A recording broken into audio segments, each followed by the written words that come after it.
is audible. Harper Audio presents Burned for Me, a hidden legacy novel, by Ilona Andrews, performed by Renee Rodman.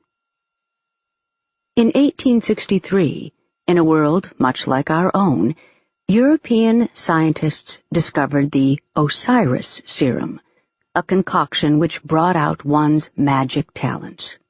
These talents were many and varied. Some people gained ability to command animals. Some learned to sense water from miles away, and others suddenly realized they could kill their enemies by generating a burst of lightning between their hands. The serum spread through the world. It was given to soldiers in hopes of making the military forces more deadly. It was obtained by members of fading aristocracy, desperate to hold on to power. It was bought by the rich, who desired to get richer. Eventually, the world realized the consequences of awakening godlike powers in ordinary people. The serum was locked away, but it was too late. The magic talents passed on from parents to their children and changed the course of human history forever. The future of entire nations shifted in the span of a few short decades. Those who previously married for status, money, and power now married for magic, because strong magic would give them everything. Now, a century and a half later, families with strong hereditary magic have evolved into dynasties.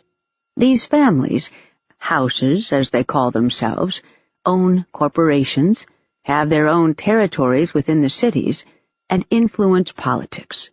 They employ private armies, they feud with each other, and their disputes are deadly.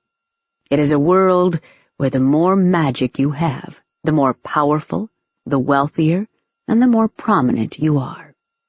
Some magic talents are destructive. Some are subtle. But no magic user should be taken lightly. Prologue. I can't let you do this. I won't. Kelly, the man is insane. Kelly Waller reached over and touched her husband's hand, looking for reassurance. He took his hand off the wheel and squeezed her fingers. Strange how intimate a touch can be, she thought.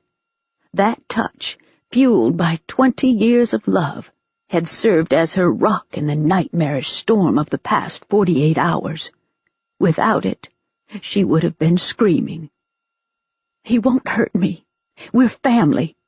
You told me yourself he hates his family. I have to try, she said. They'll kill our boy.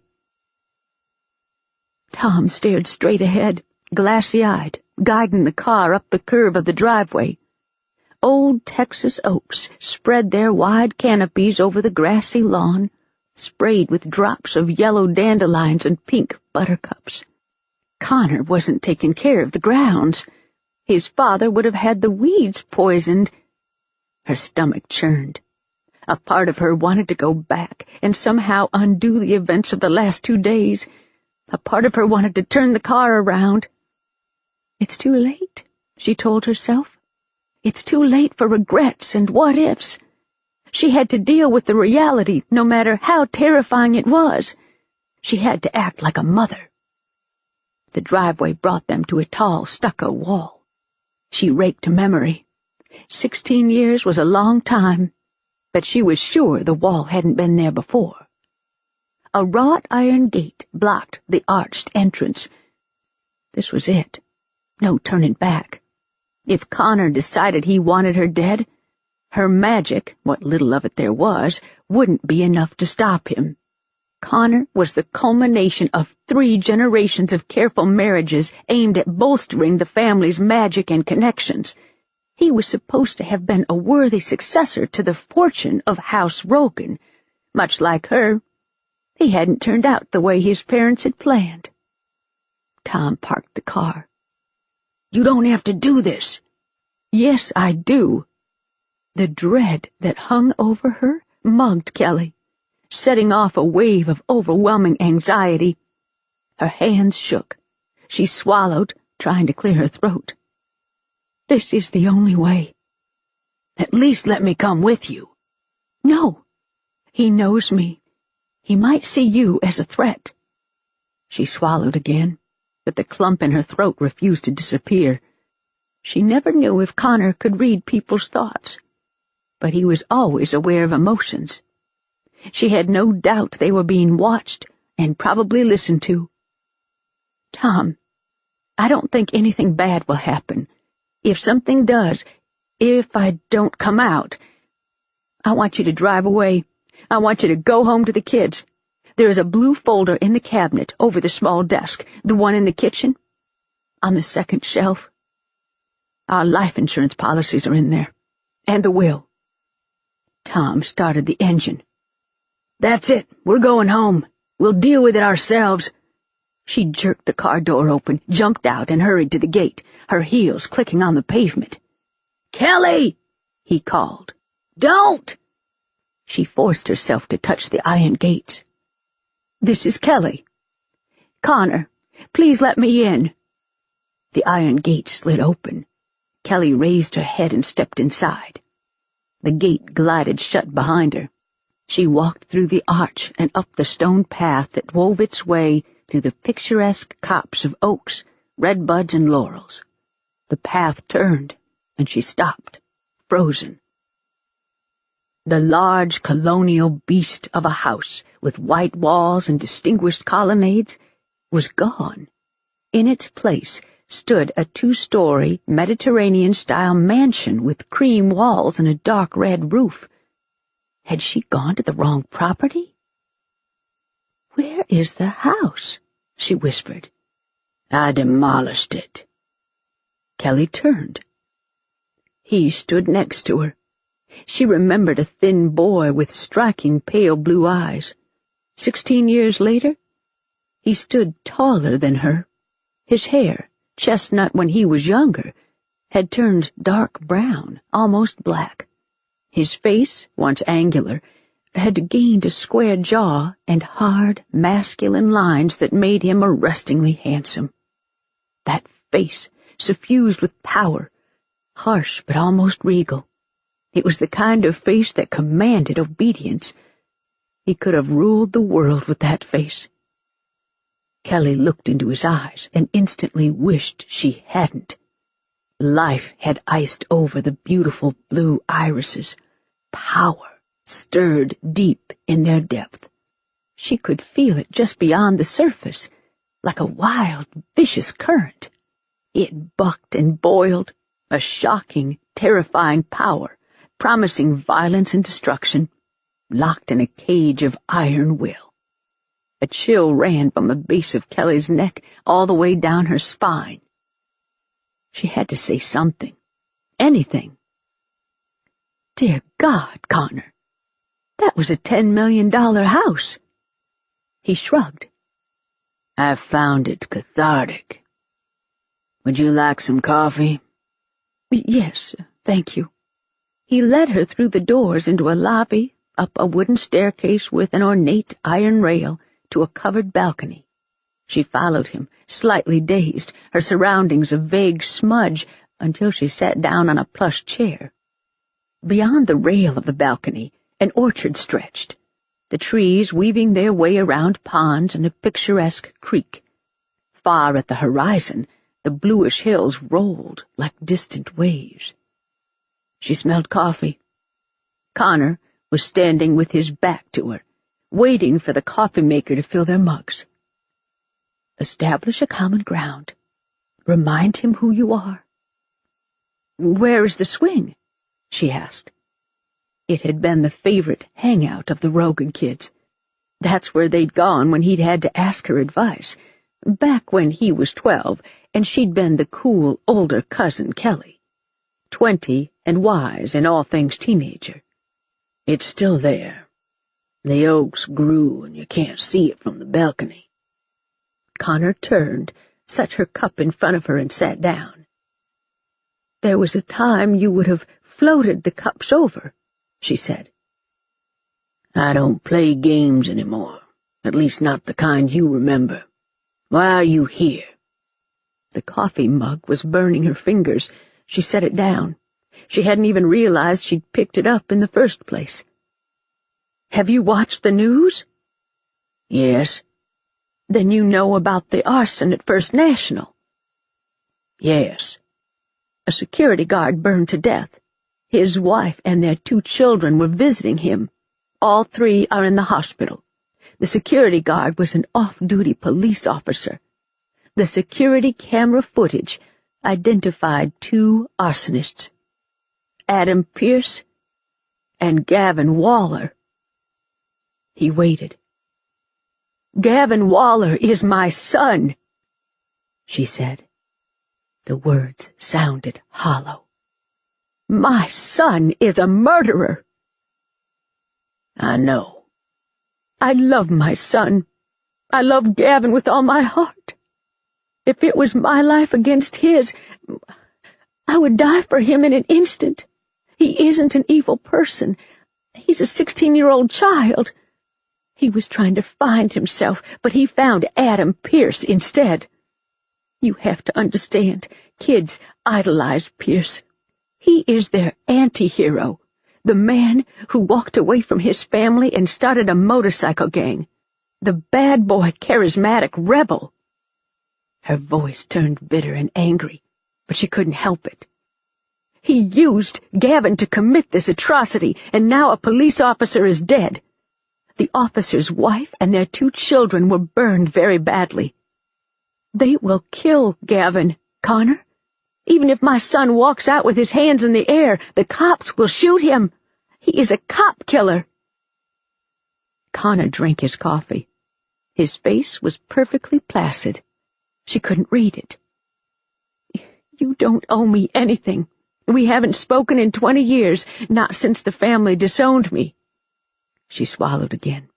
She had refused to follow their instructions and marry a stranger with the right set of genes. She'd told them she wanted to be in control of her own life. They'd obliged and thrown her out like a piece of garbage. No, don't think about that. Think about Gavin. "If there was any other way," she said, "I wouldn't bother you. But Tom has no connections. We don't have power or money or great magic. Nobody cares what happens to us. All I have now are our childhood memories. I was always there for you when you got in trouble. Please, help me." "What is it you want me to do? Do you hope to avoid his arrest?" She detected a hint of cynical disapproval in his voice. "No, I want my son to be arrested. I want a trial. I want it to be televised, because after Gavin spends 10 minutes on the stand, everyone will recognize exactly what he is, a confused, foolish child. His brother and sister deserve to know that he isn't a monster. I know my son. I know that what he's done is tearing him apart.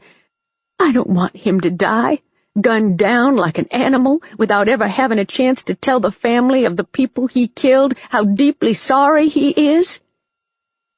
Tears wet her cheeks. She didn't care. "Please, Connor, I'm begging you for my son's life." Connor drank his coffee. "The name is Mad Rogan. They also call me the Butcher and the Scourge, but Mad is the most frequently used moniker." "I know you—" "No, you don't. You knew me before the war, when I was a child. Tell me, what am I now?" The pressure of his gaze ground on her. Her lips trembled, and she said the first thing that popped into her mind. "You're a mass murderer." He smiled, his face cold. No humor, no warmth, just a vicious predator baring his teeth. "It's been 48 hours since the arson, and you are just now here. You must be really desperate. Did you go to everyone else first? Am I your last stop?" "Yes," she said. His irises sparked with electric bright blue. She looked into them, and for a split second she glimpsed the true power that lay inside him. It was like staring into the face of an avalanche before it swallowed you whole. In that moment, she knew that all of the stories were true. He was a killer and a madman. "I don't care if you're the devil himself," she whispered. "Please bring Gavin back to me." "Okay," he said. 5 minutes later, she stumbled down the driveway, her eyes watered. She tried to stop crying, but couldn't. She had accomplished what she'd come here to do. The relief was overwhelming. "Kelly, honey!" Tom caught her. "He'll do it," she whispered, shell-shocked. "He promised he would find Gavin." Chapter 1. All men are liars. All women are liars, too. I learned that fact when I was 2 years old, and my grandmother told me that if I was a good girl and sat still, the shot the doctor was about to give me wouldn't hurt. It was the first time my young brain connected the unsettling feeling of my magic talent, detecting a lie, to the actions of other people. People lie for many reasons: to save themselves, to get out of trouble, to avoid hurting someone's feelings. Manipulators lie to get what they want. Narcissists lie to make themselves seem grand to others and themselves. Recovering alcoholics lie to safeguard their tattered reputations. And those who love us most lie to us most of all, because life is a bumpy ride and they want to smooth it out as much as possible. John Rutger lied because he was a scumbag. Nothing about his appearance said, "Hey, I'm a despicable human being." As he stepped out of the hotel elevator, he seemed like a perfectly pleasant man. Tall and fit, he had brown, slightly wavy hair with just enough gray on his temples to make him look distinguished. His face was the kind of face you would expect a successful, athletic man in his 40s to have. Masculine, clean-shaven, and confident. He was that handsome, well-dressed dad at the junior football league yelling encouragements at his kid. He was the trusted stockbroker who would never steer his clients wrong. Smart, successful, solid as a rock. And the beautiful redhead holding hands with him was not his wife. John's wife was named Liz, and 2 days ago she hired me to find out if he was cheating on her. She had caught him cheating before, 10 months ago, and she had told him that his next one would be his last. John and the redhead drifted across the hotel lobby. I sat in the lobby's lounge area, half hidden behind a bushy plant, and pretended to be absorbed in my cell phone while the small digital camera hidden in my black crocheted purse recorded the lovebirds. The purse had been chosen precisely for its decorative holes. Rutger and his date stopped a few feet away from me. I furiously shot birds at the snide green pigs on my screen.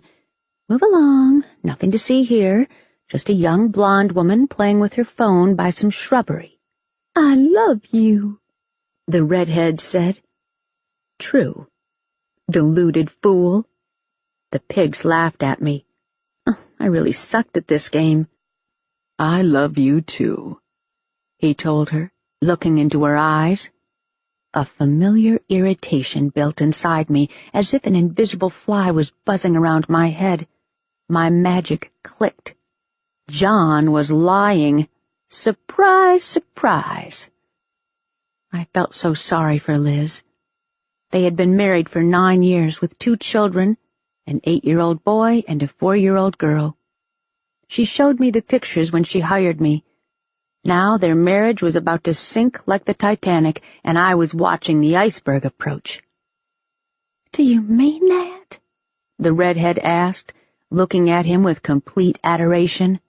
"Yes, you know I do." Magic buzzed again. Lie. Most people found lying stressful. Distorting the truth and coming up with a plausible alternative version of reality required a good memory and an agile mind.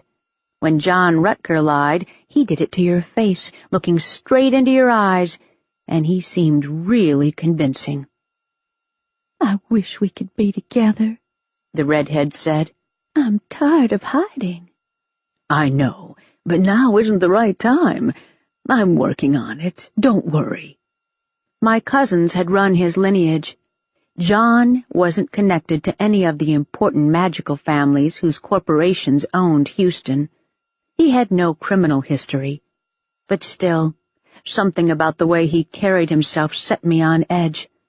My instincts said he was dangerous, and I trusted my instincts. We also ran a credit check. John couldn't afford a divorce. His record as a stockbroker was acceptable, but not stellar. He was mortgaged up to the gills. What wealth he had was tied up in stocks, and divvying them up would be expensive. He knew it, too, and took pains to cover his tracks. He and the redhead had arrived in separate cars 20 minutes apart. He'd probably let her leave first, and, judging by the tense line of his back, this open display of affection in the lobby wasn't part of his plan. The redhead opened her mouth, and John bent down and dutifully kissed her. Liz would pay us $1,000 when I brought her the proof. It was all she could get her hands on without John knowing about it. It wasn't much, but we weren't in a position to turn down work, and as far as jobs went, this one was simple. Once they walked out of the hotel, I'd leave through the side exit, notify Liz, and collect our fee. The hotel doors swung open, and Liz Rutger walked into the lobby. All my nerves came to attention. Why? Why don't people ever listen to me? We had expressly agreed that she wouldn't do any sleuthing on her own. Nothing good ever came of it. Liz saw them kissing and went white as a sheet. John let go of his mistress, his face shocked. The redhead stared at Liz, horrified. "This isn't what it looks like," John said. It was exactly what it looked like. "Hi," Liz said, shockingly loud, her voice brittle. "Who are you? Because I'm his wife." The redhead turned and fled into the depths of the hotel. Liz turned to her husband. "You!" "Let's not do this here." "Now you're concerned with appearances? Now?" "Elizabeth!" His voice vibrated with command. "Uh-oh." "You ruined us! You ruined everything!" "Listen." She opened her mouth. The words took a second to come out, as if she had to force them. "I want a divorce!" I've been working for the family business since I was 17, and I saw the precise moment adrenaline hit John's system. Some guys get red-faced and start screaming. Some might freeze. Those are your fear-biters. Push too far, and they will go crazy. John Rutger went flat. All emotions drained from his face. His eyes opened wide, and behind them a hard, calculating mind evaluated the situation with icy precision. "Okay," John said quietly. "Let's talk about this. It's more than us. It's also the kids. Come, I'll take you home." He reached for her arm. "Don't touch me," she hissed. "Liz," he said, his voice perfectly reasonable, his eyes focused and predatory, like the hard stare of a sniper sighting his target. "This isn't a conversation for the hotel lobby. Don't make a scene. We're better than that. I'll drive." There was no way I could let Liz get into his car. His eyes told me that if I let him gain control of her, I would never see her again. I moved fast and put myself between them. "Nevada?" Liz blinked, thrown off track. "Walk away," I told her. "Who is this?" John focused on me. "That's right, look at me, don't look at her. I'm a bigger threat." I body-blocked Liz, keeping myself between them. Liz, go to your car. Don't drive home. Go to a family member's house. Now. Muscles on John's jaw bulged as he locked his teeth. What? Liz stared at me. You hired her to spy on me. John shrugged his shoulders and turned his neck like a fighter loosening himself for a fight. You brought her into our private life. Now! I barked. Liz turned and fled. I raised my hands in the air and backed away toward the exit, making sure the camera in the hotel lobby had me in plain view. Behind me, the door hissed as Liz made a break for it. It's over, Mr. Rutger. I'm not a threat. You nosy bitch! You and that harpy are in it together.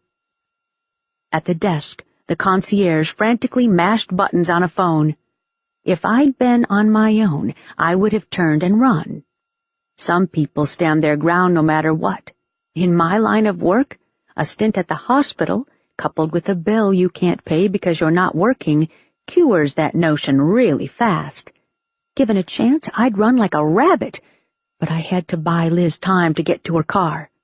John raised his arms, bent at the elbow, palms up, fingers apart, as if he was holding two invisible softballs in his hands.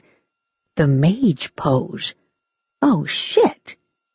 Mr. Rutger, don't do this. Adultery isn't illegal. You haven't committed any crimes yet. Please, don't do this. His eyes stared at me, cold and hard. You can still walk away from this. You thought you could humiliate me. You thought you'd embarrass me. His face darkened as ghostly magic shadows slid across his skin. Tiny red sparks ignited above his palms and flared. Bright crimson lightning danced, stretching to the tips of his fingers. Where the hell was hotel security? I couldn't take him down first. It would be an assault, and we couldn't afford to be sued. But they could. Let me show you what happens to people who try to humiliate me. I dashed to the side. Thunder pealed. The glass doors of the hotel shattered. The blast wave picked me up off the floor. I saw the chair from the lounge fly at me, and I threw my hands up, curling in midair. The wall smashed into my right shoulder. The chair hit my side and face. Ow! I crashed down next to the shards of a ceramic pot that had held a plant 2 seconds ago. Then I scrambled to my feet. The red sparks ignited again. He was getting ready for round 2. They say a 130-pound woman has no chance against an athletic 200-pound man. That's a lie. You just have to make a decision to hurt him and then do it. I grabbed a heavy potsherd and hurled it at him. It crashed against his chest, knocking him off balance. I ran to him, yanking a taser from my pocket. He swung at me. It was hard and fast, and it caught me right in the stomach. Tears welled in my eyes. I lunged forward and jammed the taser against his neck. The shock surged through him. His eyes bulged. Please let him go down, please. His mouth gaped open. John went rigid and crashed like a log. I knelt on his neck, pulled a plastic tie from my pocket, and wrestled his hands together, tying them up. John growled. I sat next to him on the floor. My face hurt. 2 men burst from the side doors and ran to us. Their jackets said security. Well, now they show up. Thank God for the cavalry. In the distance, police sirens blared. Sergeant Munoz, a stocky man twice my age, peered at the security footage. He'd watched it twice already. I couldn't let him put her into the car, I said from my spot in the chair. My shoulder hurt, and the handcuffs on my hands kept me from rubbing it. Being in close proximity to cops filled me with anxiety. I wanted to fidget, but fidgeting would make me look nervous. You were right, Munoz said, and tapped the screen, pausing on John Rutger reaching for his wife. That right there is your dead giveaway. The man's caught with his pants down, and he doesn't say, sorry, I fucked up. He doesn't beg for forgiveness or get angry. He goes cold and tries to get his wife out of the picture. I didn't provoke him. I didn't put my hands on him either, until he tried to kill me. I see that. He turned to me. That's a C2 taser you've got there. You do know range on those things is 15 feet. I didn't want to take chances. His magic looked electrical to me, and I thought he might block the current. Munoz shook his head. No, he was enerkinetic. Straight magic energy, and trained to use it, courtesy of the U.S. Army. This guy is a vet. Ah, that explained why Rutger went flat. Dealing with adrenaline was nothing new to him. The fact that he was an enerkinetic made sense too. Pyrokinetics manipulated fire, aquakinetics manipulated water, and enerkinetics manipulated raw magical energy. Nobody was quite sure what the nature of that energy was, but it was a relatively common magic. How in the world did Byrne miss all this in the background check? When I got home, my cousin and I would have to have words. A uniformed cop stuck his head in the door and handed my license back to Munoz. She checks out. Munoz unlocked my cuffs, took them off, and handed me my purse and camera. My cell and my wallet followed. We have your statement, and we took your memory card. You'll get it back later. Go home. Put some ice on that neck. I grinned at him. Are you going to tell me not to leave town, Sarge? Munoz gave me a yet another smart-ass look. No, you went up against a military-grade mage for $1,000. If you need the money that bad, you probably can't afford the gas. 3 minutes later, I climbed into my 5-year-old Mazda minivan. The paperwork described the Mazda's color as gold. Everyone else said it was kind of champagne or sort of beige. Coupled with the unmistakable mom car lines, the minivan made for a perfect surveillance vehicle. Nobody paid it any mind. I once followed a guy for 2 hours in it on a nearly deserted highway, and when the insurance company later showed him the footage demonstrating that his knee worked just fine as he shifted gears in his El Camino, he was terribly surprised. I turned the mirror. A big red welt that would mature into one hell of a purple bruise blossomed on my neck and the top of my right shoulder, like someone took a handful of blueberries and rubbed it all over me. An equally bright red stain marked my jaw on the left side. I sighed, readjusted the mirror, and headed home. Some easy job this turned out to be. At least I didn't have to go to the hospital. I grimaced. The welt decided it didn't like me grimacing. Ow! The Baylor Investigative Agency started as a family business. We still were a family business. Technically, we were owned by someone else now, but they mostly left us alone to run our affairs as we saw fit. We had only 3 rules. Rule number 1. We stayed bought. Once a client hired us, we were loyal to the client. Rule number 2. We didn't break the law. It was a good rule. It kept us out of jail and safe from litigation. And rule number 3, the most important one of all, at the end of the day, we still had to be able to look our reflections in the eye. I filed today under rule number 3 day. Maybe I was crazy and John Rutger would have taken his wife home and begged her forgiveness on bended knee. But at the end of the day, I had no regrets, and I didn't have to worry about whether I did the right thing and whether Liz's 2 children would ever see their mother again.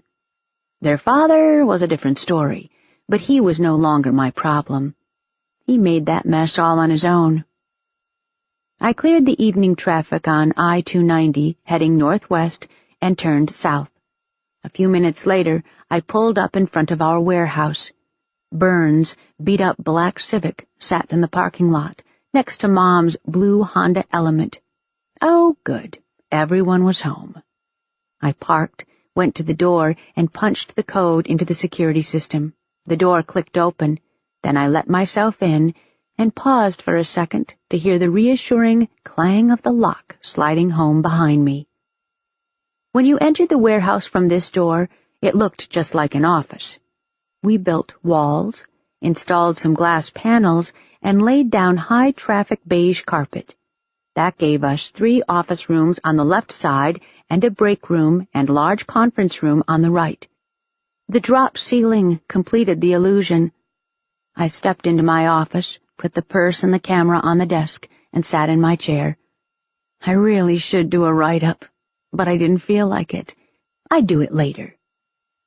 The office was soundproof. Around me everything was quiet. A familiar, faint scent of grapefruit oil in the oil warmer floated to me. The oils were my favorite little luxury. I inhaled the fragrance. I was home. I survived. Had I hit my head on the wall when Rutger had thrown me, I could have died today. Right now, I could be dead instead of sitting here in my office 20 feet from my home. My mom could be in the morgue, identifying me on a slab. My heart pounded in my chest. Nausea crept up, squeezing my throat. I leaned forward and concentrated on breathing. Deep, calm breaths. I just had to let myself work through it. In and out. In and out. Slowly, the anxiety receded. In and out. Okay. I got up, crossed the office to the break room, opened the door in the back, and stepped into the warehouse. A luxuriously wide hallway stretched left and right, its sealed concrete floor reflecting the light softly. Above me, 30-foot ceilings soared. After we had to sell the house and move into the warehouse, Mom and Dad considered making the inside look just like a real house. Instead, we ended up building one large wall separating this section of the warehouse, our living space, from Grandma's garage, so we didn't have to heat or air condition the entire 22,000 square feet of the warehouse. The rest of the walls had occurred organically, which was a gentle euphemism for we put them up as needed with whatever material was handy.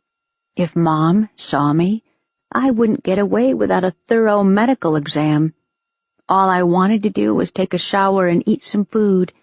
This time of the day she was usually with Grandma, helping her work.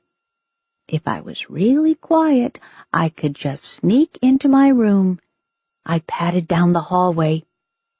Think sneaky thoughts. Be invisible. Hopefully nothing attention-attracting was going on. "I'll kill you!" a familiar high voice howled from the right. Damn it, Arabella, of course.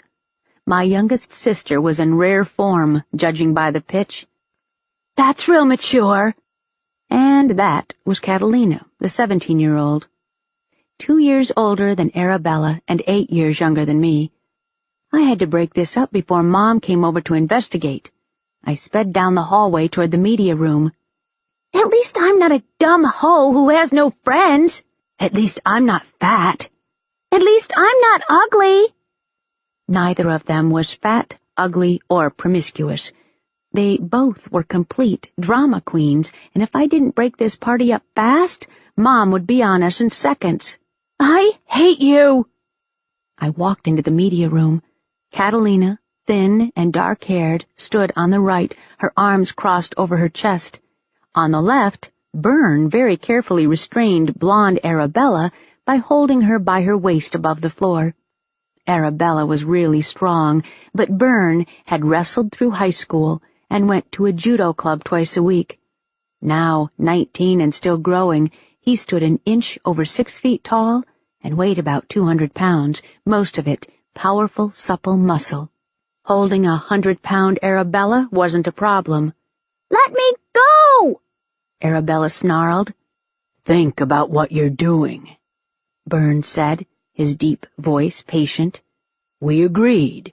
No violence." "What is it this time?" I asked. Catalina stabbed her finger in Arabella's direction. "She never put the cap on my liquid foundation. Now it's dried out."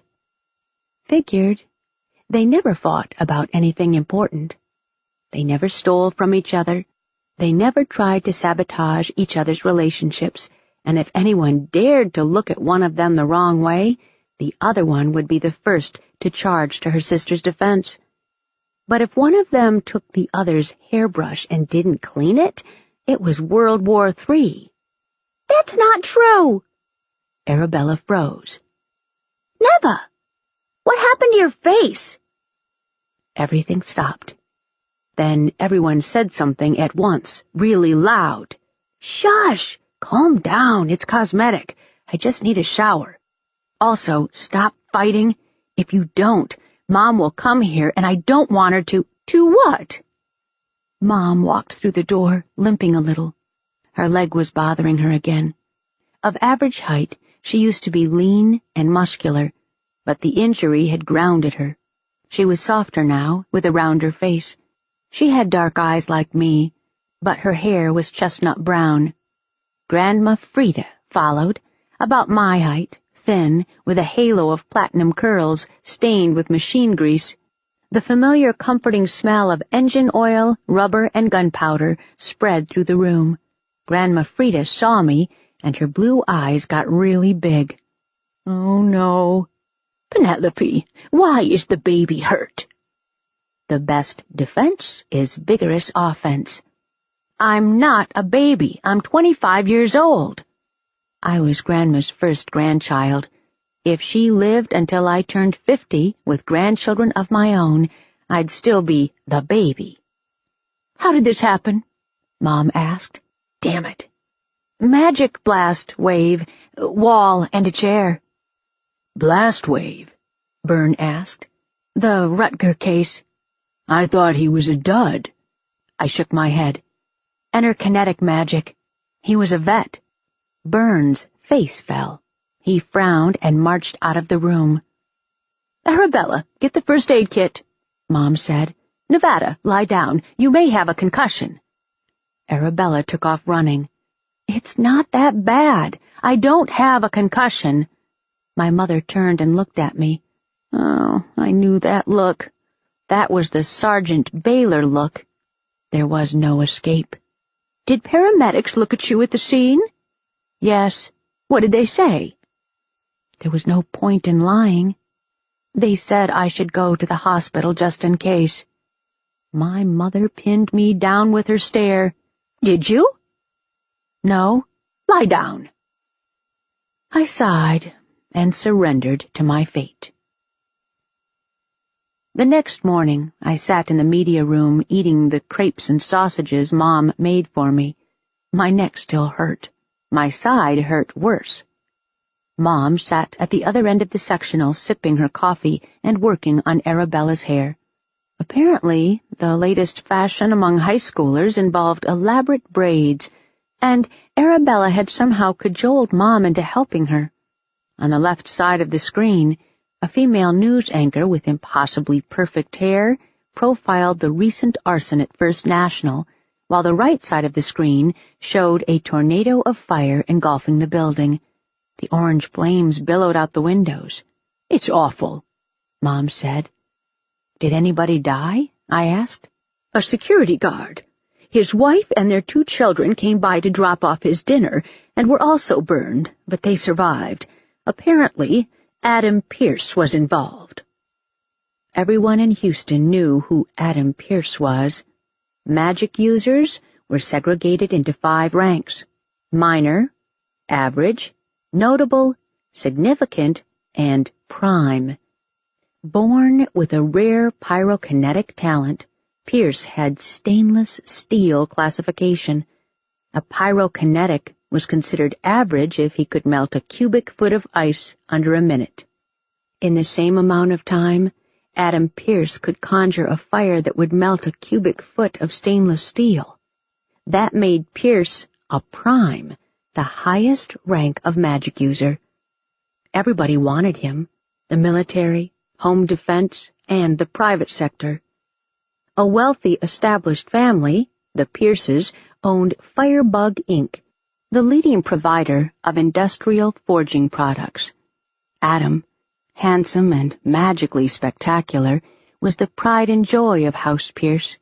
He'd grown up wrapped in tender luxury, had gone to all the right schools, had worn all the right clothes, and his future had had golden sparkles all over it. He'd been a rising star and the most eligible bachelor. Then, at the ripe age of 22, he'd given them all the finger, declared himself a radical, and gone off to start a motorcycle gang. Since then, Pierce had been popping up in the news for one thing or another, usually involving cops, crime, and anti-establishment declarations. The media loved him because his name brought ratings. As if on cue, Pierce's portrait filled the right side of the screen. He wore his trademark black jeans and unzipped black leather jacket over bare, muscled chest. A Celtic knotwork tattoo covered his left pectoral, and a snarling panther with horns decorated the right side of his six-pack. Longish brown hair spilled over his beautiful face, highlighting the world's best cheekbones and a perfect jaw with just the right amount of stubble to add some scruff. If you cleaned him up, he would look almost angelic. As is, he was a tarnished poseur angel, his wings artfully singed with the perfect camera shot in mind. I'd seen my share of real biker gangsters. Not the weekend bikers who were doctors and lawyers in real life, but the real deal, the ones who lived on the road. They were hard, not too well kept, and their eyes were made of lead. Pierce was more like the leading man playing a badass in an action movie. Lucky for him, he could make his own background of billowing flames. "Hot," Arabella said. "Stop it," Mom told her. Grandma Frida walked into the room. "Ooh, here is my boy." "Mother," Mom growled. "What? I can't help it. It's the devil eyes." Pierce did have devil eyes, deep and dark, the rich brown of coffee grinds. They were unpredictable and full of crazy. He was very nice to look at, but all of the images of him looked staged. He always seemed to know where the camera was, and if I ever saw him in person, I'd run the other way like my back was on fire. If I hesitated, it would be. "He killed a man," Mom said. "He was framed," Grandma Frida said.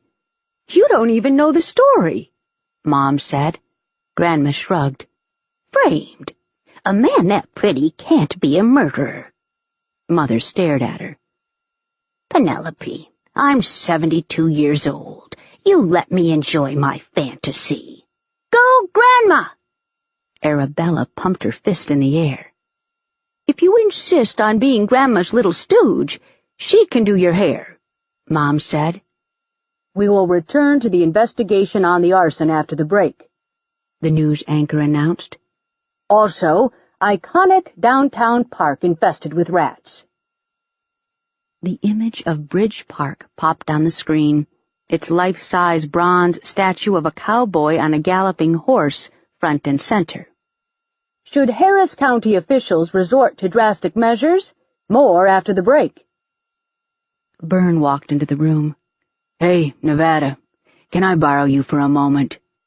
I got up and followed him out. Without saying a word, we went down the hallway and into the kitchen. It was the closest place where Mom and Grandma wouldn't overhear us. "What's up?" Byrne ran his hand through his short, light brown hair and held out a folder. I opened it and scanned it. John Rutger's lineage, biography, and background check. A line stood out, highlighted in yellow. Honorable discharge. Sealed. I raised my finger. "Aha!" "Aha," Byrne confirmed. Usually, employers liked hiring ex-servicemen. They were punctual, disciplined, polite, and capable of making quick decisions when needed. But combat mages sent the typical HR manager running in the opposite direction. Nobody wanted a guy stressing out in their office when he had the ability to summon a host of blood-sucking leeches. To circumvent this issue, the Department of Defense started sealing records of some combat-grade personnel. A sealed record didn't always mean combat-grade magic, but it would have given me a nice heads-up. I would have approached Rutger's situation from an entirely different angle. I screwed up. Byrne leaned against the counter. His gray eyes were full of remorse. I had a modern history exam. It's not my strongest class, and I needed at least a B to keep the scholarship, so I had to cram. I gave it to Leon. He ran the lineage and the background check, but forgot to log in to do the DOD database. It's okay, I told him. Leon was 15. Getting him to sit still for longer than 30 seconds was like trying to herd cats through a shower. Byrne rubbed the bridge of his nose. No, it's not okay.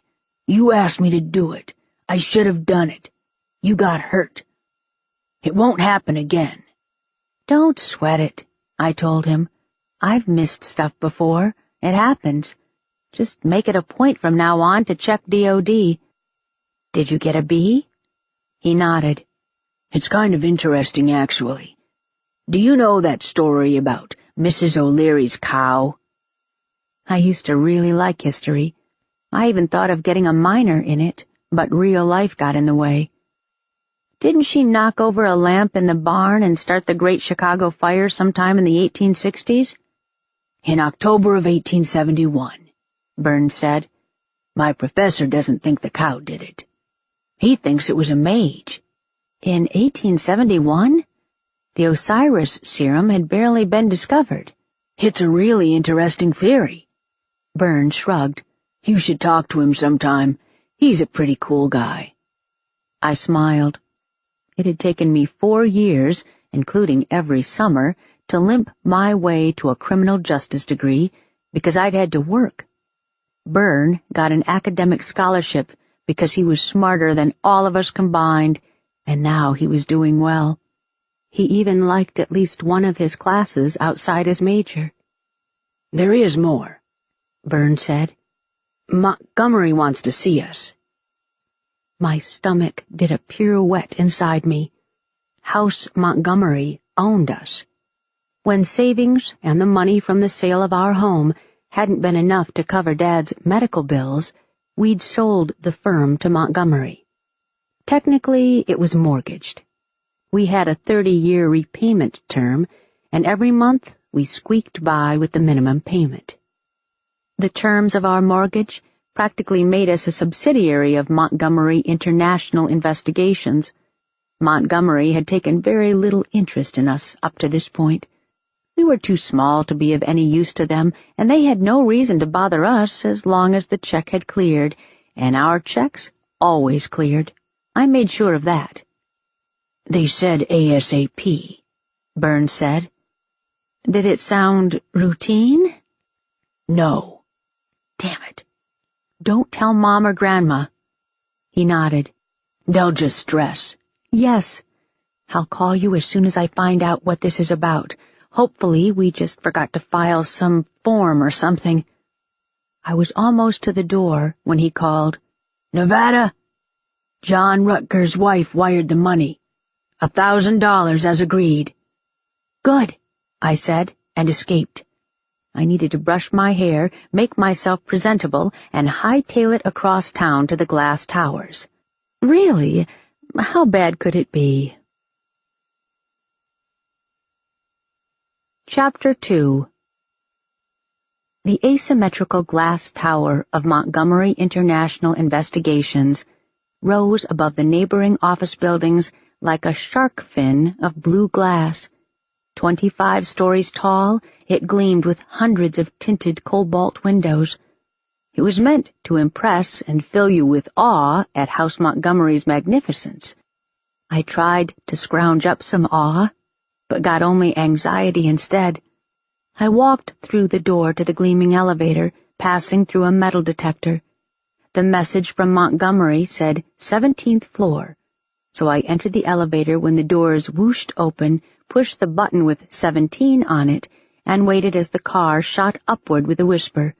What the heck could they possibly want? The doors opened, revealing a wide space punctuated by a receptionist's desk made of polished stainless steel tubes. At least 25 feet separated the glossy dark blue floor and the white ceiling. I stepped out before the elevator closed. The walls were pure white, but the enormous wall of cobalt glass windows behind the receptionist turned the daylight pale blue, as if we were underwater. It all felt ultra-modern, pristine, and slightly soulless. Even the snow-white orchids on the receptionist's desk did nothing to add any warmth to the space. MII might as well have wallpapered the place with money and been done with it. The receptionist looked up at me. Her face was flawless, pale brown with big blue eyes and artfully contoured pale pink lips. Her tomato-red hair was wrapped in an impeccable French twist. I could see each one of her long eyelashes, and not one had as much as a hint of a clump. She wore a white dress that really wanted to be a sleeve. The receptionist blinked at my bruised face. "May I help you?" "I have an appointment with Augustine Montgomery. My name is Nevada Baylor." I smiled. The receptionist rose. "Follow me." I followed. She was probably the same height as me, barefoot, but her heels added about 6 inches. She clicked her way around the curving wall. "How long does it take?" I asked. "I'm sorry?" "How long does it take you to get dressed for work in the morning?" 2.5 hours, she said. "Do they pay you overtime for that?" She stopped before a wall of frosted glass. The white feathers of frost moved and slid across the surface in hypnotic pattern. Here and there, a fine thread of pure gold shone and melted. Wow! A section of the wall slid aside. The receptionist looked at me. I stepped through the opening into a vast office. We must have been in a corner of the Finn, because the wall to the left and straight ahead consisted of blue glass. A white ultra-modern desk grew seamlessly out of the floor. Behind the desk sat a man in a suit. His head was lowered as he read something on a small tablet, and all I could see was a thick head of dark blonde hair styled into a short and, no doubt, expensive haircut. I approached and stood by a white chair in front of the desk. Good suit, in that color between gray and true black people sometimes called gunmetal. The man looked up at me. Sometimes people with talent in illusion minimized their physical flaws with their magic. Judging by his face, Augustine Montgomery was a prime. His features were perfect in the way Greek statues were perfect, the lines of his face masculine and crisp, but never brutish. Clean-shaven with a strong nose and a firm mouth, he had the type of beauty that made you stare. His skin nearly glowed, and his green eyes stabbed at you with sharp intelligence from behind nearly invisible eyeglasses. He probably had to have protective detail when he left the building to fend off all the sculptors who wanted to immortalize him in marble. The glasses were a masterful touch. Without them, he'd be a god on a cloud, but the hair-thin frames let him keep 1 foot on the ground with us mere mortals. "Mr. Montgomery," I said, "my name is Nevada Baylor. You wanted to see me?" Montgomery valiantly ignored the purple tint of bruises on my face. "Sit down, please." He pointed to the chair. I sat. "I have an assignment for you." In the 5 years they'd owned us, they had never given us an assignment. Please let it be something minor. "We'd like you to apprehend this man." He slid a photograph across the desk. I leaned forward. Adam Pierce looked back at me with his crazy eyes. "Is this a joke?" "No." I stared at Montgomery. "In light of recent events, the Pierce family is concerned about Adam's welfare. They would like us to bring him in, uninjured. Since you are our subsidiary, we feel you're perfectly suited to this task.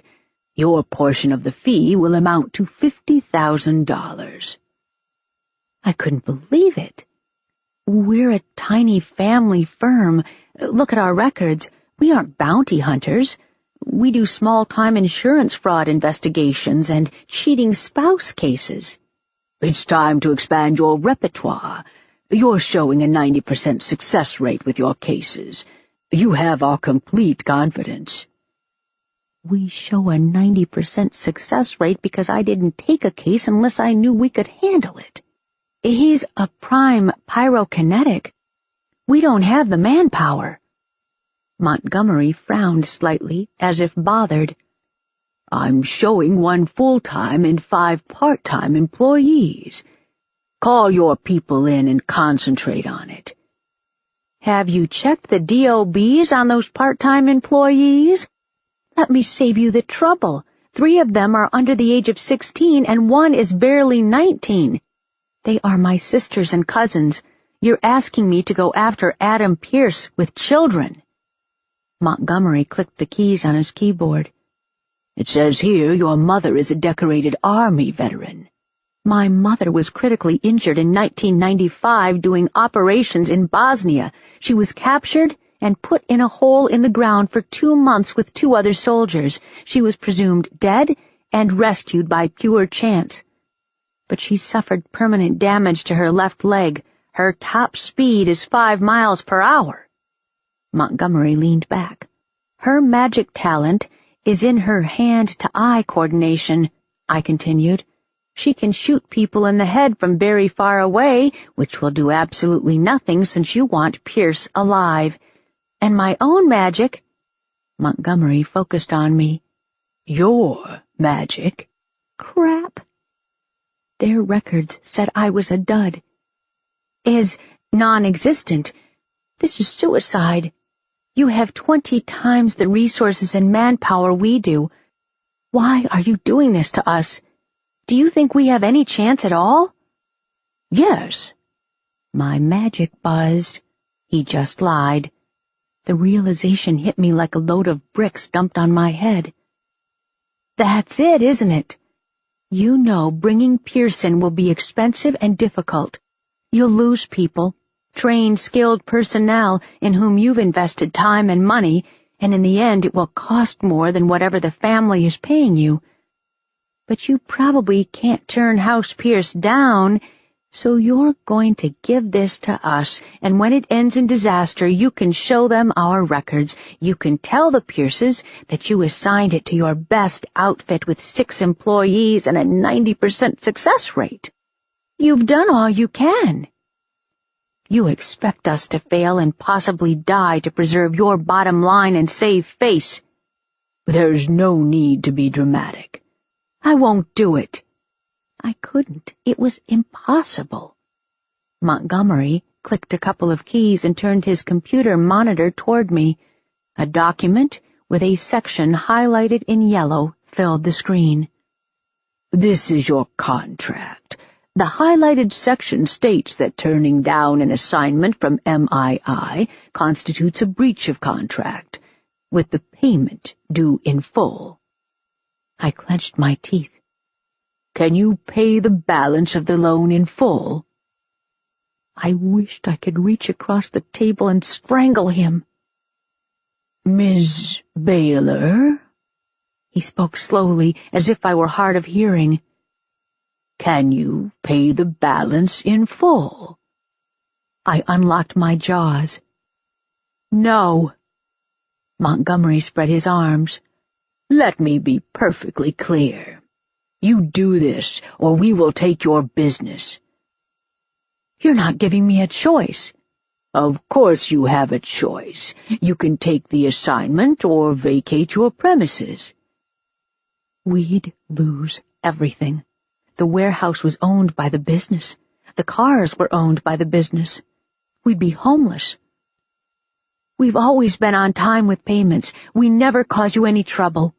I pulled my wallet out of my purse, slid out the picture of my family, and put it on the desk. It was taken a couple of months ago, and all of us barely crowded into the shot. I'm all they have. Our father is dead. Our mother is disabled. If something happens to me, they have no means of support. He glanced at it. A shadow of something crossed his face. Then it went blank again. I require an answer, Ms. Baylor. Maybe I could just half-ass it. It went against the grain, but I had to do what I could to survive. What if the cops catch him first? Your business is forfeit. You have to bring him in, alive, and before the authorities get their hands on him. Damn it. What happens if I die? Augustine raised his hand, moving the text up on his screen. You're the licensed investigator in the firm. When we purchased the firm, we invested in your ability to earn. Without you, we have no interest in your enterprise. Under the terms of your contract, your assets will be written off as a loss. We'll confiscate any cash and liquid assets, those would be stocks, money market instruments, and so on, that the business holds, and write off the loan. What about the agency's name? He shrugged. I'm sure we can come to an agreement. I was carrying $1 million in personal insurance. I paid for it out of my own paycheck because I was paranoid that if something happened to me, the family would end up destitute. Short term, I was worth more dead than alive. With $1 million, Byrne could stay in school. Nobody would be evicted, and if they were, there was enough money to keep the family afloat. Mom could buy out the name and hire an investigator.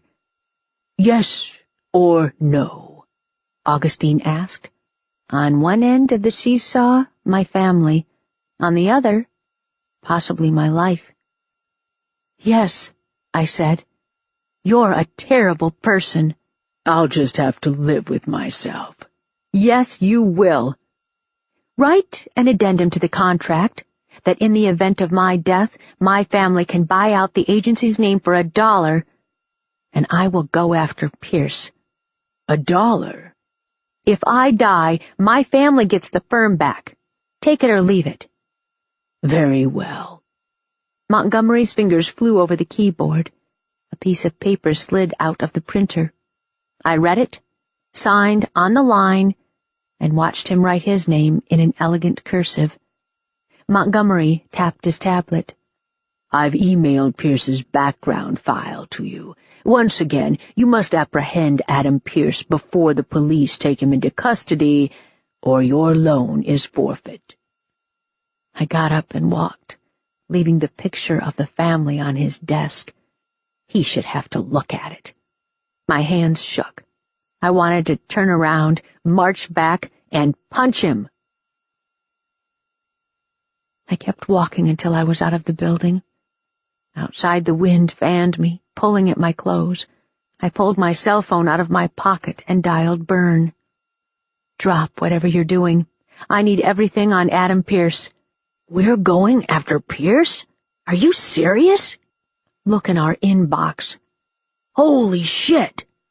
I need his lineage, his full background, his criminal record, who he went to school with, everything. Every scrap of information you can find. The more we know, the better. Do you want me to tell Aunt Pen? Oh, Mom would just love this development. No, I'll do it. Call Mateus for me. When I said that all of our part-time employees were children, I didn't lie. But occasionally, when we needed muscle, we hired free agents on a one-job basis. I had a feeling none of them would touch any job involving Pierce with a 10-foot pole, but it was worth a try. How much should I offer? Byrne said into my ear. 10 grand. It was about 3 times what we normally offered. It was also the entirety of our rainy day fund. We could take a loan if we had to. We can't pay that much. We can if we apprehend Pierce. Tell him payment on delivery. The phone clicked as Byrne put me on hold. I walked to my car. Where the hell would I even start? Another click. He laughed. In his place, I'd laugh too. Try the cowboy. Click. Click. No, and that's a quote. Osley? Bump it up to 15. Osley was expensive as hell, but she was worth every penny, and I haven't known her to back down. I reached my Mazda and leaned against the grill. She says she's busy with something else. Arg, these were my top 3. Why did I have this vision of all of our freelancers running away from us like a pack of scared rabbits? Okay, start running the background on Pierce, please. I hung up. The panic that first welled inside me in Augustine's office crested and drowned me. I let it pull me under. If we failed, MII would call in the loan and take everything. We would literally walk out of our home with nothing but a black plastic bag filled with clothes and whatever toiletries each of us could carry. Grandma would have no place to run her business. I would have no business at all. I could start over, but it would take time and money. I built on the name and foundation that my parents had created. Personal referrals accounted for 90% of our jobs. We would be on the street, all 7 of us. We would lose our health insurance. We would still have our other debts. Our savings might put a roof over our heads and food in our mouths for a month or 2. But then what? Byrne would drop out. There was no way he wouldn't. He would drop out and take any job he could get, whatever would buy us another week in a cheap motel or another meal. I saw his future, and it was going up in flames. And my sisters. We'd just gotten back to normal after the chaos of Dad's illness. We had just stabilized. The therapy worked. Everyone was back on track, and the kids finally had some routine. If this happened, it felt like someone had taken an ice-cold knife and stabbed it into my stomach to gut me. No, this wouldn't be happening. They would not do this to my family. They would not take everything I'd worked so hard to build. No! Just no! I breathed in and out, exhaling anger. Think. It's a skip trace. I had done skip traces. This wasn't my first rodeo. Private investigators tended to specialize. Some developed financial profiles and dealt with asset searches. Some took surveillance cases. Others performed background checks. We did a little bit of everything, and I had done my fair share of skip tracing. This was just another skip trace. Except if I found him, he would sear the flesh off my bones, and the family might still end up on the street when MII took our house. At least they would get the business name back. This probably wasn't the most productive line of thinking. This mess, as my father used to say, was way above my pay grade. I wasn't even sure where to start.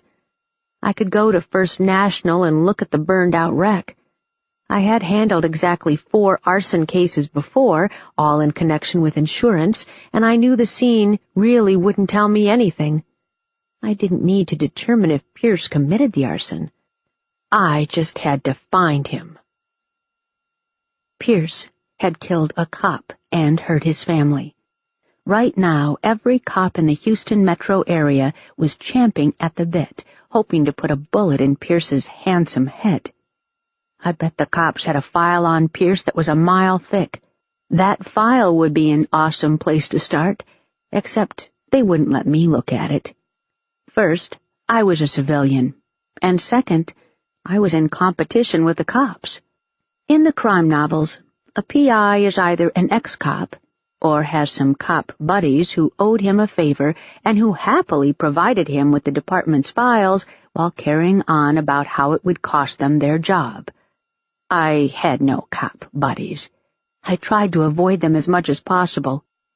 My dad had been friendly with a couple of people, but both of them worked in the financial crime unit, not in homicide. Besides, right now, nobody except Montgomery, me, and Byrne knew that I was looking for Pierce. If I put myself on the cop radar, they would start paying attention to what I was doing, which would make finding Pierce harder. Around me, downtown Houston hummed with life. The skyscrapers, some glass and steel, some towering monoliths of stone, rose around me. The cobalt building of MII loomed to the left, looking even more like a shark fin. I could almost imagine the pavement cracking, breaking open in huge slabs, and a colossal shark head bristling with razor-sharp glass teeth emerging to swallow me whole. In front of me, traffic inched up the busy street. A red Maserati convertible pulled out of traffic and drove down the metro rail tracks toward the hospital. The driver, a young guy in a black T-shirt, was putting on cologne. Dumbass. Above him, a large flat-screen billboard mounted on the wall of a stone tower flashed with advertisements. A news segment came on, and an image of a woman in a business suit filled the screen. She was in her late 30s, athletic, attractive, with medium brown skin and a dark wealth of curly hair, currently pulled back from her face into a knot. Everyone in Houston knew her name. Ilona Jordan, Harris County District Attorney. When I was 14 years old, she walked into the street to face George Coulter. She was fresh out of law school, and he was a seasoned Fulger Kinetic Prime. He could shoot lightning from 50 feet away. He stood accused of child molestation, and he had decided at the last moment that he wasn't going to trial. Ilona Jordan walked down the courthouse steps like a gunfighter from the Old West, summoned chains from thin air, and bound George Coulter to the pavement. The whole thing had been recorded and played by every news outlet. It was epic. Every girl in my grade wanted to be Lenora when she grew up. She was incorruptible, powerful, and smart. She had no fear, and she didn't take shit from anyone. I had no doubt that if Pierce was apprehended and received his day in court, she would destroy him while making sure that his constitutional rights were perfectly preserved. I wasn't Ilona Jordan, no matter how much I wanted to be. If I did run into Pierce by some chance, I couldn't dramatically bind him. I couldn't make him do anything against his will either. I would have to somehow convince him that it was in his best interests to come with me. I pulled my phone out, downloaded the background file on Pierce, and opened it. Most people accumulated identifiers: DOB, SSN, last known address, driver's license number, place of employment, all the things that tied them down and made them relatively easy to track. About 75% of the time, their idea of being off the grid meant hiding out at their cousin's house. And 90% of the time, their mothers, no matter what she claimed, could get hold of them within minutes. Pierce's file provided me with a date of birth, place of birth, social security number, parents' names and address, and his education: elementary school, middle school, high school, Stanford University, Bachelor of Arcane Science in Materials, Science and Engineering, minor in Philosophy, 3.9 GPA. Applied and was accepted into a graduate program for a Master's of Materials Science and Engineering. Dropped out 2 months into it. Current residence? Unknown. Current job? None. Awesome. Arrest record. Aha! Adam Pierce had been arrested 6 times in the past 16 months. Busy boy. Let's see. Public intoxication, vandalism, resisting arrest, surprise, surprise, loitering. Loitering? That must have been one pissed-off cop. Let's see, Facebook. I scrolled through half a dozen Adam Pierces. Nothing smelled genuine. That's okay. He was probably a short-burst social network kind of guy. I flicked to the Twitter app and searched for Adam Pierce. His Twitter account had been inactive for the last 48 hours. I followed him and clicked through his photos. Adam on a bike. Adam with his shirt off. Adam and a bunch of pretty-looking bikers in front of a bike shop. The photo showed a section of the sign, Aves Custom Cycles. I saved the photo on my phone. I opened a writing app and began typing what I knew about Pierce. Vain. Terminal fear of T-shirts or any other garment that would cover his pectorals. Deadly. doesn't hesitate to kill. Holding him at gunpoint would result in me being barbecued. Whee! Likes burning things. Now here's an understatement. Good information to have, but not useful for finding him. Anti-government. Neither here nor there. So far, my best plan would be to build a mountain of gasoline cans and explosives, stick a Property of U.S. Government sign on it, and throw a T-shirt over Pierce's head when he showed up to explode it. Yes, this would totally work. If only. Likes to be arrested. It probably made him feel tough. Adam Pierce, the rebel. He didn't like jail, though. His first arrest happened to be on Sunday, and he spent the night in jail. The 5 subsequent arrests showed bail posted within hours after booking. Famous. That was both in my favor and not. Being famous would make it harder to hide, but if he was recognized, the 911 boards would light up like fireworks, and cops would be on him faster than I could blink. But being famous also would mean many false sightings, especially if the cops offered a reward. People would see him here, there, and everywhere. Handsome, with devil eye bonus. Rich. Rich. Adam Pierce was rolling in money. This morning when I saw him on TV, he was wearing a designer jacket and posing against a bike that looked like something out of a science fiction movie and probably cost a lot more than my car.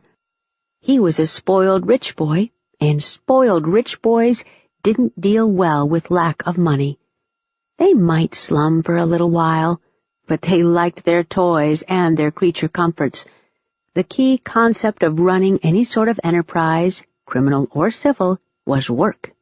Given Adam Pierce's track record, work was something he detested. Someone had posted those bails for him. Where was his money coming from? I scrolled through the file.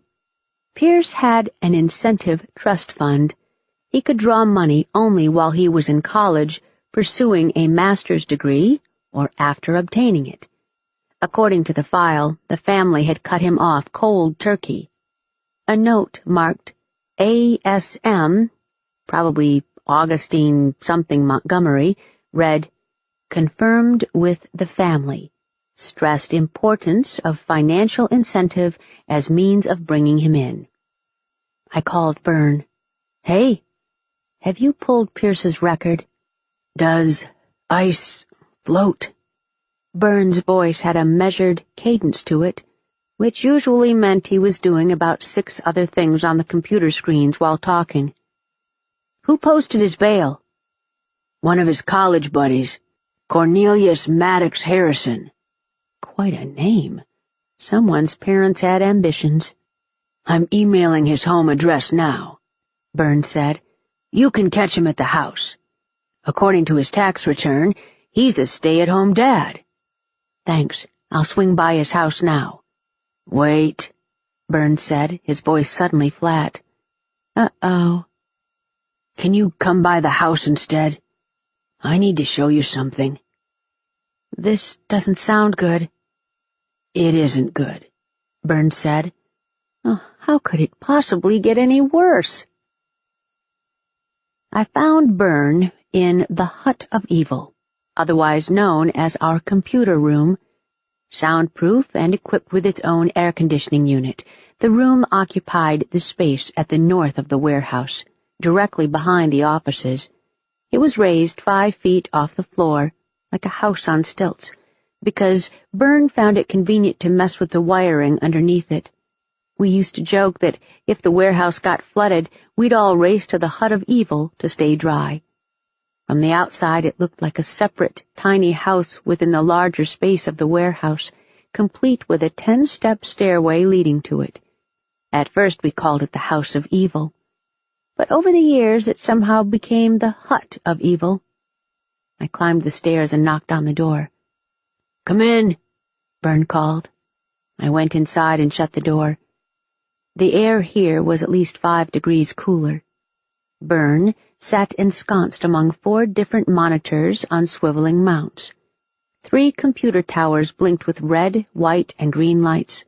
Across from him, Leon's station, a smaller desk with a triple monitor stood empty. He and the girls were in school. Byrne turned to me, his handsome face tinted with blue by the glow of the largest monitor. There was always something a little comical about seeing his big frame next to the computer screens. The keyboards and monitors seemed too small for him. "What did you find?" I asked. "While I was talking to you, I ran the background check on the kid implicated in the arson." "Gavin Waller." Byrne nodded. "I pulled his lineage." In our world, lineage was everything. The magical families owned corporations, and most major cities were divided into family territories. Some families influenced only a few city blocks. Others controlled entire neighborhoods. Your last name and your family tree could open doors or get you killed. If the family became prominent enough, it was considered a house. House Montgomery, House Pierce. "Gavin's father is Thomas Waller. His mother is Kelly Waller. Neither is magically significant." Byrne paused. I waited. Byrne stored information in logical chains. When asked something, he would start at the beginning of the chain and pull it all out, link by link, until the relevant information finally emerged. If the house were on fire, Byrne would begin by describing how he went to get the box of matches to light the candle that started it. Trying to hurry this process up wasn't only futile, it was counterproductive.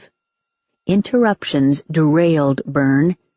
He would get back on track in his methodical way, and he couldn't understand why you jumped up and down and foamed at the mouth in sheer frustration while he took his time doing it. "Kelly Waller's maiden name was Lancey."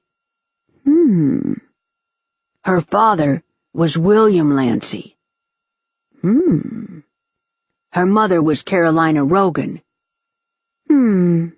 Wait, what? Rogan? As in House Rogan?"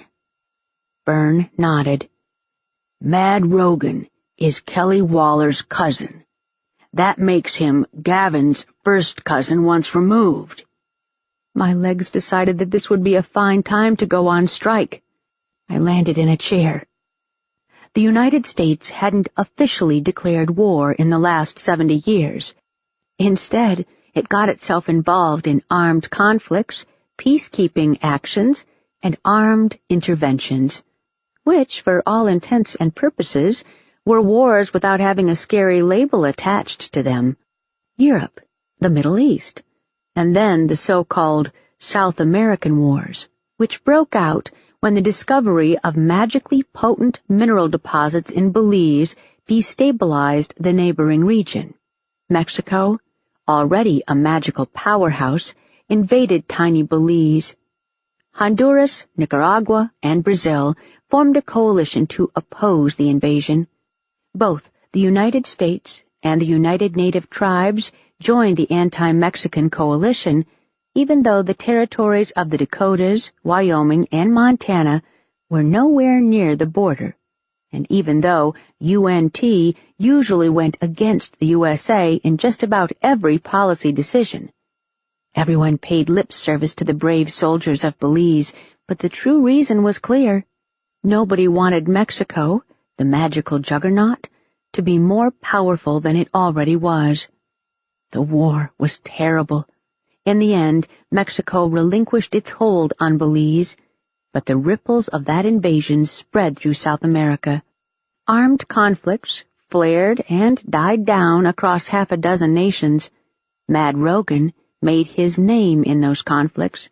He was off the charts, even for the primes.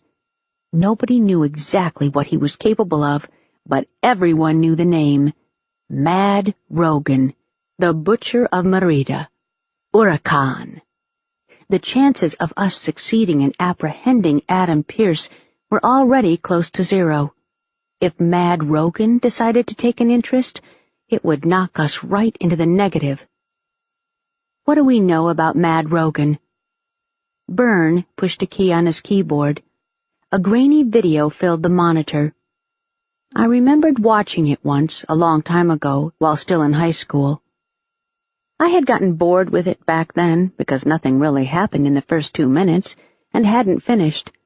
A young man with longish dark hair and pale eyes, his face smudged by static, standing in the middle of an empty 4-lane road silhouetted against an overcast sky padded with gray clouds. "Carla, we'll float you," a measured female voice said. "No worries. We know you're up to it." "This was taken somewhere in Mexico," Burns said. "Most people agree it was probably Chetumal. You can catch a glimpse of an ocean in one of the frames." I raked my brain, trying to find something about Chetumal, a port city on the tip of Yucatan, one of the hubs of Mexico's robust international trade. Thriving economy, it suffered in the war. This was his trial run. He wasn't even commissioned yet. This video was the only one that got out onto the internet. They cracked down hard after that. The man shrugged. He was pale and painfully young, younger than Byrne. It might have been the lousy quality of the video, but he looked scared. The camera zoomed in on his face. His blue eyes were so sad, almost mournful and filled with power. How old is he? It's his senior year of college. He's 19. He graduated from high school early and did his bachelor's in 3 years. He was brilliant. He also had the best tutors money could buy. House Rogan was wealthy. I wasn't sure what exactly they did, but Mad Rogan was a 4th-generation prime. "It's time," the woman's voice said. "Remember, this entire sector has been evacuated. This is just property damage. No doubts, Connor. You are doing the right thing."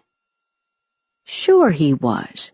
Someone must have talked to him at college, someone from the military with many bars on his or her shoulder, and he must have listened because they flew him out to Chetumal to see what he could do. Rogan started down the road, a lone figure in a gray hoodie, walking along the yellow line toward the high-rises. 100 feet? 200? Rogan kept moving. He was almost to the buildings. "What is he, half a mile out?" a male voice asked off-screen. "He's given us safe space," the original woman speaker said. "How much safe space does he need?" "As much as he wants." Rogan kept moving. "Is he still in range?" the woman asked. "I can levitate him from here, ma'am," a second woman with a higher voice said. "But if he walks any farther, we'll have to close the distance." Levitating a person without causing serious internal injury was a very specific branch of telekinetics. Levitators were highly prized, and once it became apparent that a child had this particular brand of magic, that's all they did. A regular telekinetic could lift or throw a person, but he or she would likely be dead even before a landing. Rogan stopped. He was 2 buildings into the block. On his left, a huge rectangular complex of dark stone rose 8 floors high. On his right, a white tower spiraled toward the stormy sky. "Finally," the male voice said. Rogan regarded the towers of glass and stone. He stood motionless, as if overwhelmed by the sheer size of the buildings. Moments dragged by, towing a convoy of minutes. "Oh, come on," the male voice said. Rogan leaned back. The wind stirred his long, dark hair. "Let it rip," the first woman murmured. The video blurred for a moment. I held my breath. Nothing. "And?" the male voice asked. "You told me he was some sort—" The white tower on the right slid to the side like a cut tree. This couldn't have been happening. Nobody could cut through a building. Cracks streamed up the tower. On the left, thin puffs of gray dust shot out of the office complex windows. The building held together for one long, torturous second. The front of it sagged and plunged down, tons of bricks and stucco plunging like the waters of Niagara Falls. Thunder pealed as thousands of tons of rock, steel, and concrete crashed onto the street. Oh, my God. My insides went cold. The sheer power. A human being couldn't contain that much power. Off-screen, people screamed. Their cries had no words, only the raw, primal sounds of intense human terror. The tower collapsed. Dense smoke, churning with gray and black dust, billowed like a tsunami from both buildings, clashing in the middle of the street right over Mad Rogan. 6 feet on both sides of him, the blast waves broke, rolling back as if bouncing from an invisible wall. Debris crashed into the barrier and ricocheted into the street. He stood enveloped in a funnel of clear, calm air. Wind swirled Rogan's dark hair. He turned his hands palms up. The recording blurred. To the left and right, the buildings adjacent to the rubble, a red tower and a brown apartment high-rise, fractured and fell. The sound was deafening. "Stop him!" the man screamed. "He can't be stopped!" The original woman howled over the roar of the falling buildings. "He can't hear us or see us! We have to wait it out!" Mad Rogan's feet left the ground. He rose 2 feet above the pavement. "It's not me!" the levitator screamed. "It's not me! I can't reach him!" The recording blurred. The camera trembled. The heavy truck parked on the left slid toward it. "Jesus Christ!" a man yelled. The recording stopped mid-word. Byrne and I stared at the dark screen. I sat, shell-shocked, not sure what to do next. I've studied many primes. I've never seen one who could do that. This was inhuman. "I think we should reconsider getting involved," Byrne said. It's too late, I told him. My voice sounded dull. I took the job. We looked at the screen some more. "We can't tell Mom," I said. "Oh, no, we really can't." Byrne clicked the video off and went to erase the browser history. "Leon?" I guessed. "Uh-huh. He likes to snoop, and he'll blow our cover." The video disappeared, but my dread didn't. What kind of magic was that? "The consensus is he's an inorganic telekinetic."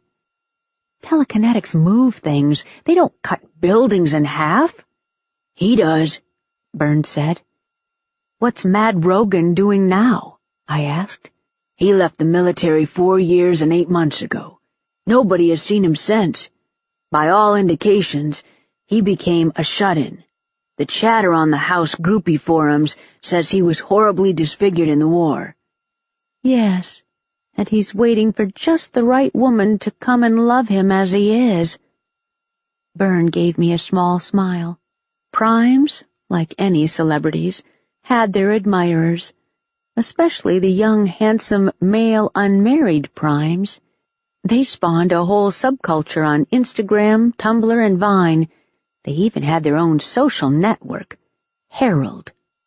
Most of the content consisted of photos of primes, fan art and fan fiction, often with a romantic bend and wild speculation about who was going to marry whom and what sorts of powers their kids could possibly have. Usually powers carried over from generation to generation, but when 2 different magic bloodlines mixed, there was always a chance for some mayhem. "Does he love his cousin?" I asked. The Lanceys disowned Kelly Waller when she turned 22. Wow. Being thrown out of the family was the worst kind of punishment. Having financial support severed was hard enough, but being disowned also cut you off from all family contacts and connections. It made you an outcast. You couldn't go to your family's friends or to your family's enemies because neither would trust you. Members of the houses almost never suffered being disowned, even when they were complete screw-ups. Case in point, Adam Pierce probably murdered a man and injured a woman and 2 children, and his house was falling over itself trying to bring him back into the fold. Members of a house were simply too valuable. The Lanceys weren't the main branch of House Rogan, but still. Why would they do that? I don't know, Burns said, but she hasn't had any contact with either Rogans or Lanceys. 3 years ago, her bakery went under. Rogan had gotten out almost 2 years prior. He didn't help her? Burns shook his head. Also, she and her husband, Thomas, repeatedly borrowed against their house for Gavin's tuition. They've been hanging by a thread for the last 2 years. How much did she need to keep the bakery open?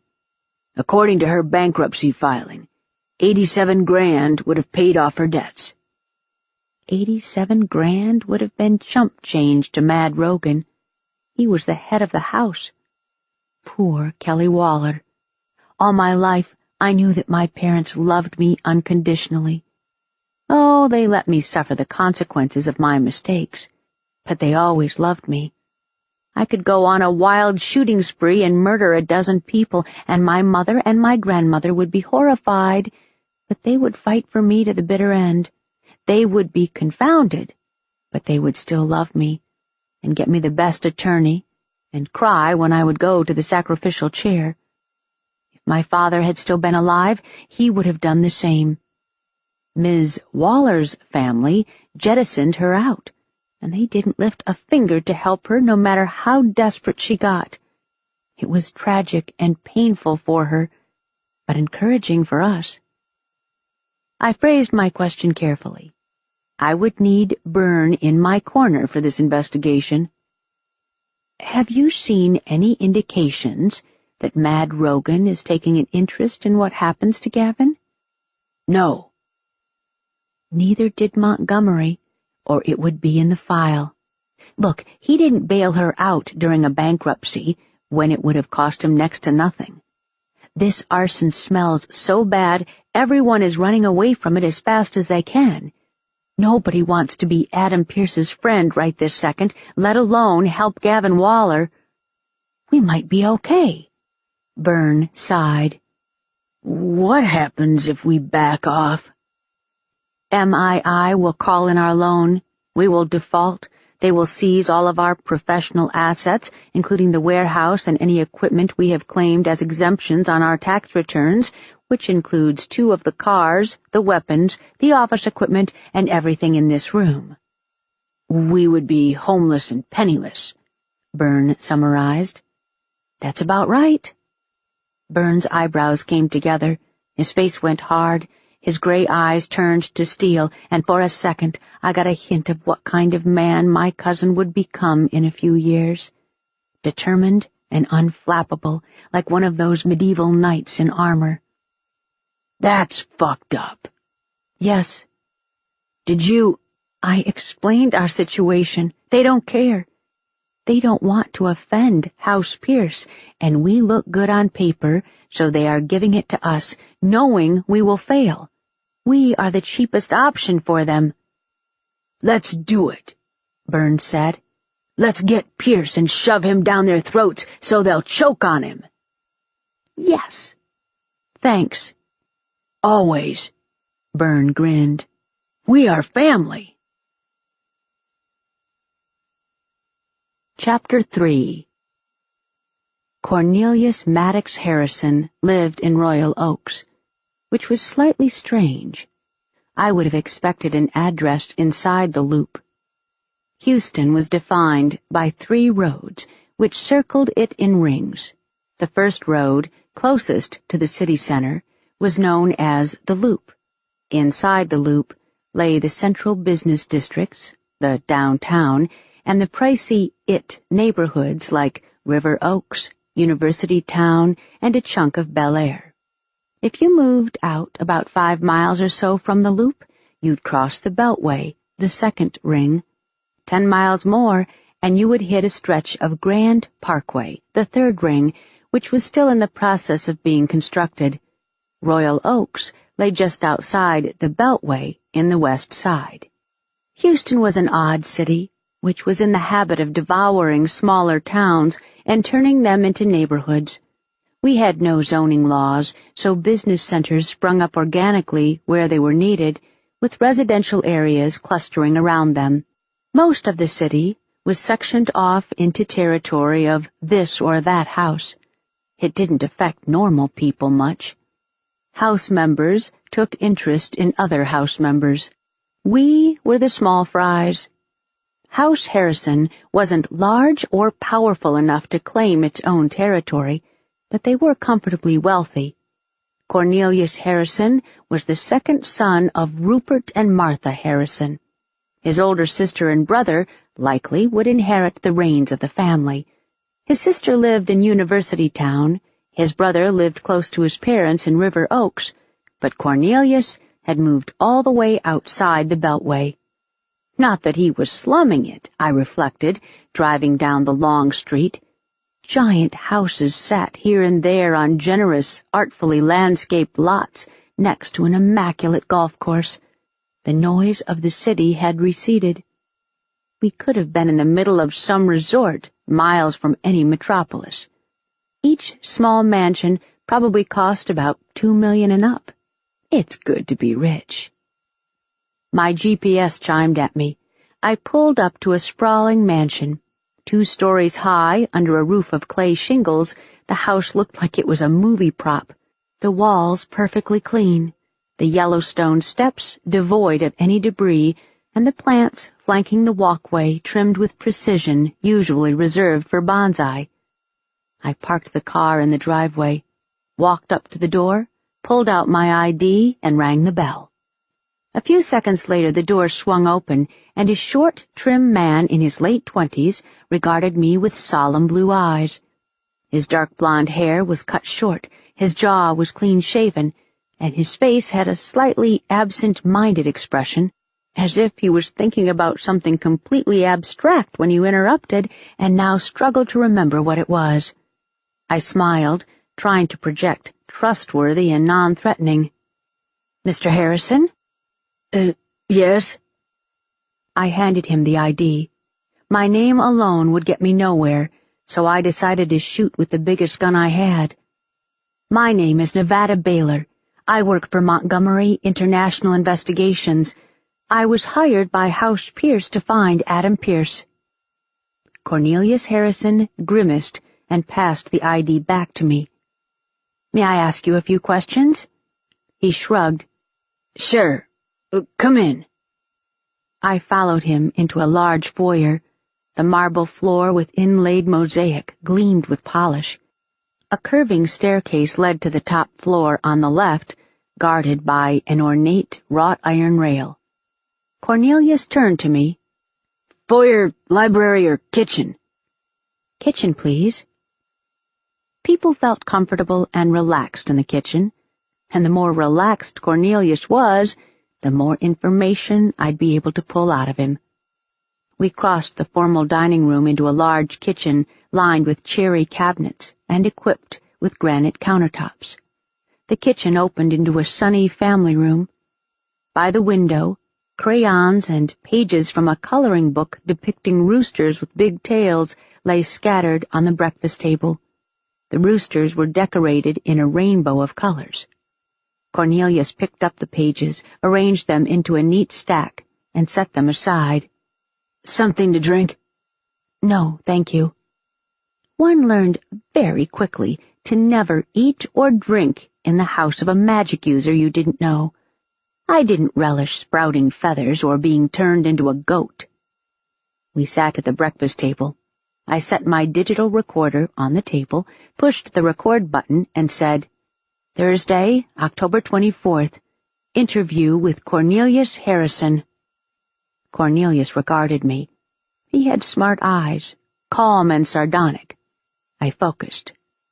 "For the record," he said, "I don't really want to answer your questions, but I fought with Christina Pierce before, and I have no desire to repeat the experience." I waited for my magic to click. It didn't come. Cornelius was telling the truth. No love lost between him and Adam Pierce's mother. I made a mental note in case I'd need it later. "How long have you known Adam?" "Since we were very young children," Cornelius said. 4 or 5. "True. Are you his friend?" Cornelius laughed quietly, a humorless dry sound. "Are you a member of House Pierce?" "No," I said. "So you're hired help?" "Yes," I said. "Are you doing this job under duress?" "Yes." "How did you know?" Cornelius smiled. "Because nobody in their right mind would go after Adam unless they had no choice. Also, because that's the way House Pierce operates. They use both carrot and stick at the same time. You're hired help, and I assume at some point you will be paid. I was hired help, but I received no compensation. Quite the opposite. My mother and Christina Pierce went to college together. At some point, it was decided that Adam needed a boyhood companion." He sank an ocean of sarcasm into those 2 words. "I was volunteered for the job. Nobody asked me or Adam if we were happy with the arrangement." "Were you happy with it?" Cornelius leaned forward a little and said, pronouncing the word with crisp exactness, "No." "True. Why not?" "Because I had the designated role of Adam's keeper, even though we were roughly the same age. I was the ugly friend who makes a woman look better at a party. Less powerful, less wealthy, less significant. When Adam got in trouble, I was supposed to step forward and take the responsibility for the act. Except Adam reveled in rubbing people's noses and things he did. If he broke something, he would step forward and claim it like it was some worthy deed. Then I received the lion's share of the punishment because I failed to help him make good choices. This arrangement continued until college, where he and I finally went our separate ways. I do not count Adam among my friends. He is somebody I used to know." "And yet you posted his bail 6 times. Cornelius sighed. "After college, I took some steps to separate myself from my family. I love them, but they tend to use me, and I've decided I don't like being used. When my grandfather died, he left some money to me, which I used to purchase this house. For my sister, this would be a spare residence, one of several. For me and my wife, this is our home. This will likely be the only house we have, and we plan to pass it on to our children." His voice told me he was proud of it. He probably thought his house was modest. To me, it was a palace. It was all in the frame of reference. "I took steps to become largely independent of my family," he continued. "However, at the time of Adam's first arrest, his mother was in a position to influence my wife's employment. I was given funds and asked to post his bail." "Why go through the trouble? Why didn't House Pierce bail him out?" "Because he publicly turned his back on them." Cornelius grimaced. His bad boy image would take an unrecoverable hit if it became known that his mommy and daddy put up the money to spring him out of jail. "But you being the boyhood companion were safe." Cornelius nodded. This was beginning to look like a dead end. A hint of movement on the stairs made me turn. A Himalayan cat, its fur cream and chocolate, ran down the stairs, followed by a raccoon and a white ferret. "Excuse me," Cornelius said. The 3 animals ran to his feet and sat, staring at him. "I take it Matilda is awake?" 3 heads bobbed in unison. Cornelius rose, took a sippy cup with a bright red top out of the refrigerator, and washed it under the faucet. The raccoon stood up on her hind legs. Cornelius held the cup out. "Take the juice to her and entertain her until I come up." The raccoon took the juice into her dark paws and ran up the stairs on her hind legs. The cat and the ferret followed. "You are an animal mage." They were so rare that I'd only met one before. "Yes.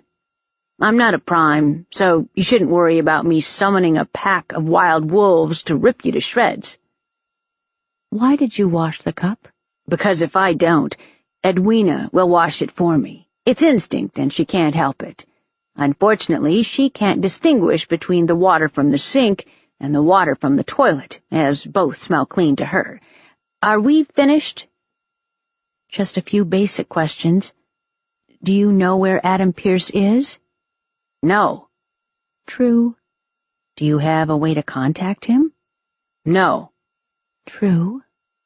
Does he have any friends or acquaintances with whom he keeps in touch?" "Not from his old life. I'm his only link. He wasn't unpopular. He was too handsome and wealthy. But he didn't form any lasting friendships." "Do you have any information that could help me find him?" "Direct factual information? No. But I can tell you that Christina would never allow her golden boy to suffer discomfort. One way or another, she is supporting him somehow.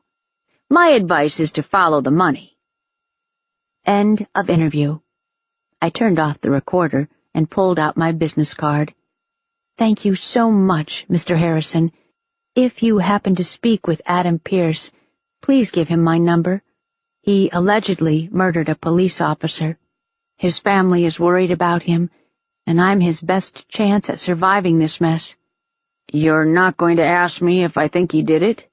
Cornelius asked. "Honestly, I don't care. My job isn't to prove that he's innocent. I just have to bring him in one piece." "Very well." He walked me to the door, opened it, and hesitated. "Miss Baylor, if you speak to House Pierce, they will claim that Adam was an exemplary human being until he went to college, where he somehow got all these radical ideas into his head. They have most people convinced of it." He cleared his throat. "Our elementary school was less than 5 blocks from my house. When we were in 3rd grade, we were given permission to walk home with our bodyguard following us at a discreet distance. We would stop at a shop on the way. The first 3 times we did, Adam stole. Nothing much, a candy bar, a drink. He wasn't subtle about it. He just took it and walked out of the store as if he was proud of the act. The 4th time, a relative of the owner grabbed his hand and took the candy bar away from him. Adam burned him. He burned him so badly that by the time the bodyguard got there, the man's skin had bubbled on his face. I still remember the smell. This acrid, terrible stench of human flesh cooking. House Pierce tried to say that Adam was a child who was completely terrified and lashed out on instinct. They threw enough money at the family, and the whole matter was swept under the rug. But I was there, and I saw his face. Adam wasn't scared. He was furious. He was punishing the man because he dared to prevent him from stealing." Cornelius leaned toward me slightly, his eyes serious. "He would have burned that man to death over a candy bar. Adam takes what he wants, and if you tell him no, he will hurt you. That's the kind of person you're dealing with. I won't say good luck, but take care." By the time I left Cornelius's modest palace, the sun had rolled close to the horizon. I sat in my car for a while and surfed the net. A quick search of my inbox revealed no new developments, but a search of motorcycle-related businesses within Houston city limits led me to Gustav's Custom Cycles. The picture of the business looked a lot like the backdrop in Pierce's Twitter shot. Gustav's Custom Cycles was clear across town. By the time I got there, it would be close to getting dark.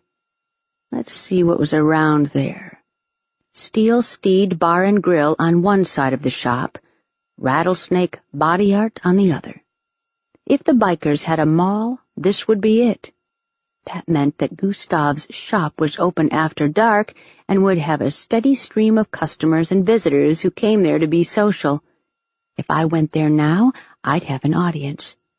They all knew each other, and I would be coming in as an outsider, asking them to rat out someone they considered a friend. I could talk to the same guys one-on-one at their jobs during the day, and they would be polite and calm. But get them all together, let them soak in a couple of beers, and group machismo kicked in.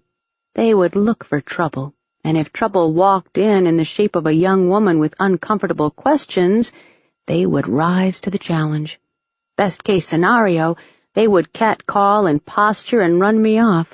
Worst case scenario, someone would get hurt. There was no need for that. I could just as readily speak to the owner of Gustav's tomorrow morning, bright and early, when everyone would be sober. I started the engine and went home.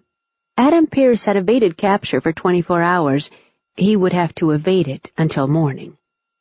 The traffic was murder.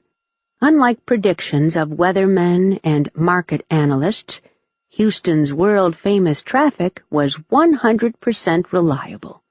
It never failed to show up and clog the roads. I drove through it, inching forward and avoiding drivers who barreled into seemingly solid walls of cars as they switched lanes, and thought about Adam Pierce. He hadn't turned himself in. Nothing on the Twitter feed. Byrne was scouring the internet for any hint of him and Gavin Waller, and Byrne was exceptional at what he did. So far, he had turned up nothing. Why torch the bank? Was it a bungled robbery attempt? It wasn't a political statement. Otherwise, Adam would have left some sort of loud declaratory message. Up yours, oppressors, or something along those lines. Was it a drunken prank that got out of hand? What was Gavin's role in all of it? I really hoped the boy would come out of this alive, if not for him, then for his mother's sake. Kelly Waller's financial record showed a life of sacrifice for her children.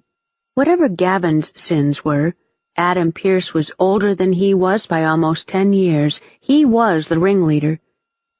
How the hell was I going to convince Pierce to come in? John Rutger was nowhere near a prime, and he'd tossed me against a wall. Too bad I couldn't spit fire. Wait. That wouldn't really help me. Too bad I couldn't spit ice? Theoretically, if you did spit ice, you wouldn't be able to spit much. A human body held only so much water. Now, if I could summon binding chains, Pierce would probably melt them. Would molten metal burn him if he was the one who melted it? Mad Rogan's image popped into my head. There was something about those blue eyes looking into the camera. Not exactly sadness, but a kind of self-awareness, underscored by a slightly bitter smile, almost as if he knew he was a human hurricane and regretted it, but he wouldn't stop. I was probably reading too much into it. How in the world did they contain him in the military? I'd seen firsthand the damage that war did to people. If a prime snapped, hundreds of soldiers would die. 45 minutes later, when I finally pulled in front of the warehouse, I was tired of the question marks and thinking in circles, and I was really hungry. The moment I stepped into the hallway, the scent of freshly baked biscuits, barbecue sauce, and spicy meat swirled around me. Cinnamon, garlic, cumin. I pulled my shoes off and let the scent carry me into the kitchen. A note and 2 plates with pulled pork and biscuits waited for me on the island. The note said, "Nevada, I called it an early night. Help yourself and please take a plate to your grandmother, or she'll forget to eat again." My mother called it an early night when she missed Dad and didn't want us to see her cry. I understood. It was 5 years, but I missed Dad too. I could close my eyes and imagine him rummaging through the pantry, complaining that someone ate the steak he'd been saving, and he was now reduced to eating unnatural things like salad and croutons. Mom was always the hard one. When Dad was around, she laughed. She still laughed now, just not as often. I gobbled up my food, rinsed the plate, stuck it into the dishwasher, and took the second plate and a glass of iced tea to the back of the warehouse. Once you passed through the main wall, no hint of our living space remained. It was all motor pool. Sealed concrete floor polished to a shiny dark smoothness, tools on the walls, armored vehicles, some with small guns, some with tank-like barrels, crouching in the gloom, and the grandma smell. Gas, engine oil, and gunpowder. A mid-size armored track vehicle sat in the middle of the floor, bathed in the glow of the floodlights. Grandma Frida's skinny legs and jeans stuck out from under the vehicle. To the right, Arabella lounged on the gutted shell of a Humvee covered by a dark green tarp. I had grown up just like this. When I would get home after school, Mom and Dad would still be gone, so I'd grab a snack and go hang out with Grandma in her shop. You could tell Grandma anything. She said that vehicles spoke to her if she let them. Children did too. She never judged, and even if you cursed or admitted to doing something terminally stupid, she would never tell Mom and Dad. I vented most of my fears and worries here. Then it was Burns and Catalina's turn, then Arabella's and Leon's. We all were busy now, so we didn't visit as much, but at least once a week one of us would end up hanging out here, spilling our guts and shaking our fists. "Dinner!" I called. Arabella scooted further up the tarp. She looked glum. Something didn't go well at school. Grandma slid from under the vehicle and sat up. "Grub. Yes. Hungry." I handed her the plate and nodded at the vehicle. "What's his name?" "Thiago." Grandma touched the metal. Her eyes grew distant for a second, her magic making the connection to the inner workings of Thiago's engine. "Wolf spider class. He seems like a Thiago to me." Mech mages, like my grandmother, were rare. Some made guns, others worked in civil engineering, but all shared a magical connection to things of metal and moving parts. For Grandma Frida, it was armored things that moved. It didn't matter if they rolled, crawled, or floated.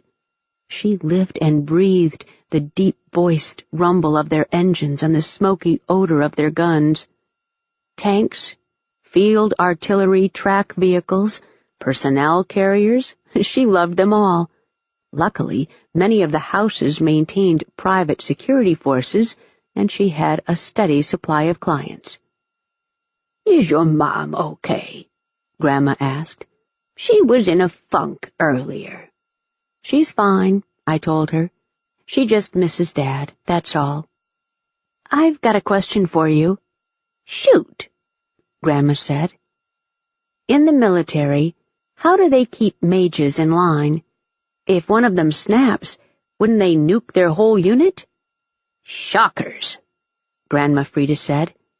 "Also referred to as joy buzzers, the shakers, squid shivers." "Squid shivers?" "A squid is a Navy grunt," Grandma said. "The Navy was the first to use the shockers, because it quickly found out that mages and ships don't always mix well." Made sense.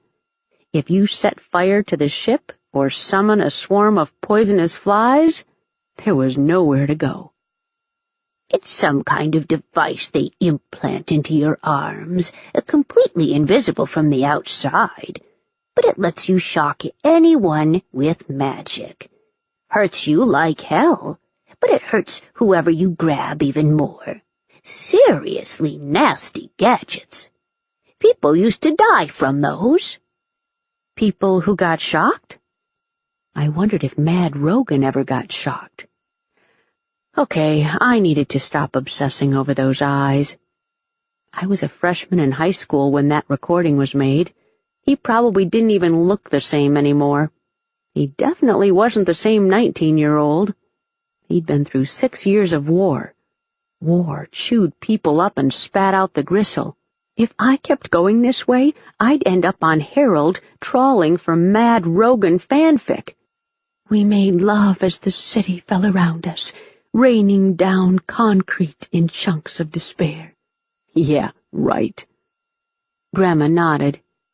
The shocked and people who did the shocking. A shock works 2 ways. First, you have to prime it with your own magic, and only then it hits the other guy as you make contact. It sucks a good chunk out. If it takes too much magic, your body gives out and it's curtains. First generation of trials had a mortality rate of over 30%. By the time Penelope enlisted, they had done a lot better with them. You wouldn't believe the stuff they've got now. I know a guy who can implant one. That didn't surprise me. Is it illegal? Oh, yes. Grandma grinned. And you might die from it. You want a set? No, thanks. You sure? Grandma winked at Arabella. You wouldn't need a taser anymore. No, I'm all good. Besides, the plan is to avoid being in a situation where I have to use the taser in the first place. Uh-huh. For example, I had a chance to interrogate an owner of a bike shop late at night, and I decided instead to come home. Grandma Frida set the plate down and picked up the 5-foot-long breaker bar used to break track on the vehicles. In the right hands, it could disable a tank, and Grandma Frida was an expert. I don't understand you, Neva. You're 25 years old. Where is your sense of adventure? When I was your age, I was half a planet away from the place I was born. You're just so, sensible. Arabella perked up, sensing blood in the water. I had to nip this in the bud or the teasing would never end. She who showed weakness to teenagers would be picked on to death. True fact of life. I have a family full of quirky people. Someone has to be sensible so all of you can enjoy being reckless weirdos. You have to live a little. Grandma fitted the track bar into the cog on the track. Go out with a bad boy. Run head first into a fight. Get roaring drunk. Something. A guilt trip. Unfortunately for Grandma, I grew up with 4 younger siblings. Guilt tripping was sometimes the only reason anything got cleaned in our house. Grandma, why don't you knit? What? Why don't you knit? All grandmas knit. Grandma leaned into the track bar. The track split open and crashed to the floor with a loud clang. She stared at me with big blue eyes. You want me to knit? Arabella snickered. If you look in the dictionary under grandmother, you'll see a little old lady with 2 knitting needles and a ball of yarn. I pretended to stir imaginary spaghetti with 2 imaginary chopsticks. Sometimes I sit and think, if only my grandma had knitted me a hat or a scarf. We live in Houston, Texas. Grandma wiped her hands with a rag. You'd get a heat stroke. Or a stuffed animal. I would have cuddled with it at night. I sighed heavily. Oh well, I guess that's never going to happen. Arabella giggled. Grandma pointed the breaker bar at her. Quiet in the peanut gallery. I gave them a nice, sweet smile. Well, I'm going now. You 2 have fun. I have to work tomorrow. Chapter 4. Gustav's Custom Cycles occupied a rectangular steel building with corrugated metal walls. It was exactly 200 feet wide and 800 feet long, manufactured by Olympia Steel Buildings, delivered to the site and assembled there 4 years and 7 months ago. Byrne had pulled up the city permits for me. Before I went to bed last night, I spent hours reading the background file on Adam Pierce and whatever Byrne had been able to dig up during the day. I read interviews with Adam Pierce's parents and teachers, tabloid articles, credible gossip on Herald, and what little Adam's college friends said about him. I read his speeches. Adam liked making speeches, especially after giving his family the finger, and the message wasn't so much anarchy, but right of might. If you can take what you want, you should be able to do so, and government and law enforcement shouldn't be able to prevent you because they have no right to exist.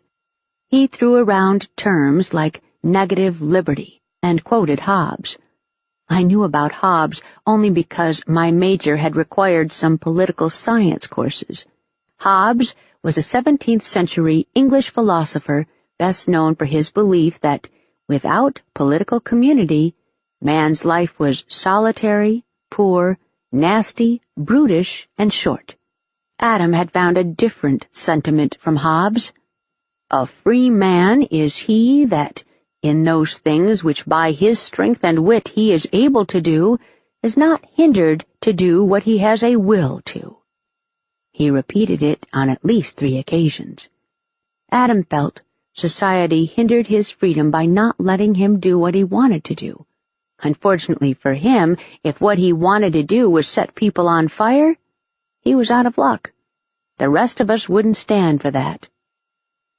I now knew more about Adam Pierce than I ever wanted to.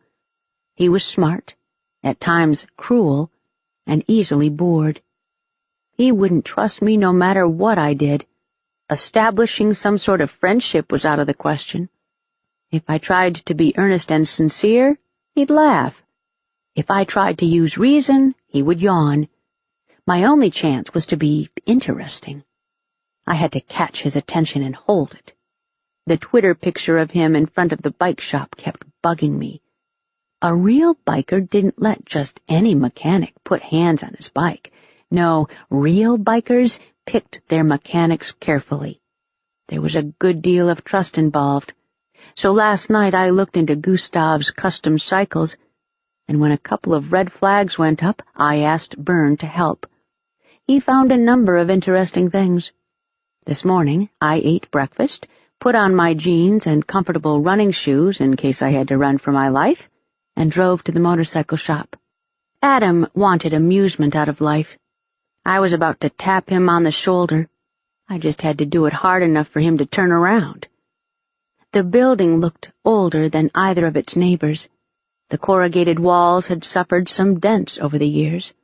Someone had painted the front facade solid black and airbrushed a hell bike on it, huge, shiny, and framed in billowing flames full of grinning red skulls.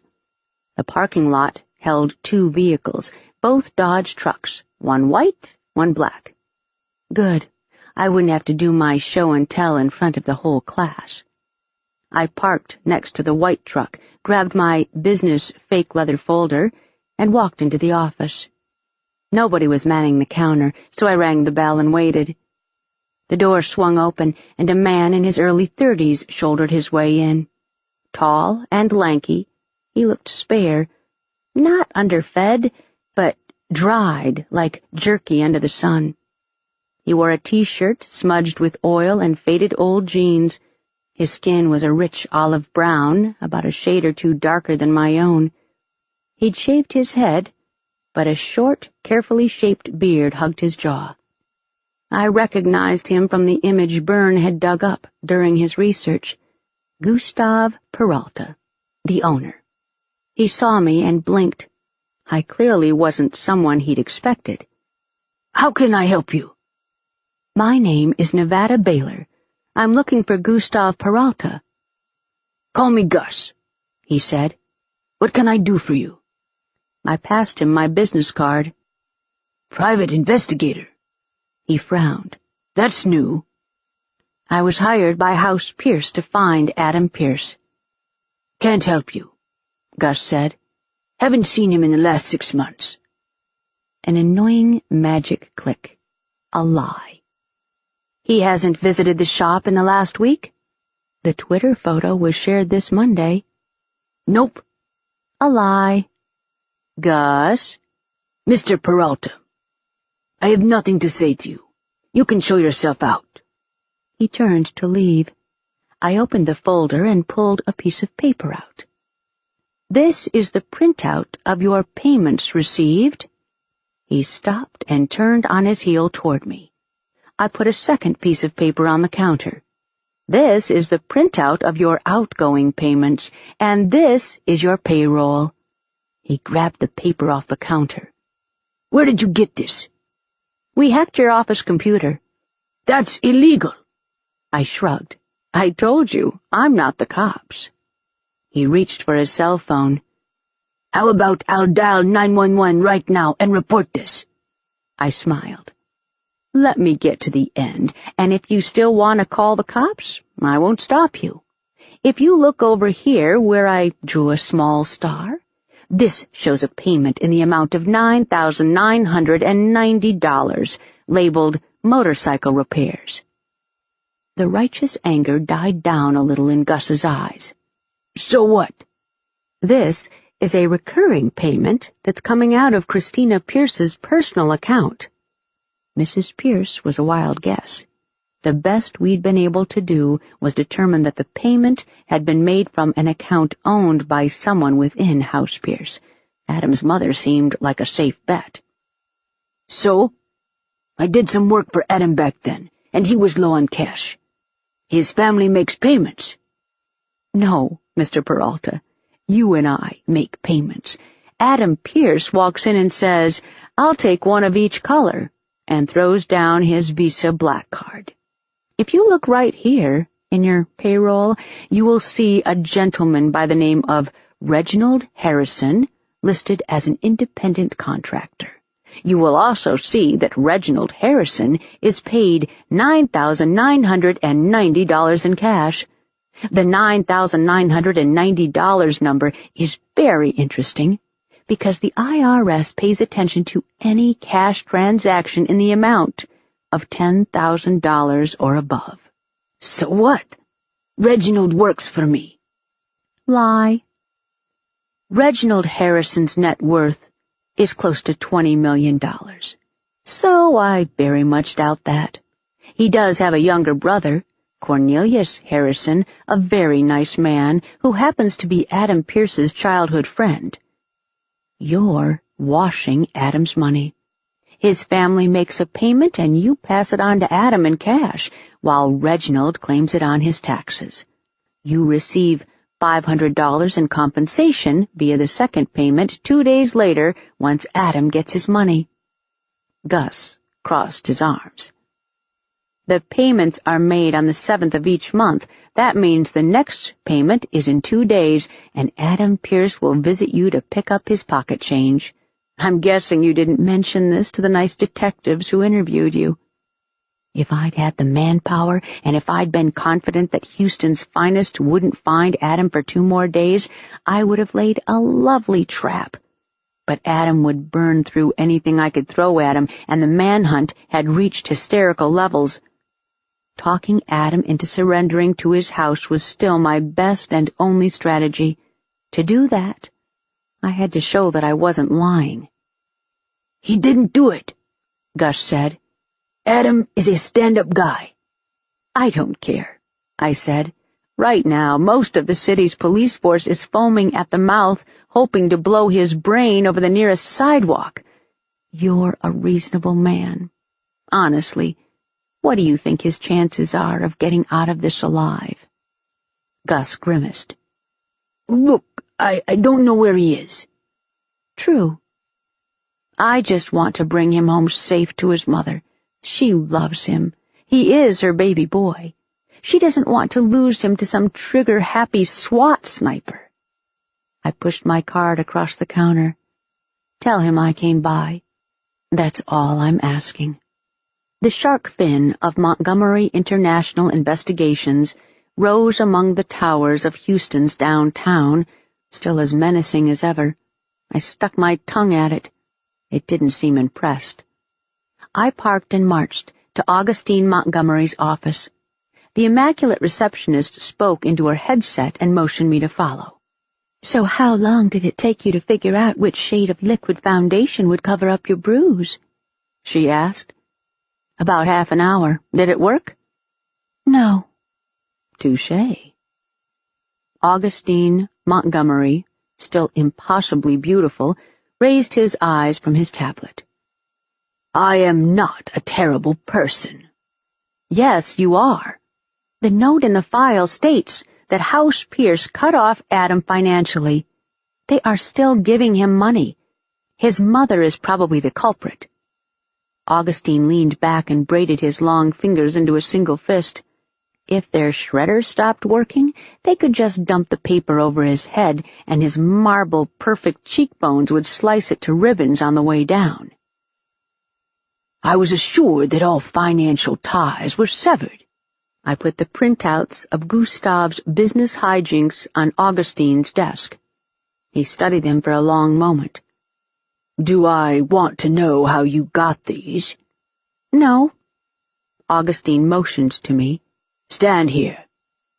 I came over and stood next to him. "Say nothing," he said. "I want you to understand that if this information is in error, the consequences for you will be serious." His fingers flew over the keyboard. A large monitor came to life, showing an office backdrop and a trim man in a business suit at a desk. Peter Pierce, Adam's older brother. The traces of Adam's beauty were definitely there, in the dark eyes, the bold line of the nose, and the shape of the mouth. But Peter lacked the pretty boy smolder that turned Adam into the darling of the media. Peter was at least 10 years older, and he radiated respectable, the way his young sibling radiated edgy. "Augustine," Peter said, "have you found him yet?" "We're working on it." We meant me, and Peter saw my face. I was now irrevocably connected to the search for Adam. Augustine leaned back. "I have reason to believe House Pierce is still supplementing his income. I can't stress how important the financial incentive is to bringing him in safely. If you keep giving him play money, he will keep taking his chances." Peter waved his hand. Yes, we must make it as nasty for him as possible. I remember the lecture. I assure you, no payments have been made to him." Augustine ran through the transfer for him. "Give me the account number," Peter said. Augustine typed it in. A computer chimed on Peter's side.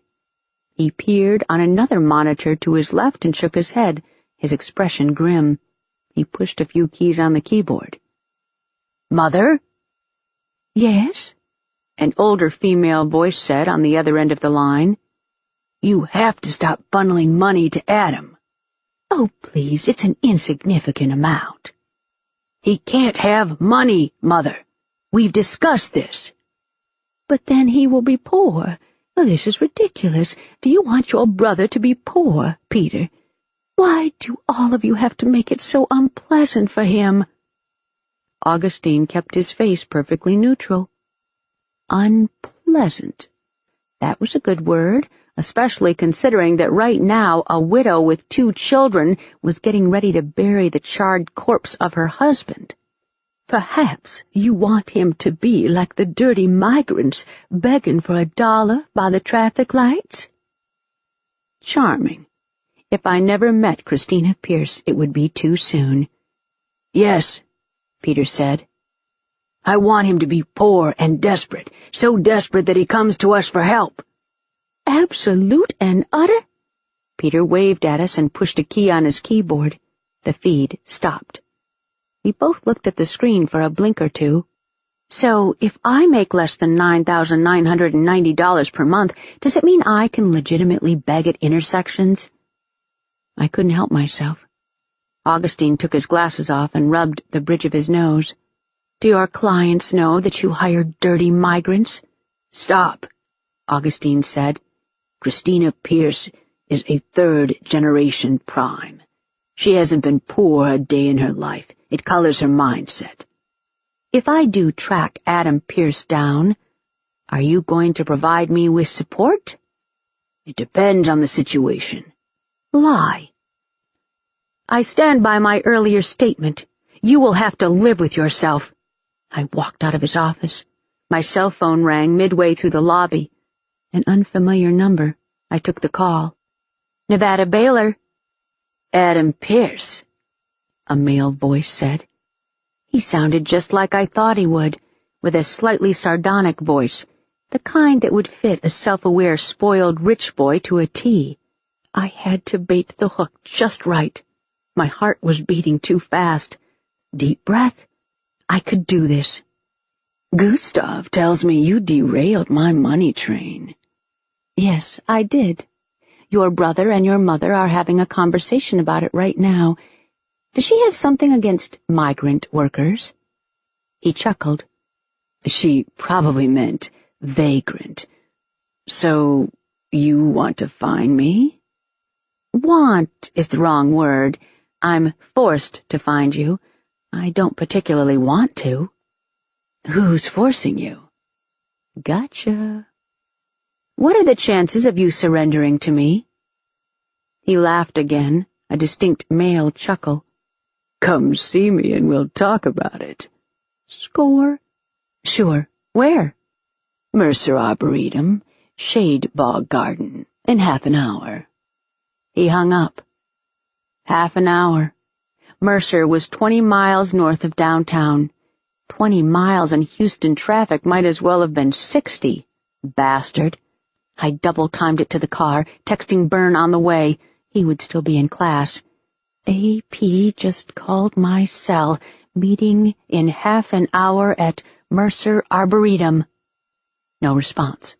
Byrne could track my phone anywhere, but tracking wouldn't do me any good if Adam turned me into burnt ends. Half an hour would give me just enough time to get to Mercer Arboretum. Not enough time to wrangle any backup. Besides, backup wouldn't do me any good.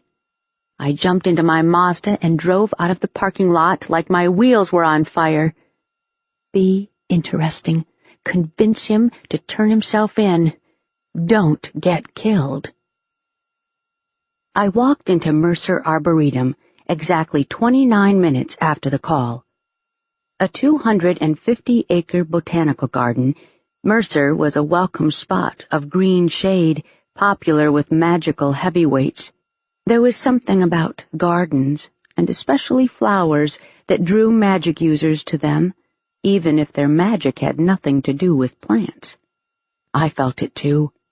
All around me, flowers bloomed, trees spread their vast canopies, insects fluttered from leaf to leaf, birds sang. It was like being wrapped in a cocoon of life, suffused with the simple happiness of existing. I wasted 20 seconds at a gift kiosk, turned north, and hurried down the trail, my purchase folded in my hand.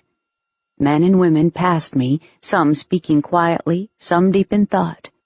Expensive clothes, beautiful faces, some so flawless that illusion magic had to be involved.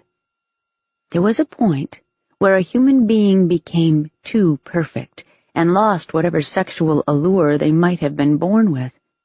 They become untouchable and almost sterile, like plastic mannequins in store windows. Many primes understood this and left some imperfections, like Augustine Montgomery. But a lot of mages of lower caliber didn't. Considering how many magic users I passed, this might turn out to be a wild goose chase. Adam Pierce was too well known, and this place was too public. The winding path turned into a boardwalk flanked by a black iron rail. The points of the rail bent out toward the nature in arches, as if straight, man-made lines had no business here. Trees crowded in.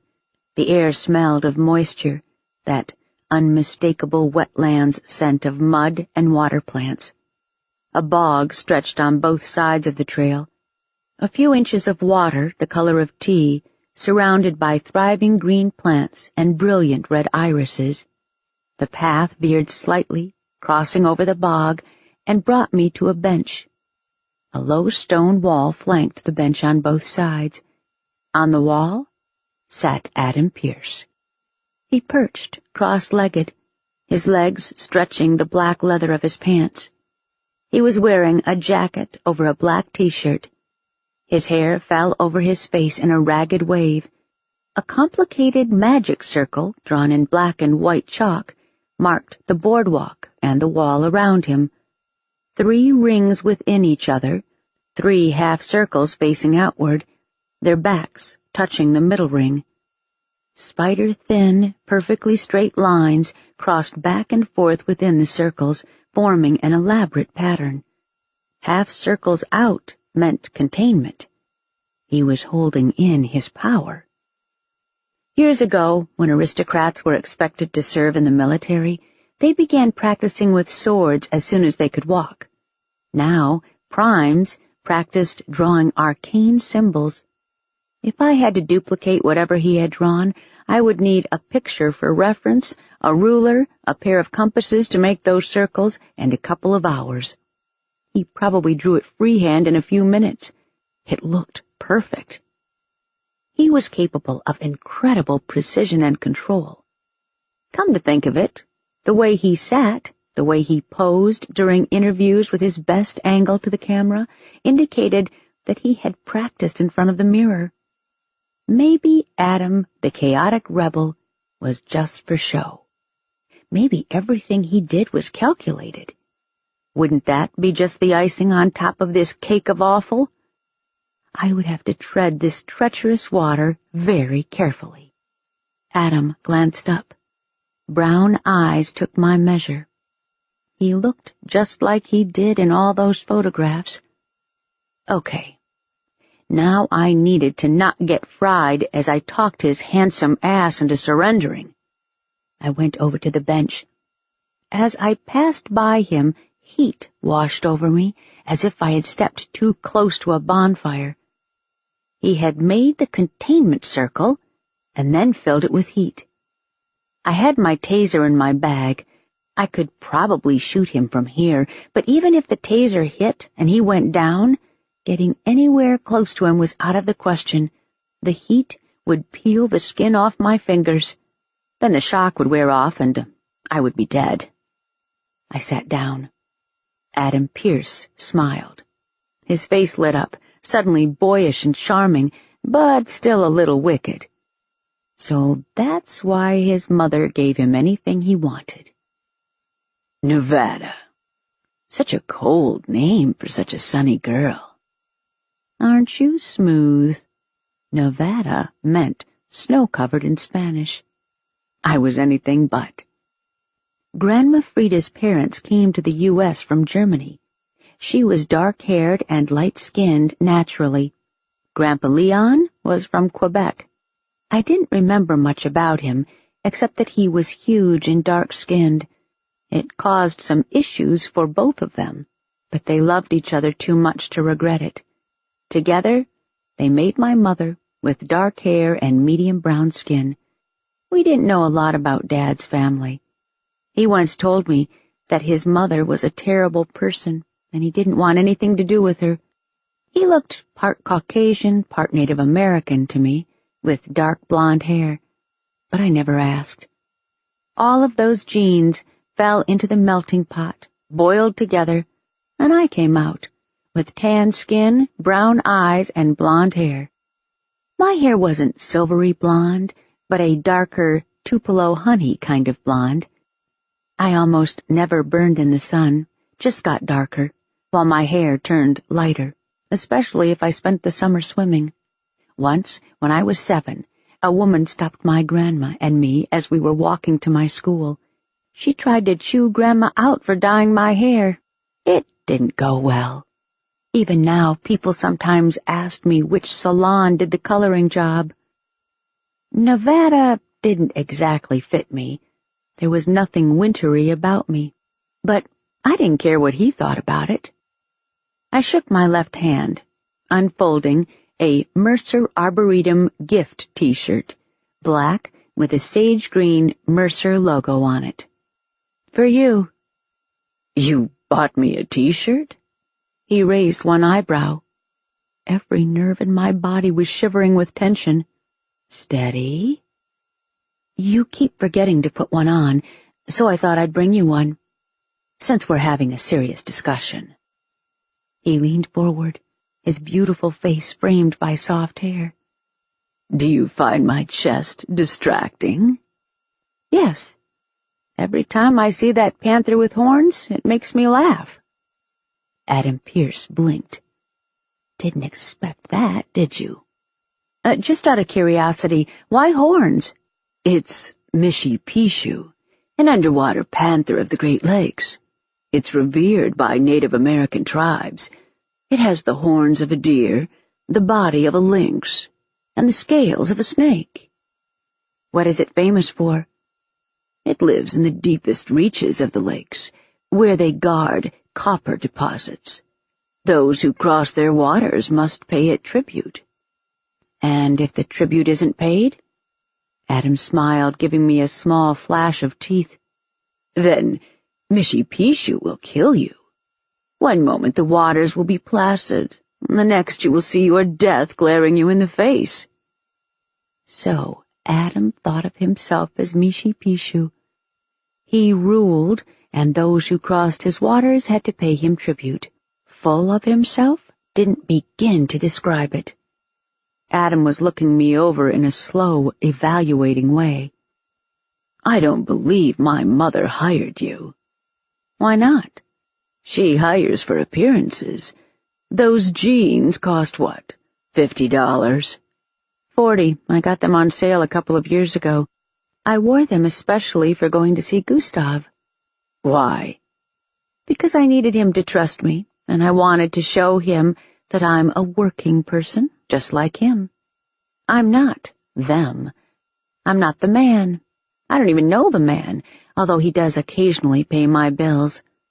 If I went to see your mother, I would have worn my Escada suit. It cost $1,600, so your mother wouldn't be impressed, but at least she wouldn't dismiss me as a beggar right away. Adam's eyes narrowed. I've looked you up. You're Small Potato, Snowflake. Pet names. Ugh. Our firm has an excellent reputation. Why would you spend $1.50 on a suit? Isn't it like half of your monthly paycheck? I forced my voice to be casual and light. See, this is how I can tell you've never been poor. Are you poking at me, or are you genuinely curious? He leaned back. I'm curious. When I start poking at you, you'll know. I let the innuendo fly by, pretending I didn't get it. When you're wealthy, you have the luxury of wearing whatever you want. You're rich. If someone does attempt to judge you by the way you're dressed, you would find it amusing and rub their nose in it. When you're poor, your ability to land the job you need or accomplish some social task often depends on what you wear. You have to cross that threshold from supplicant to one of us. It's amazing how doors can open once people stop looking down on you. So you save up, buy one outrageously expensive outfit, and wear it to every special occasion for years as if it's your everyday clothes. I have two, an Escada and an Armani. Once in a blue moon, a large insurance company or a wealthy member of some house wants to hire us. So I wear one to get the job and the other to deliver results, because I like to be promptly paid. The rest of the time they hang in my closet wrapped in 2 layers of plastic, and my sisters know that to touch them is to face a penalty of horrible death. Adam laughed. It was the rich, self-indulgent laugh of a man who didn't have a care in the world. I like you, Snowflake. You're genuine, real. Why are you on this job? Because our firm is a subsidiary of Montgomery International. And if I don't bring you in, they will take away the business I worked years to build. My family will be homeless. Adam laughed again. Something about my family being homeless must have been hilarious. How much do you weigh? That's an odd question. About 130 pounds. He shook his head. You don't lie at all, do you? When an occasion called for it, I lied like he wouldn't believe. People lie too much because it's easier. I don't lie unless I have to. Adam, you know you can't evade the cops forever. When they find you, it won't be, put your hands on the back of your head and kneel so we can cuff you. It will be a bullet to the brain. He leaned his elbow on his knee and rested his chin on his fist. Mm-hmm. If they don't find you within the next couple of days, they will offer a reward. Then any junkie on the street will be gunning to turn you in. The only logical way out of this situation is turning yourself into your house. Why? So I could rot the rest of my life in a cage? I seriously doubt House Pierce will let you rot in a cage. Your mother clearly adores you. She'll move heaven and earth to keep you out of prison.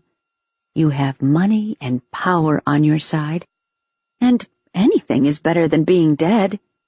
He focused on me. Do you think I did it? I was beginning to think he did. I forced a shrug. I don't care. My job ends with bringing you in. He unfolded himself from the wall and touched the chalk with his foot, smudging the perfect line. Heat shot upward in a column. My heart was beating too fast. I tasted metal in my mouth. Adrenaline had kicked in. If he fried me now, I couldn't do a thing about it. Adam shrugged off his leather jacket. A whiff of burned fabric polluted the air. Scorched patches appeared on the T-shirt. It melted, turning into ash, and Adam shrugged it off. The sun played on his sculpted chest and washboard abs, highlighting every smooth curve and every hard contour of muscle with golden glow. It was good Grandma Frida wasn't here. She would have had a heart attack for sure. Adam reached over and plucked the Mercer T-shirt from my hand. He pulled it on, shrugged on the leather jacket, and grinned at me. Adam, I'll think about it, Snowflake. He winked at me. I pulled out my cell phone and snapped a picture of him. He stepped over the stone wall and guided a motorcycle from behind a bush. He had taken a motorcycle into Mercer, into this calm, tranquil place where even bicycles were restricted to only a few trails. Adam saddled the bike and roared off at breakneck speed. Well, that went about as well as I had expected. My hands shook. My body still hadn't realized the danger had passed. I took a deep breath, trying to calm down. In front of me, the bog spread, a green and brown labyrinth of mud and water. Suddenly, it seemed depressing. I wanted flowers, color, and sunlight. I got up and walked south, heading toward the gardens. I'd failed. Logically, I'd known I wouldn't be able to talk Adam into turning himself in on the first try, but I still had hoped. I was good at talking to people. Well, at least he hadn't fried me. That was good. I pulled up my cell phone, sent the picture of Adam Pierce to Augustine's inbox, dialed MII, and asked for Augustine. Yes, his cultured voice said into the phone. Check your inbox. There was a tiny pause. Why is he wearing a Mercer Arboretum T-shirt? I bought it for him to cover up the Native American water panther on his chest. He refuses to come in. His exact words were, "Why, so I could rot the rest of my life in a cage?" I think I can get him to meet with me again, but I need some assurances from the family. He doesn't want to go to prison." "I'll see what I can do." Augustine hung up. I kept walking. Adam probably did commit the arson. I had no idea what would possess him to torch the bank, but the way he danced around it, flirting with the question, suggested he had something to do with it. Of course, he could just have a persecution complex, let himself be blamed for something he didn't do, and revel in his victimhood. In any case, whether he did it or not, I had to deliver him to his family. Even spoiled rich boys were entitled to due process. My job ended with him in his mother's loving arms. What House Pierce did with him afterward wasn't my problem. The path brought me to the center of the gardens, to a rectangular plaza surrounded by towering trees.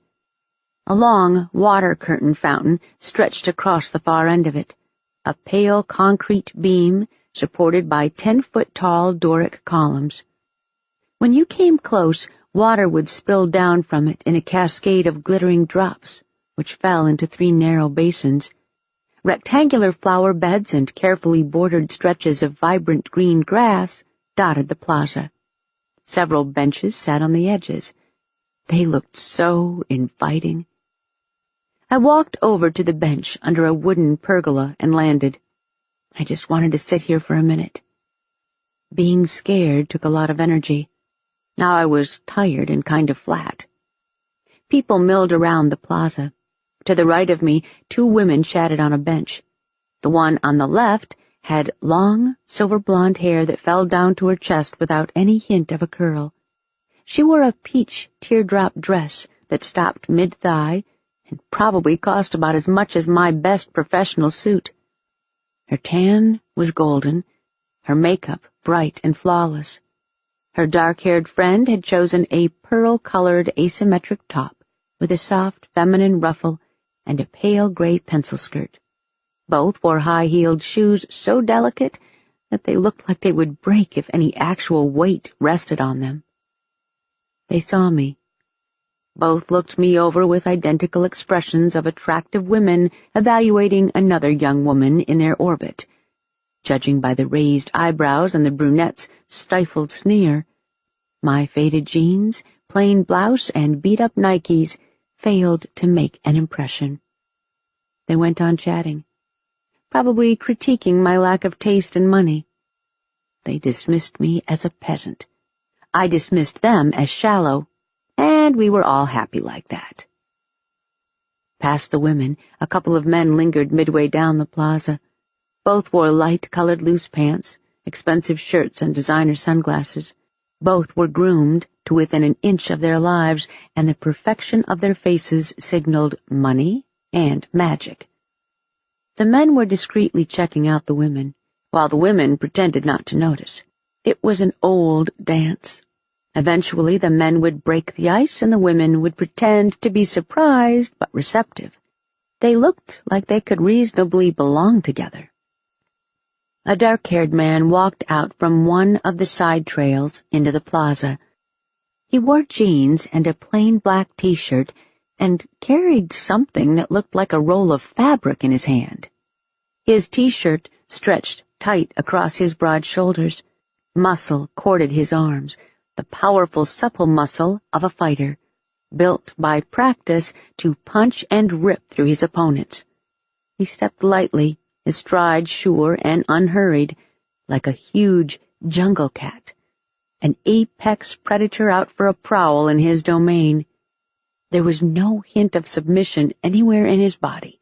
He walked like he didn't know his spine could bend. I leaned forward, trying to see his face. The 2 illusion-smoothed men simultaneously moved out of his way. I saw him. My heart skipped a beat. He had a sturdy, chiseled jaw, a strong nose, and a square forehead. He looked rough around the edges, from the trace of stubble on his jaw to the short, tousled dark hair. Rough, masculine, and arrestingly sexual. His eyes, smart and clear under the thick dark eyebrows, evaluated everything he saw with calm precision. But deep inside those blue irises, a cold fire glowed. The same kind of lethal fire you would see in the amber eyes of a tiger, predatory yet irresistible. It compelled you to stare, even though you knew that if you caught his gaze, that icy fire would swallow you whole. He pulled me like a magnet. Every female instinct I had went into overdrive. Oh, wow. He didn't simply walk into the plaza. Those eyes told me that the moment he stepped foot into it, he owned it. I knew I should have looked away, but I couldn't. I just sat there, shocked, and stared. The two women saw him and stopped talking. He cut right through the layers of civilization, politeness, and social snobbery to some preternatural female sense that said, dominant male, danger, power, sex. Why couldn't I find someone like that? Why couldn't he be my guy? If he ever talked to me, I probably wouldn't be able to string words together into a sentence. The man was looking at me. Wait. There were two other attractive women in his way, both brightly dressed, better styled, and telegraphing available with every cell in their bodies. They were roses, and in my current getup, I was a daisy. He should have looked right over me. I was pretty, but not that pretty. He was looking at me like he knew who I was. My brain took a quarter of a second to process that fact before spitting back a cold rush of alarm. Stay or go? I wasted another precious second trying to listen to my instincts and my magic. My gut feelings were almost always right. Stay or go? I looked into his blue eyes. No, I was wrong. He wasn't a tiger. He was a dragon. Regal and deadly. And he was coming for me. This was bad. Bad, bad, bad. I had to go. Now. I jumped right off the bench and made a beeline for the trail leading out of the park. He made a slight adjustment to his course, heading for me. I sprinted down the trail. The greenery flew by. People stared at me. The trail turned, and I chanced to glance back. He was running full speed toward me and gaining. I dashed forward, squeezing every drop of effort out of my body. The air turned hot in my lungs. My side hurt. The path turned again, and I shot out into the open plaza with the gift shop. The entrance was only 100 yards away. I felt the magic behind me. It swelled, furious and unstoppable, like a cataclysm. I glanced back. He was 25 yards behind me. I wouldn't make it to my car. Too far for a taser, and I didn't want him any closer. I pulled my .22 Ruger Mark III out and flicked the safety off. I had practiced with this gun every other week. I would hit him. Stop! I will shoot you! I didn't want to shoot him. I had no idea who he was. I had no idea what he could do. I didn't want to fire a gun in this crowded place. I didn't want to kill him. He kept walking. I felt him coming closer. I've never felt magic like that in my whole life. It was like trying to stand in the path of a tornado. Fear shot through me, turning the world crystal clear and sharp. "Help me!" I yelled. Nobody moved. There was a plaza full of people, and nobody moved. Damn it! I raised the gun, barrel up and to the left over the trees, and fired a warning shot. He threw the roll of fabric at me. I saw a flash of blue silk, and then my arms were pinned to my body by a crushing force, my gun flat against my leg. The fabric clamped me like a straitjacket. Strong arms grabbed me. Something pricked my neck. My legs went soft, and I fell over. He caught me and picked me up as if I weighed nothing. The world was turning fuzzy. I wanted to yell at the top of my lungs, but instead a weak whisper came out. "Help!" "Hey!" A man in a cowboy hat moved toward us. "I wouldn't advise it," the man told him, his voice like ice. The cowboy froze. The man shifted me in his arms, and I saw his eyes up close. Blue eyes, on fire with magic and tinted with self-awareness. Oh, my God, my lips were too puffy to speak.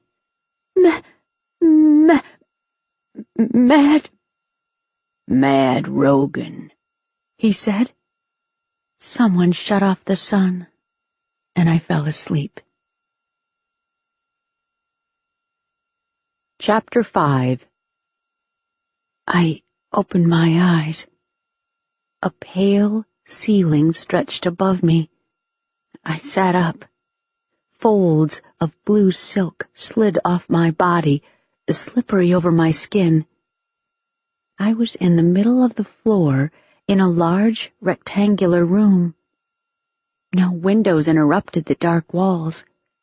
2 floor lamps, placed in the corners, spilled soft yellow light into the room, not so much banishing the darkness, but gently diluting it. The floor was smooth, polished concrete. Lines crossed it, circles, triangles, and arcane symbols drawn in chalk, charcoal, and pure, intense blue, which could only come from grinding lapis lazuli into powder. The lines glowed with gentle radiance. Some parts of the pattern flat on the surface of concrete, some floating a few inches above it. I followed its flow with my gaze to a circle ringed in symbols. Someone sat inside the circle. I looked up. Mad Rogan stared at me with his blue eyes. They opened wide like 2 windows into the depth of him, and magic glared back at me. Monstrous, shocking magic, a living darkness filled with flashes of intense light and power. I might as well have looked into the heart of a supernova. I forgot to breathe. My heart tried to run away without the rest of me. My hands shook. I jerked back and fell. Something was holding me to the floor. I pulled the silk away. 2 steel cuffs enclosed my ankles. Metal rods secured the cuffs, disappearing into the concrete. I strained. My feet didn't move at all. "You chained me to the floor." My voice trembled, and I hated it. The demonic, inhuman thing that was Mad Rogan tilted his head, watching me. He sat cross-legged. He wore only dark, loose pants that flared at the bottom. His feet were bare. His torso was bare, too. Supple, hard muscle corded his frame. Carved biceps stood out on his arms like living steel. His powerful chest slimmed down into flat planes of hard, rigid stomach. Pale stripes of scars crossed his bronze skin. He wasn't just toned. He had the kind of body that was meant for combat, strong, flexible, hard, and fueled with explosive power. If Adam Pierce were present, he would perish in a fit of jealousy. I forced my brain to work. Thin blue lines marked his skin, blending into glyphs. He had written arcane symbols on his chest and stomach. He was amplifying his power, which was dangerous to his health. Why? Why could he possibly need more power if he already forced all the air out of this big room with his presence? What gives you the right to grab me off the street and chain me in your dirty basement? "Do you know what this is?" His voice matched him, deep and slightly raspy. If dragons existed and could talk, they would sound just like him. I strained my neck, trying to get a sense of the pattern in the scattering of symbols and lines. I was locked in a circle ringed with several larger concentric circles. Straight lines fanned through the circles, connecting to a triangle.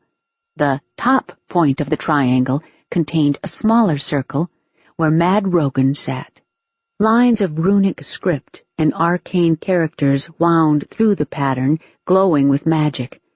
My insides went cold.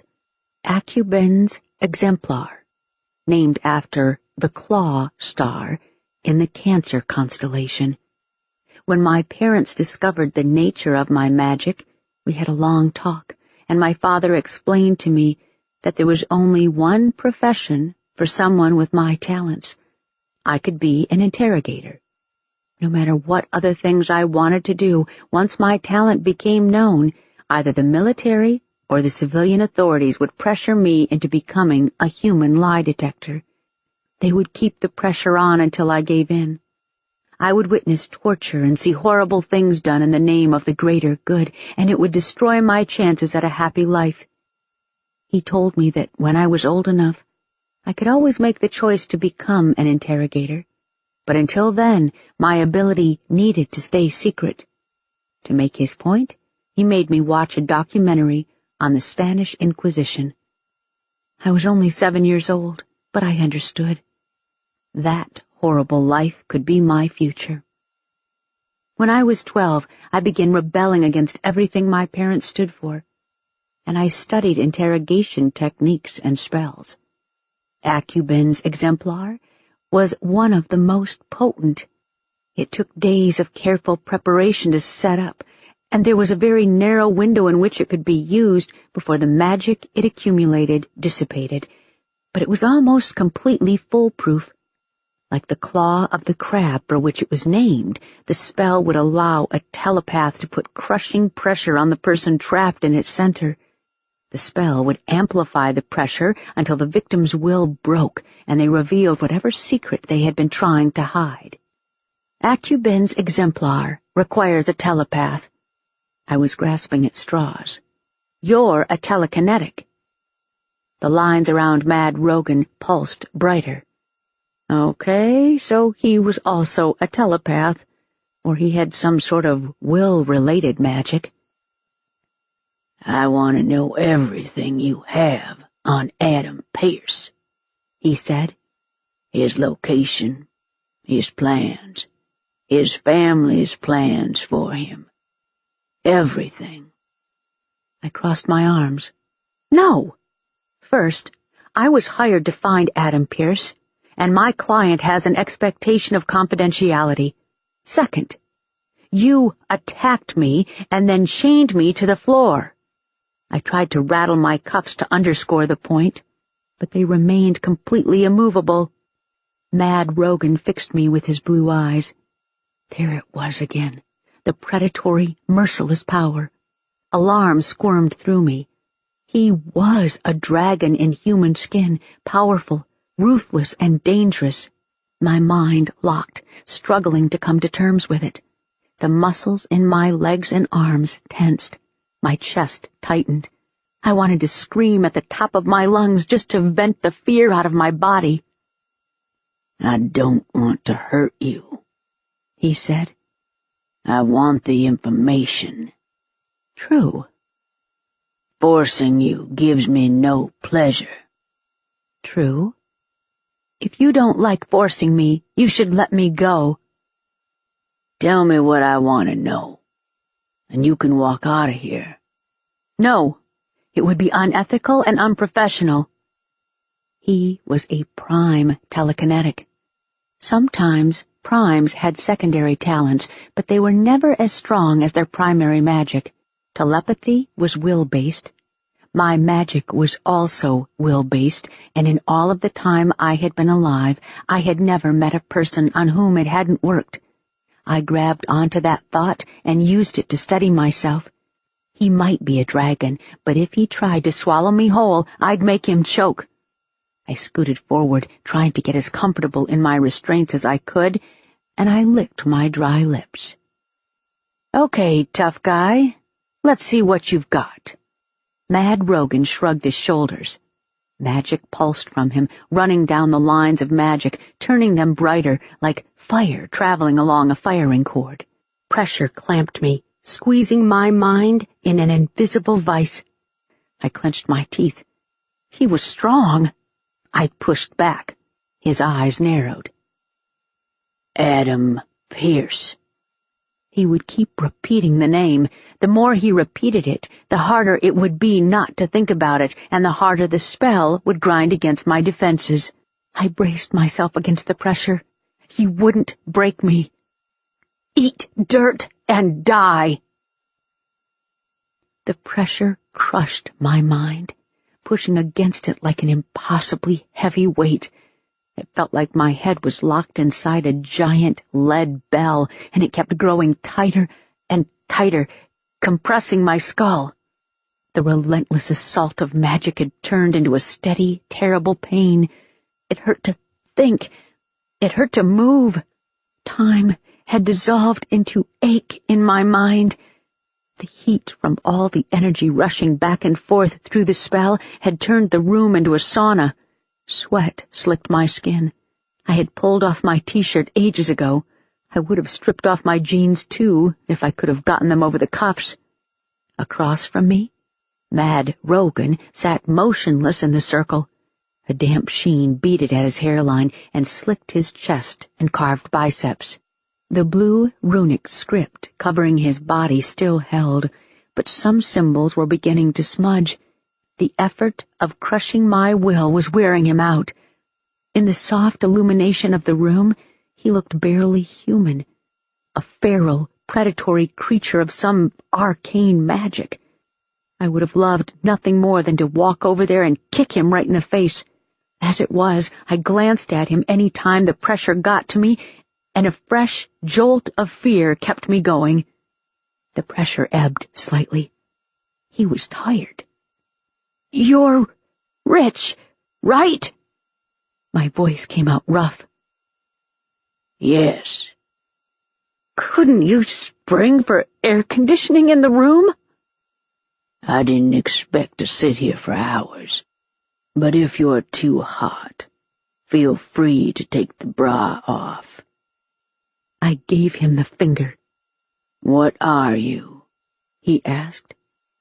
"I'm the woman you chained in your basement. I'm your captive, your victim." Yes, that's the right word.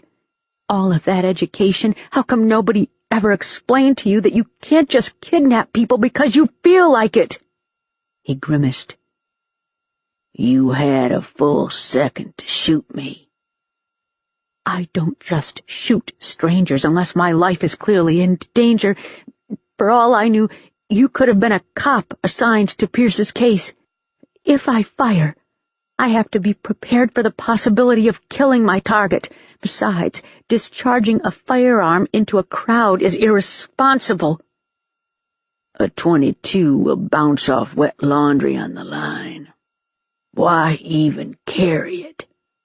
I leaned back. Something in my spine popped. Because I don't shoot unless I mean to kill. A large caliber will tear a hole through the target and exit, possibly striking innocent bystanders. A .22 will enter the body and bounce around inside it, turning your insides into hamburger. Small caliber gunshots to the chest and skull are nearly always fatal. Had I known you were going to pull a pretty ribbon out of your sleeve like some two-bit magician, tie me up with it, and indulge your mental torture fetish in your basement, I would have shot you many times. Two-bit magician. Men like you enjoy being flattered. The muscles on his arms bulged. Magic clamped me, hard and painful. The familiar fear flooded me in a slow wave. I was really tired. I've broken significant mages in this trap, he said, his voice matter-of-fact. True. I'll break you. You will try. The pressure on my mind skyrocketed. The magic turned into a beast, chewing on me. Its teeth ripped a quiet moan from me. I stared at him, channeling all of my anger into my defenses. Blood slipped from his nostrils and slid down his face. Give up, he growled. You? burst. It hurt. The weight was so heavy. My defenses quaked. My hands were shaking. Mad Rogan growled like an animal. It hurt him, too. Adam Pierce, Adam Pierce, Adam Pierce. The name resonated through my mind like the toll of a church bell. I wanted to clamp my hands over my ears, but it wouldn't help. The sound and pressure were everywhere. The magic devoured my barriers, seeking its prey. My thoughts began to dissolve, slipping away from me. He was almost through. Adam Pierce, Adam Pierce, Adam Pierce. The basement swam around me. The walls turned liquid. My mind boiled under pressure. I had to give in. I had to feed the beast to save myself. I couldn't betray my client. He couldn't win. Feed the beast. Feed it something secret, something I kept buried so deep in my soul that I swore never to let it out. No, I can't. The magic ripped apart the inner walls of my mind. I can't. My defenses burst, and with one last effort, I shoved my deepest secret in front of the beast. It snapped my guilt into its jaws and tore it out. The words spilled out of me in a rush. When I was 15 years old, I found the letter from our physician with my father's diagnosis on it. He caught me and made me promise not to tell anyone. I kept his secret for a year. I'm the reason why my father died when he did. If I had told Mom, we could have started treatment a year earlier. I'm responsible. I didn't tell.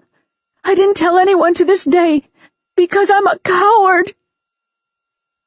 The magic shot through the Accubin's exemplar like a blast wave.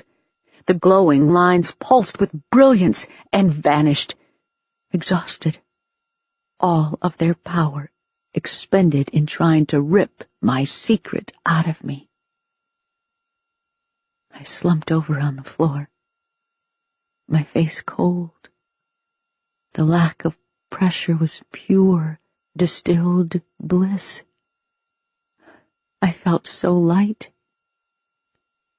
Mad Rogan walked over to me, moving carefully, and swore. "Fuck you, too," I told him. He knelt by my feet. How the hell could he even move after this? I heard metal clanging. He lifted my head and put something to my lips. I clamped my teeth together. "It's water, you stubborn idiot," he snarled. I tried to shake my head, but he forced my mouth open. Water wet my tongue. I swallowed, fighting the fog. Fatigue wrapped me, or maybe it was some sort of blanket. Then we were in a car. It was dark outside. The car stopping. Car door swinging open.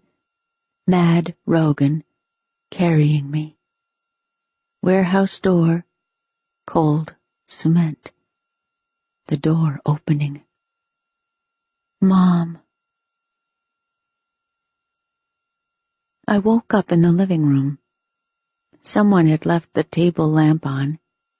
It glowed with soft electric light, and the room looked so cozy with its dark blue-green walls and warm yellow lamps. I snuggled into the throw someone had put over me. Oh, I'd had a really ugly nightmare. I stretched. The muscles of my legs and arms cramped. Ow! Ow! Ow! Not a nightmare. Mad Rogan really did chain me in his basement. I sat up. Everything hurt. My back felt like it had been beaten up by a sack of potatoes. That bastard! I'd file a police report, except nobody would believe me, and explaining how I'd held him off inside the spell would make things really complicated. That's okay. I would find some way to get even. Voices floated to me from the kitchen. Mother She sounded upset. I squinted at the clock on the Blu-ray player. 11:45 p.m. Given a chance, we argued until we turned purple in the face and passed out from the effort. But this was late for a fight, even by our family's standards. I pushed myself upright and staggered toward the voices. My mother's voice cut through the night. Pierce? Irresponsible and stupid. Stupid, Bernard. Right. We'd been busted. After that ass dropped me off at my doorstep, my mother must have leaned on Bern for explanations. And he must have broken down and told her everything. I pushed my way into the kitchen. Bern sat at the table, his face a somber mask. Next to him, Leon was pushing a marble back and forth on the table with a chopstick and trying his best to look like he didn't care about anything. Catalina and Arabella sat together. Catalina's face had shut down, the way it usually did when something really stressful happened between adults. Arabella looked like she wanted to punch something. Both they and Leon should have been in bed. Grandma Frida nursed a coffee, her eyes red. I felt a rush of guilt. I'd made my grandmother cry. I can't believe you, my mother snarled. You can stop yelling at him, I said. It was my call. Mom spun around. We stared at each other. Tomorrow, you will go to MII, she said. Her voice was quiet, but it had about as much give in it as a steel beam. You'll tell them you're off this job. I braced myself. I'd known this moment would come sooner or later, and I'd been dreading it. No.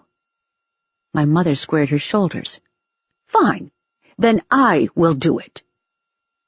Mother had lost her license 4 years ago. She blamed herself for it. If anything happened to me, she would blame herself as well. I didn't want to do this. I didn't want to stir up all that guilt and heartache, so I tried to keep my voice as gentle as possible. You don't have the authority to speak for the firm. The agency is in my name.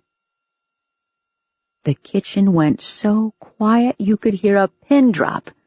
Catalina's eyes were as big as saucers. My mother's face turned into a cold, flat mask. The decision is mine, I said. I'm the one licensed. We are going after Pierce. How are you going to contain him? I don't have to contain him. I met him, and I'm talking him in. How is that working for you? Mother asked. Because you looked half dead when I found you on the doorstep. That wasn't Adam Pierce. That was Mad Rogan. Mother recoiled. Leon made a choking noise. I thought he was out, Bern said. He's in. Apparently he does care about his cousin. Are you out of your mind? Mother's voice cracked like a whip. Do you have any idea what kind of fire you're playing with? Yes, I do. It's just money. It's not just about money. My voice went up. It's about our family. I won't let them push us around just because they feel like it. I won't let them uproot us. They don't get to do it. Nevada. Yes, Mother? We can start over. And how long will that take? Without equipment, without a house, without our client database. You know most of our business comes from word-of-mouth recommendations, and those recommendations are for Baylor Investigative Agency. MII will take our name. When our phone is disconnected and our website is down, people will assume we're out of business and move on. It will take years before we rebuild. The answer is no. It's not worth your life, my mother snarled. If you're doing this out of some misguided obligation to your father, I'm doing it for us and for me. When I took over, the business had slowed to almost nothing. I built this agency on the foundation you and Dad made. It's my business now, because I worked my ass off for 6 years to get it running. I sacrificed for it, and I love it. I love what I do. I love our life. It makes me happy, and I'm good at it, and nobody, not you, not Grandma, not MII, or Pierce, or Mad Rogan is going to take it away from me. I realized I was screaming and clamped my mouth shut. Shock slapped Mom's face. The kids sat frozen. Bern kept blinking. Grandma Frida set her coffee cup down with a clink. Well, she is your daughter. Mother turned and walked out of the room. I faced the kids. Bed! Now!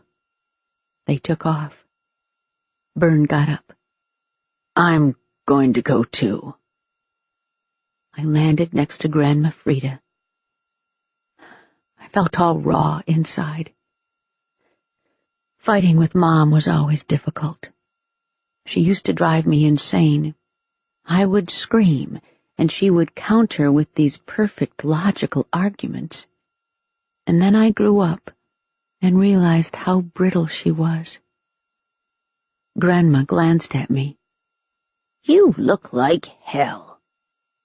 Mad Rogan sedated me, kidnapped me, chained me in his basement, and then tried to pry information out of me with a spell. Grandma Frida blinked. Did you give him what he wanted? No. I broke his spell. Grandma Frida looked into her cup. Your mother will get over it. She knew you'd butt heads sooner or later. Hell, if you didn't, I'd take you to have your head examined. Your mother survived in that hole in the ground for 2 months. She's more resilient than you give her credit for. That didn't make me feel any better. Grandma? Yes? When you said you knew someone who could install shockers, did you mean it, or were you kidding me? Grandma Frida set her coffee back down. You're not serious, are you? I wouldn't ask if I wasn't. That bad? I had been beaten up before, and I'd been shot at 4 times, but what happened today bothered me more. When I get into a fight, I know I can cause damage. When I am shot at, I can shoot back. But this... My hands curled into fists as I struggled to find the words. I had no chance. His magic was off the scale. I felt it when he picked me up. It was like looking into an outer space shot of a supernova. It made me feel helpless, vulnerable, like nothing I did would even make a dent in him. Grandma sighed. He could have killed me. He could have cut my head off while I was chained up, and there was nothing I could have done about it. I caught myself before I told that to my grandmother. I need a way to have a fighting chance. You can walk away. I shook my head. Oh, no. Maybe before he attacked me, but not now. You have to be very sure, darling. Once they go in, they stay in forever. How likely is it to kill me? Less than 1% of the bindings go wrong, and if Makarov installs them, you won't have an issue. But bindings aren't your biggest problem. It's using those bastards. Do it wrong, and it will kill you. Then I'm sure. The next time Mad Rogan came near me, he would be in for a hell of a surprise. Let me make a call. Grandma rose. I got up and went to look for my mother. I checked the living room, the media room, and the hiding room, which had started out as a spare bedroom but had turned into another hangout room. I checked the door to Mother's bedroom and found it locked.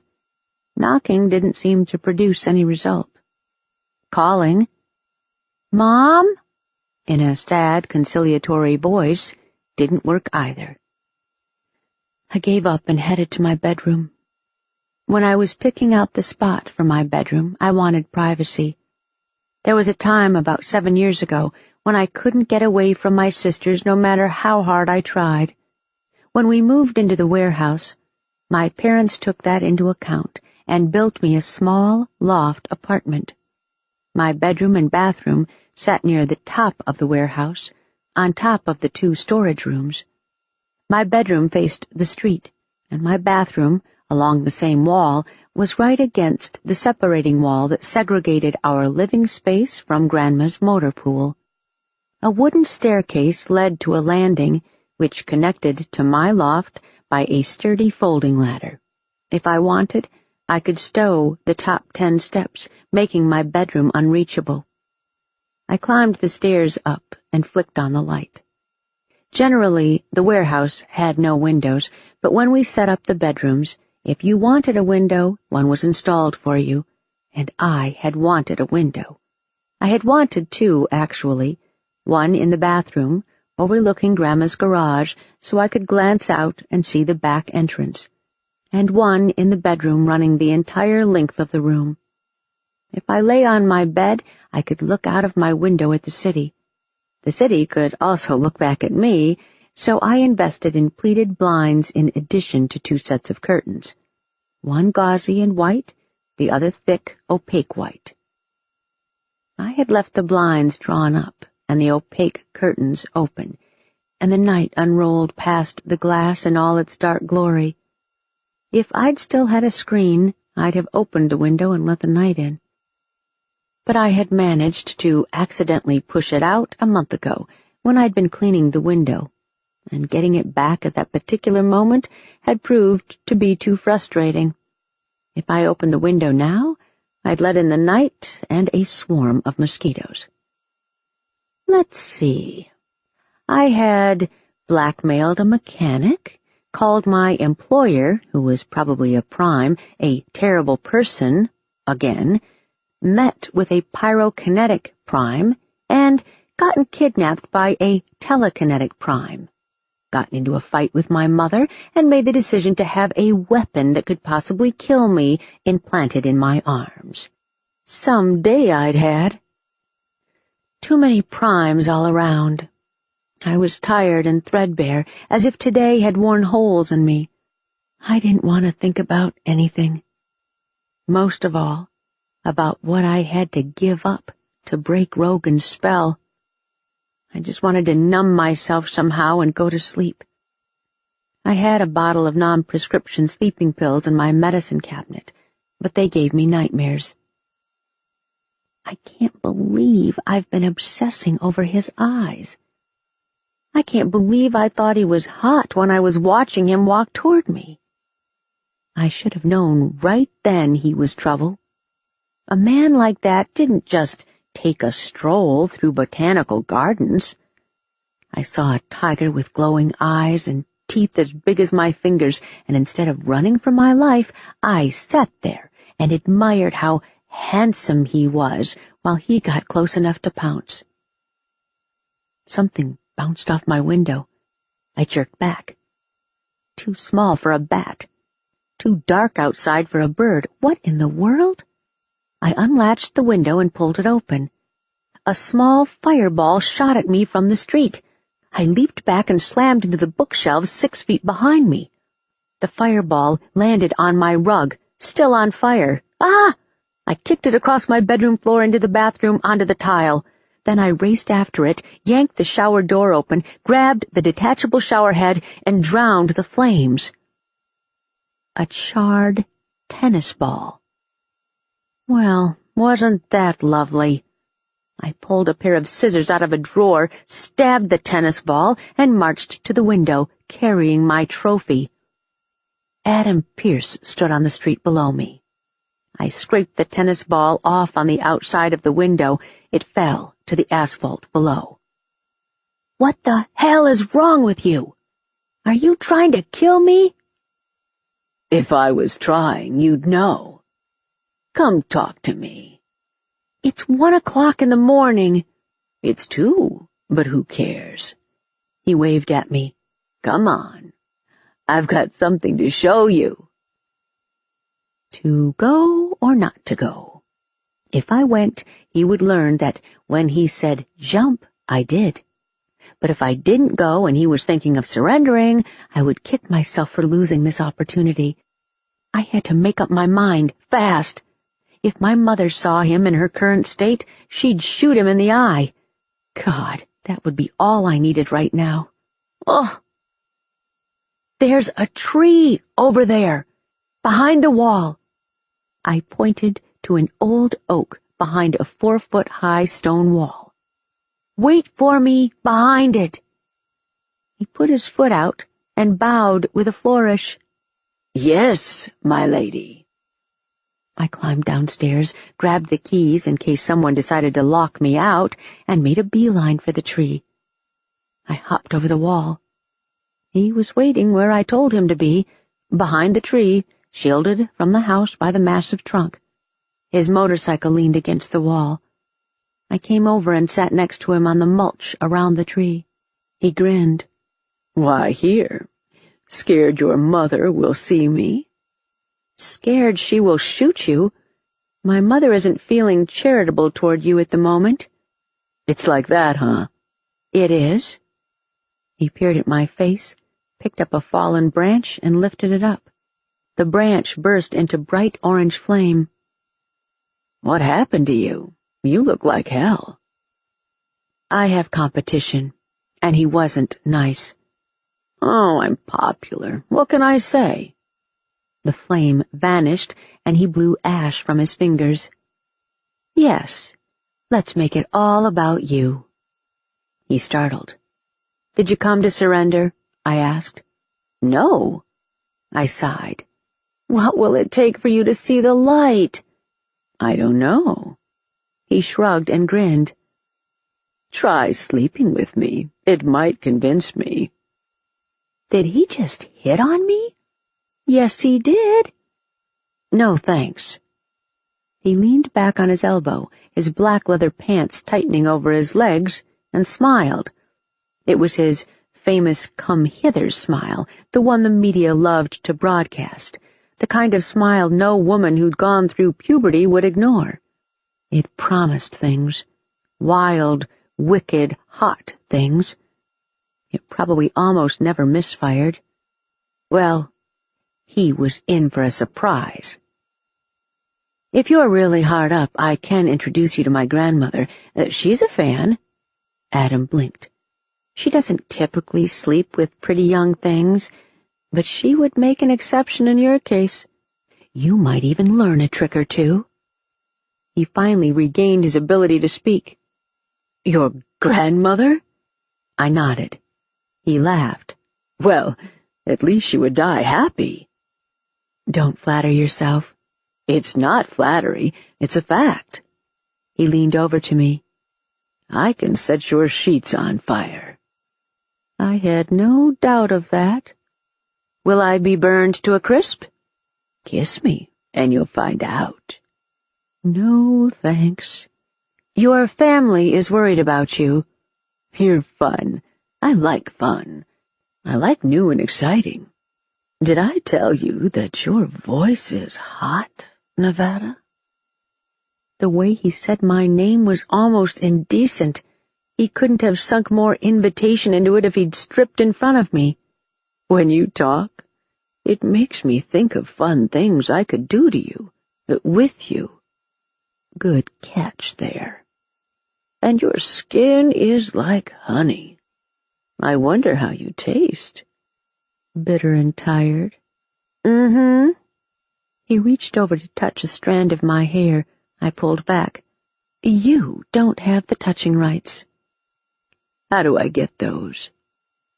Stop being a self-absorbed, spoiled baby. You get those if I fall in love with you. He stopped. In love? You're serious? Yes. That would shut him up. What is this, the 16th century?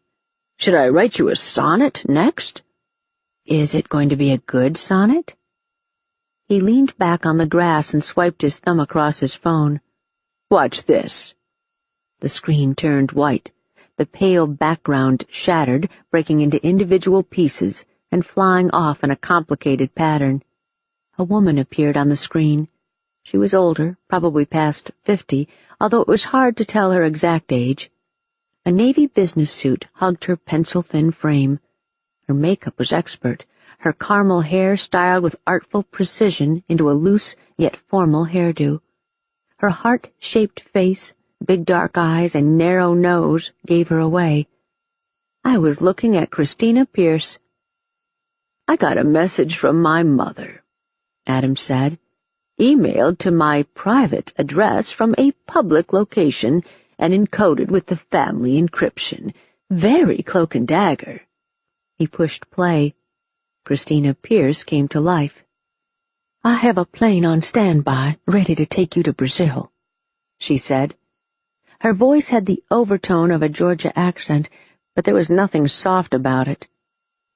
"It's a non-extradition country. This is the house." A picture of a mansion replaced her image, white walls, tropical greenery, and an infinity pool, dark blue silhouetted against the lighter blue of the ocean. Christina reappeared. "While you're gone, someone else will take the blame. You can return in as little as a year to a clean record and a tide of public support and sympathy for you being wrongfully accused. A year in paradise, Adam, with your every need attended. You have my word that you won't spend a single minute in jail. Think about it." I'd asked Augustine for reassurance. House Pierce had obliged. "My mother says she loves me." Pierce studied her image. "Love is control. People say they love you when they want to run your life. They wedge and pound you into a shape they find comfortable, and when you try to escape, they hog-tie you with guilt. My family figured it out years ago. We've been marrying and breeding for profit for over a century. No love involved." "I don't see it that way." "The only reason you're sitting here under this tree is because my mother twisted Montgomery's arm, and he twisted yours by threatening your family. If it wasn't for them losing their house, would you have taken this job?" "Probably not. But in the end, the choice was mine." "Why? You don't owe them anything. You didn't ask to be born. They dragged you into this world kicking and screaming, and now they expect you to conform. Well, I say fuck 'em." "You didn't ask to be born?" In some ways, he was still 15 years old inside and as volatile as the fire he made. "Look, at least you have your parents," I said. "My dad's gone. Nothing can bring him back." He tilted his head. "What is it like?" "It hurts, still. He was in my life for so long, and now he's just not there. My mother loves me. She'd do anything for me, but my dad was the one who got me. He understood why I did things. We tried so desperately to keep him alive, but he still died, and our world collapsed. I was older, but my sisters were young, and it hit them really hard." Adam shrugged. "I have a father. I never had a dad. He's diligent. If my mother explained to him that a football game or a piano recital needed to be attended, he would make sure to show up. He was present, but not there. I don't know what he loves, but I know he likes money. My oldest brother works for the company. My other brother is in the military, building those vital business connections. My father talks to both of them. He starts taking an interest in his kids when we start making money. Until then, we belong to Mother." "At least she cares enough to worry about you. She must love you." "She indulges me. There is a difference. Indulgence implies tacit disapproval. The house is doing well. Her professional life is healthy. She has an IQ of 148 and can do her job in her sleep. Our finances are robust, and my father would never embarrass the family by a scandal. I'm her excuse to be emotional. Every time I do something that shakes their palace, she can grab the lion's share of attention with her dramatics. If it wasn't for me, what would she bitch about? I make it a point to be a disappointment as often as I can. Wow. Have you ever just accidentally stumbled into meeting their expectations? I went to college. When I started my master's, I realized that it would never be enough.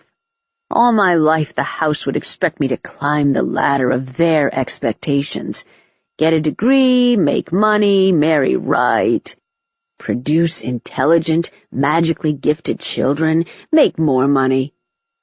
They had me for 24 years. That's all they get. Adam leaned toward me. Look, bottom line is, parents and sisters is something you do when you're 5. I'm giving you a shot at being free. Shoot your family the bird and come away with me.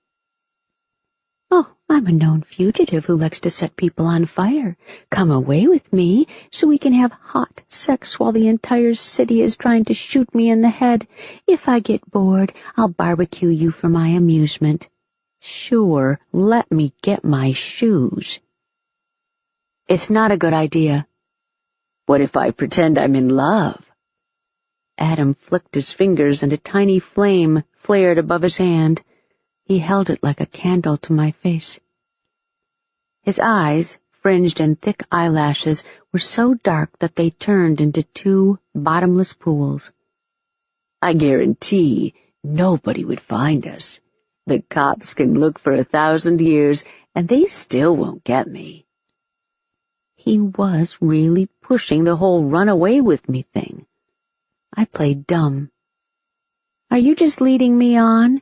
Me? No. Lie.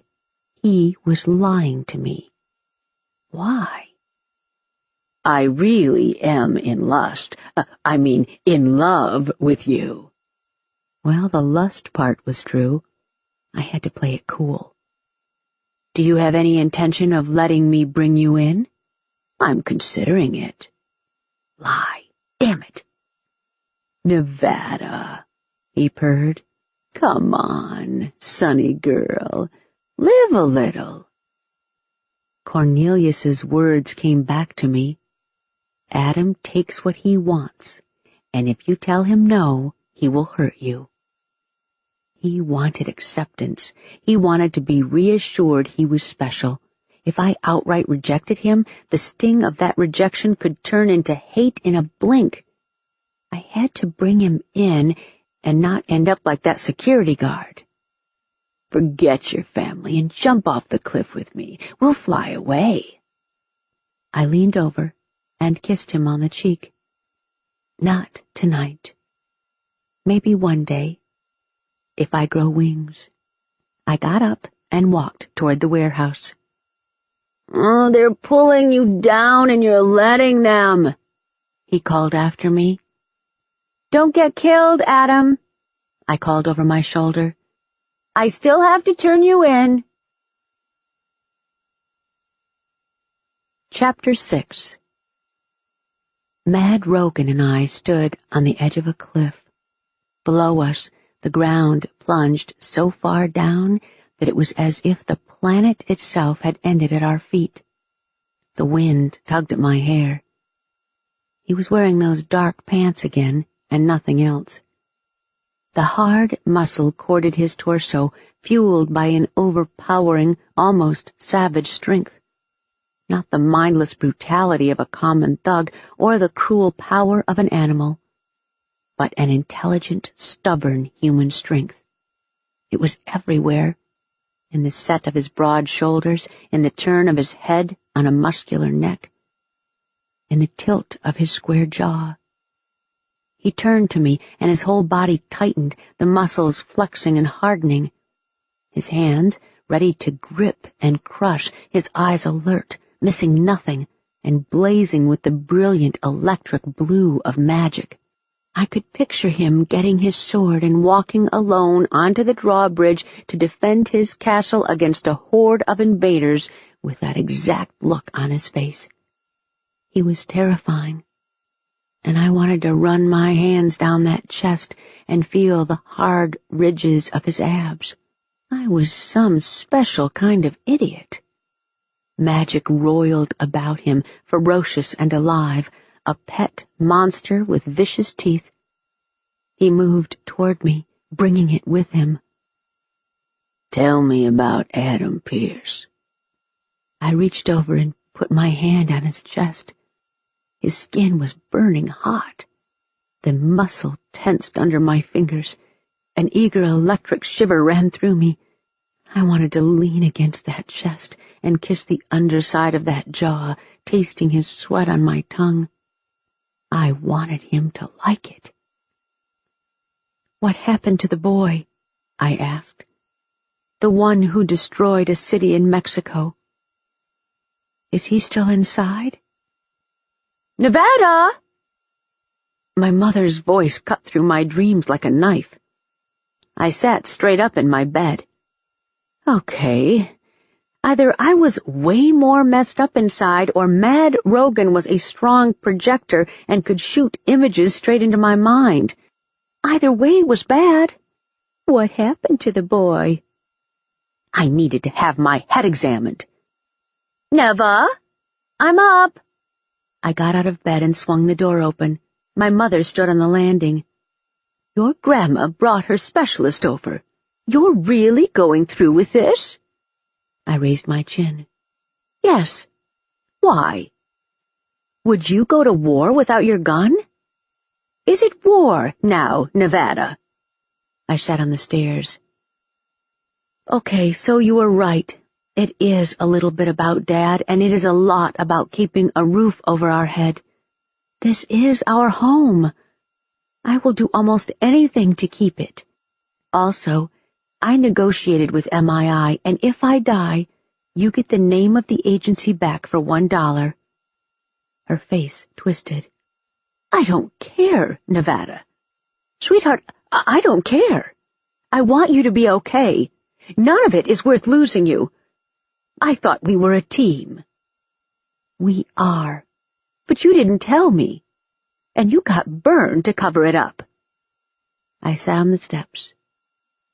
I didn't tell you because you would do exactly what you did last night. You'd order me not to do it. We are a team, but you're my mother. You will do everything to keep me safe, and there is a point where it's my decision to stay safe or not. My mother considered it. Okay, point made.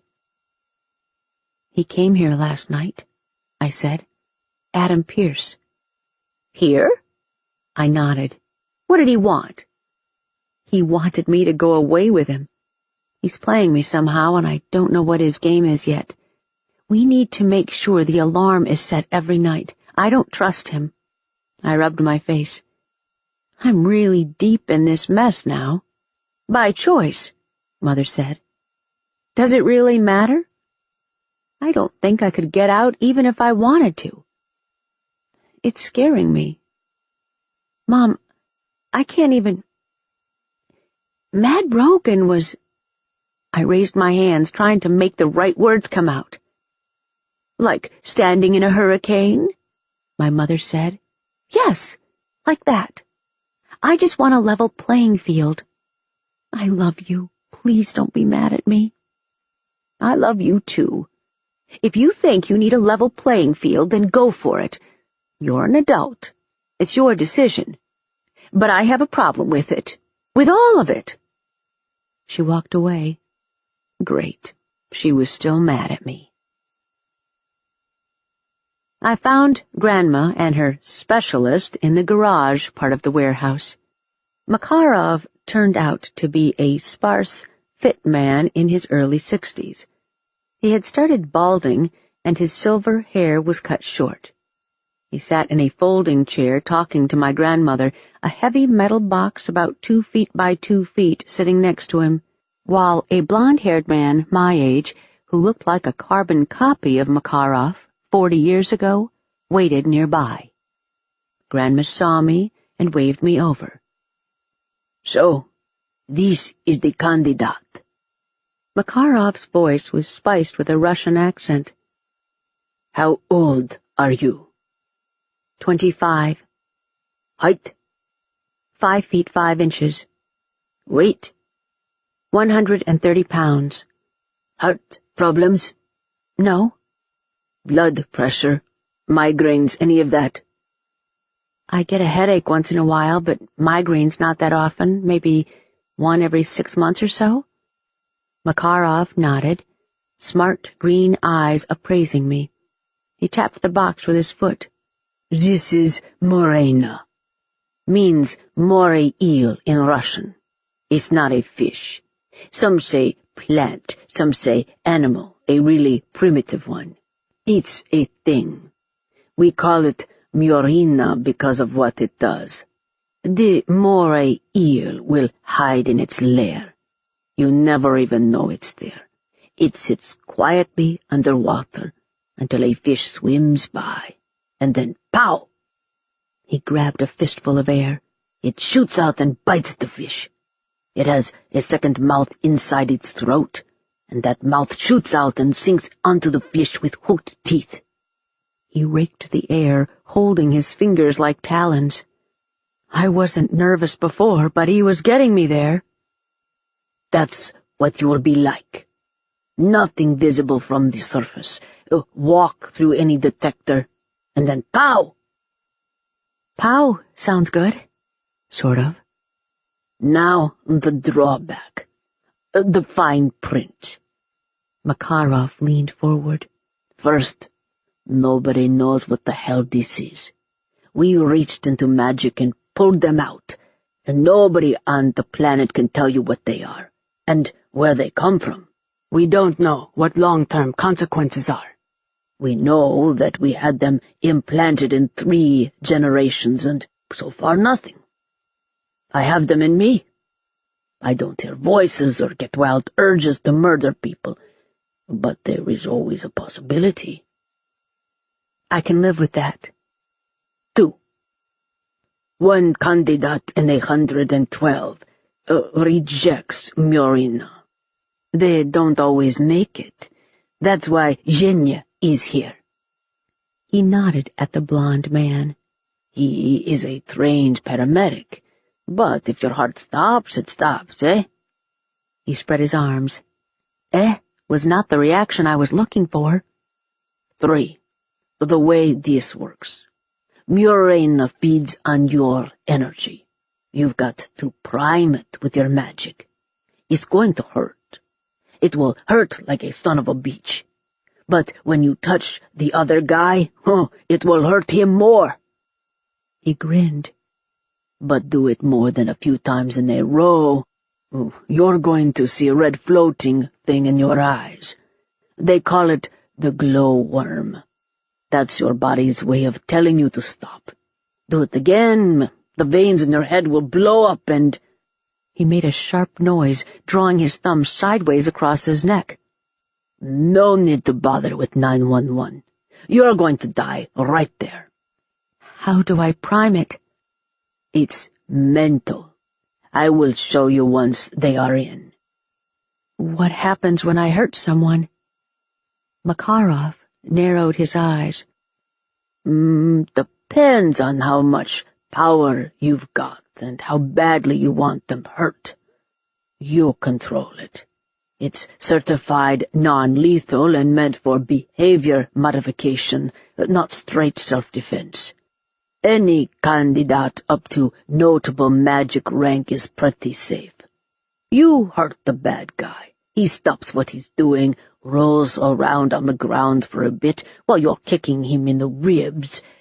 But at the end, both of you go home. Significants have been known to send people into convulsions. What about primes? My mother asked. I almost jumped. I hadn't heard her come in.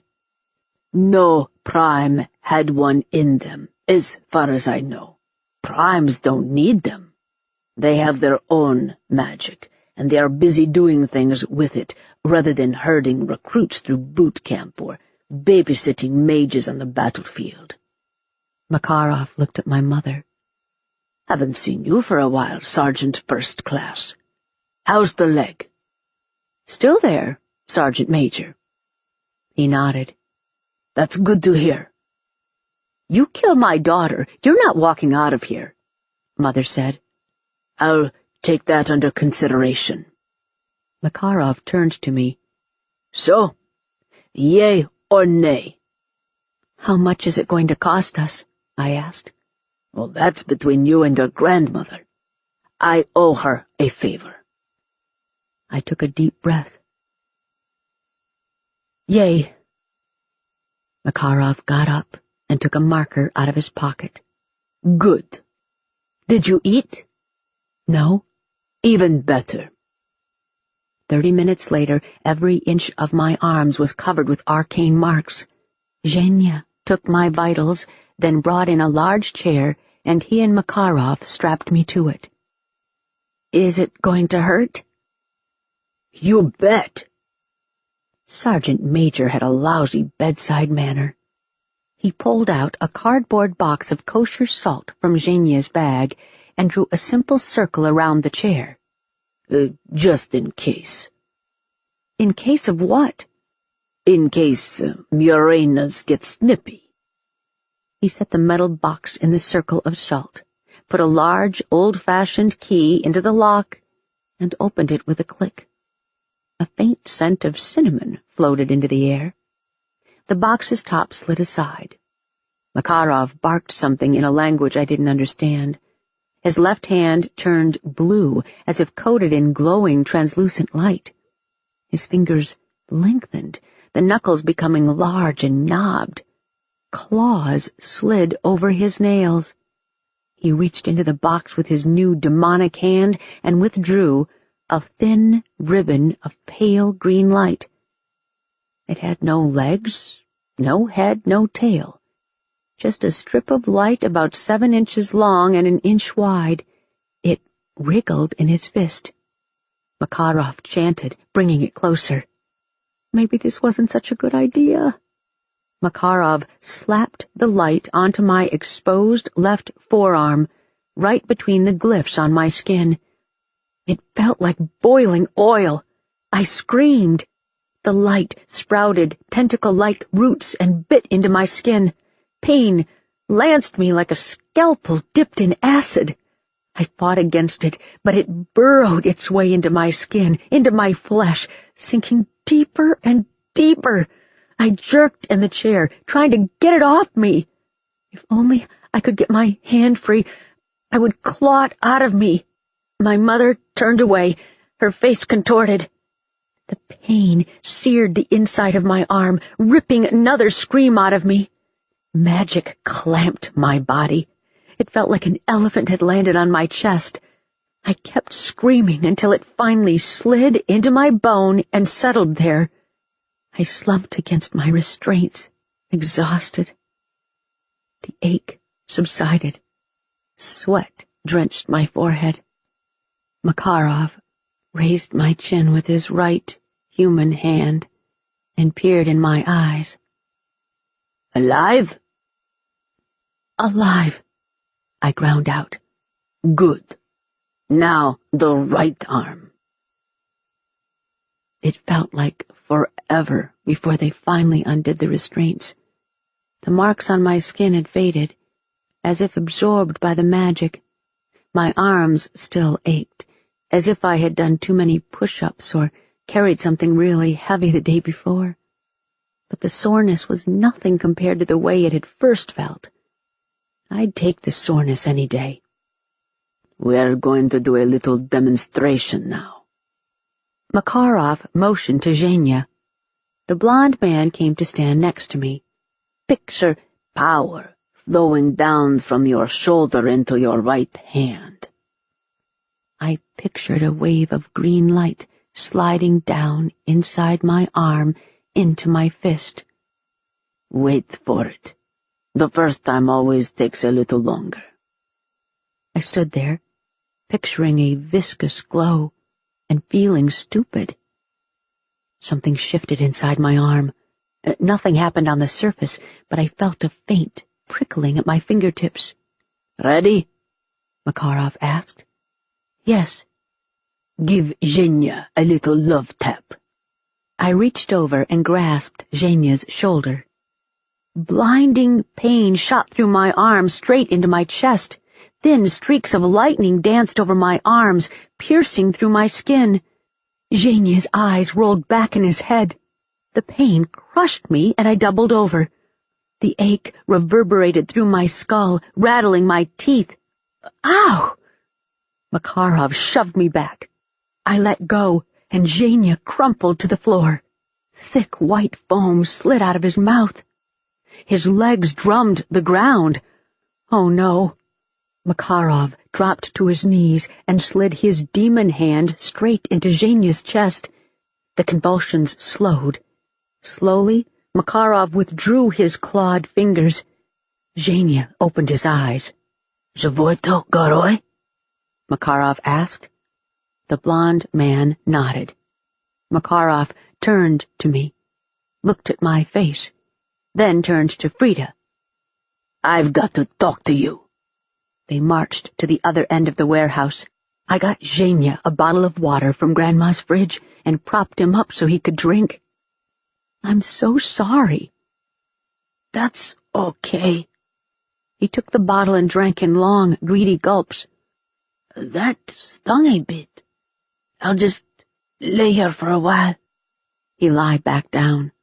Across from us, Makarov and Grandma Frida were arguing. Makarov was pointing at me. I strained, trying to hear.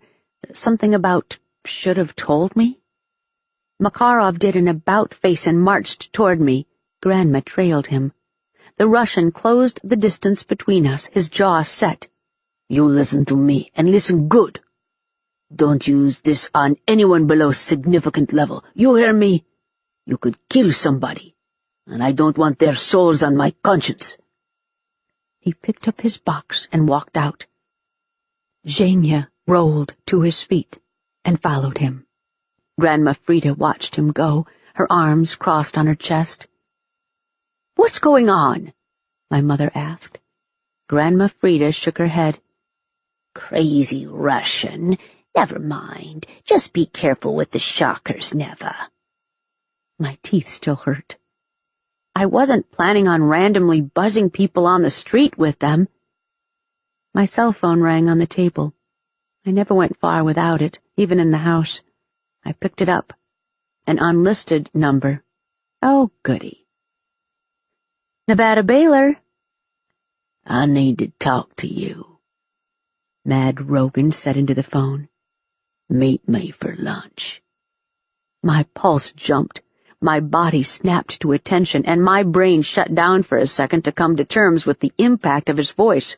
I'd slap myself, except my mother and grandmother already thought I was nuts, and hurting myself would get me committed for sure. Sure, let me get right on that. Hey, my voice still worked. Should I bring my own chains this time, or do you have bigger plans, and this is some sort of freaky murder foreplay? Oh, why did the word foreplay just come out of my mouth? And I'll end up cut up into small pieces inside some freezer at the end.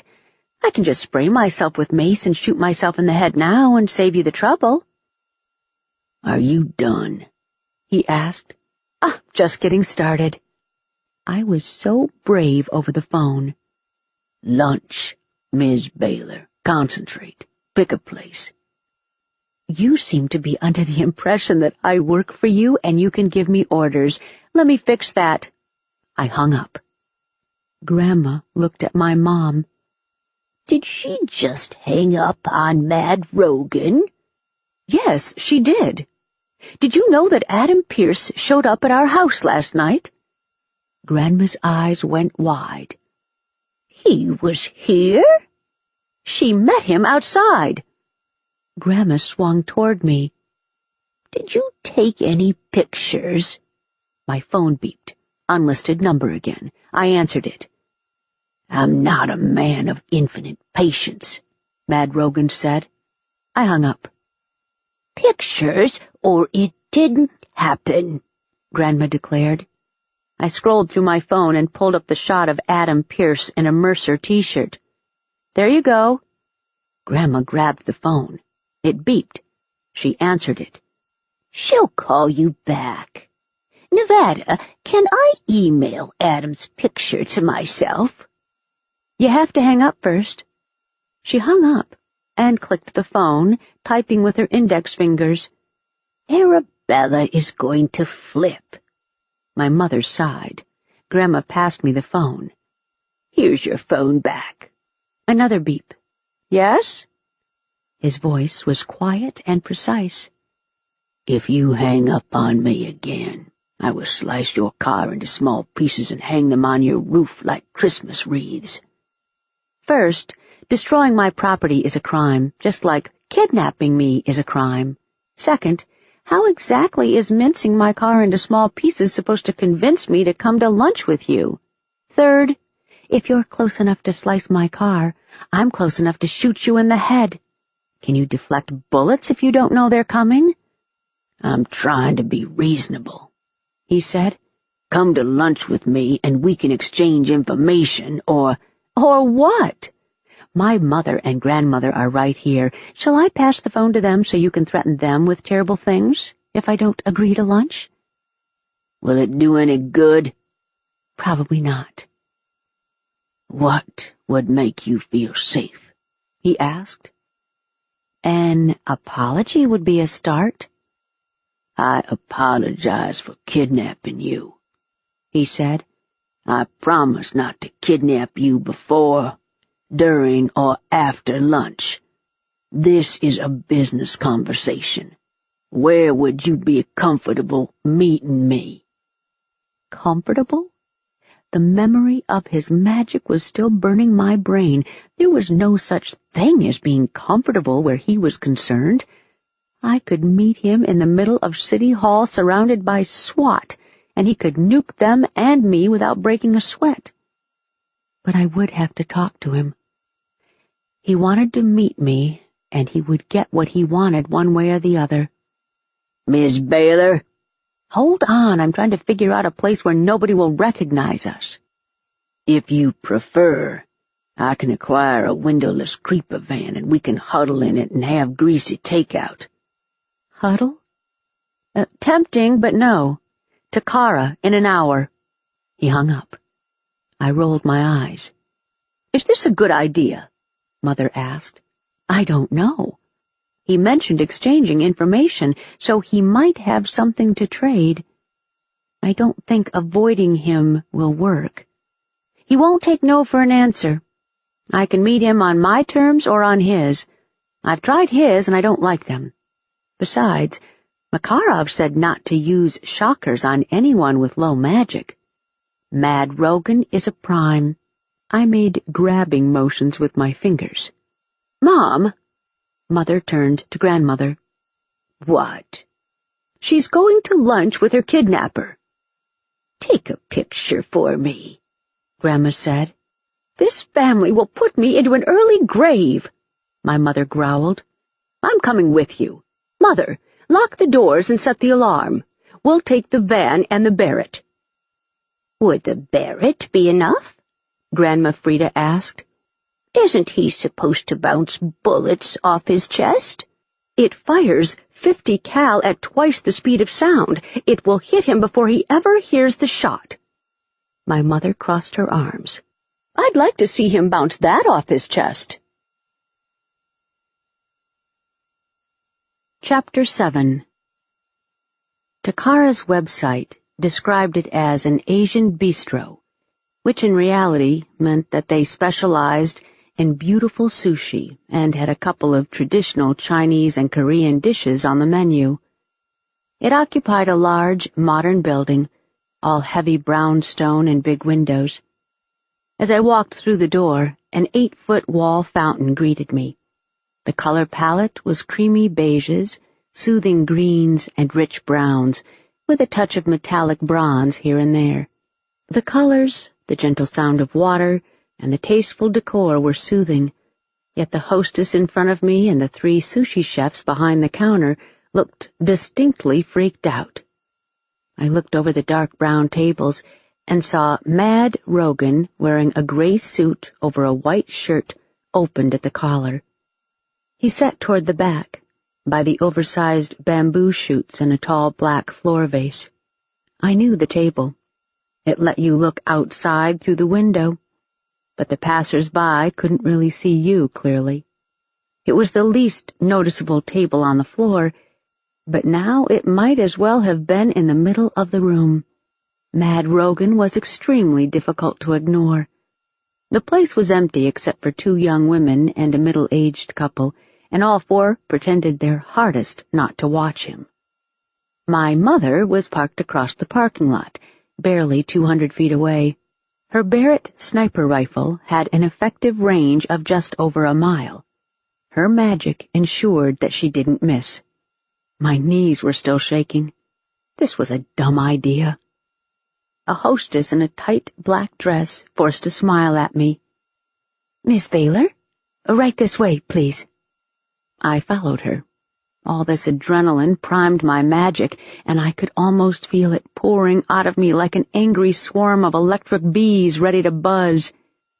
I was wearing old jeans, a charcoal blouse, and my best pair of running shoes. If I had to run for my life again, I was all set. Mad Rogan rose to his feet, a fluid motion. A waiter appeared as if by magic and held the chair out for me. Mad Rogan didn't touch my chair. He should have pulled it out, but he stayed right where he was. It could have been deliberate because he felt I didn't deserve the courtesy, but members of houses lived and breathed etiquette.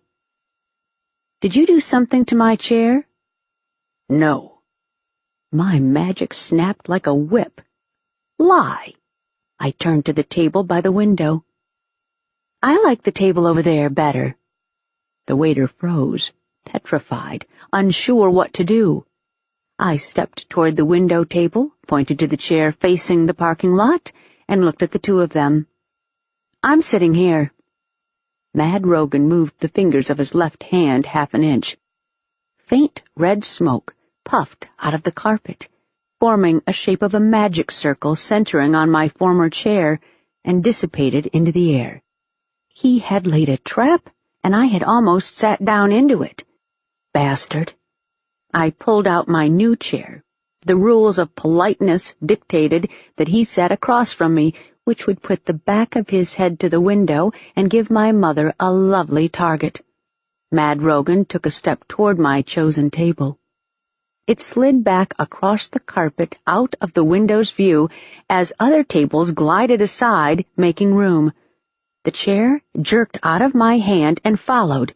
The 3 other chairs chased mine and arranged themselves around the table. He put his hand on the chair that let him watch both the door and the window, then invited me with a casual gesture. "Your table." Grr. This wouldn't go well. I sat down. He did also. We glared at each other across the table. The waiter hovered next to us, a nervous look on his face. "Welcome to Takara. What can I get you to drink?" "Unsweetened tea with lemon," I said. "And could you please bring me some fake sugar with it?" "Same," Mad Rogan said. "No lemon." "Appetizer?" the waiter asked. Mad Rogan glanced at me. "Your pick." "Carpaccio." "Great, I'll get that right out." The waiter took off, visibly relieved. The scourge of Mexico and I resumed our glaring. His eyes seemed to change color depending on the light. Yesterday, when he was in the circle, they were dark, almost indigo. Today they were a light, clear sky blue. My mind flashed right back to the cliff in my dreams. I stomped on that thought. I had no idea what sort of telepath he was. The last thing I needed was to have him pluck an image of his half-naked glory out of my head. "Do you have any ID?" I asked. "ID? You told me you were Mad Rogan, but how do I know you are who you say you are?" He broke apart his pair of chopsticks, rubbed them against each other, and held one at eye level, thicker end toward the ceiling. He opened his fingers. The chopstick remained suspended above the table. Impressive. I knew this game.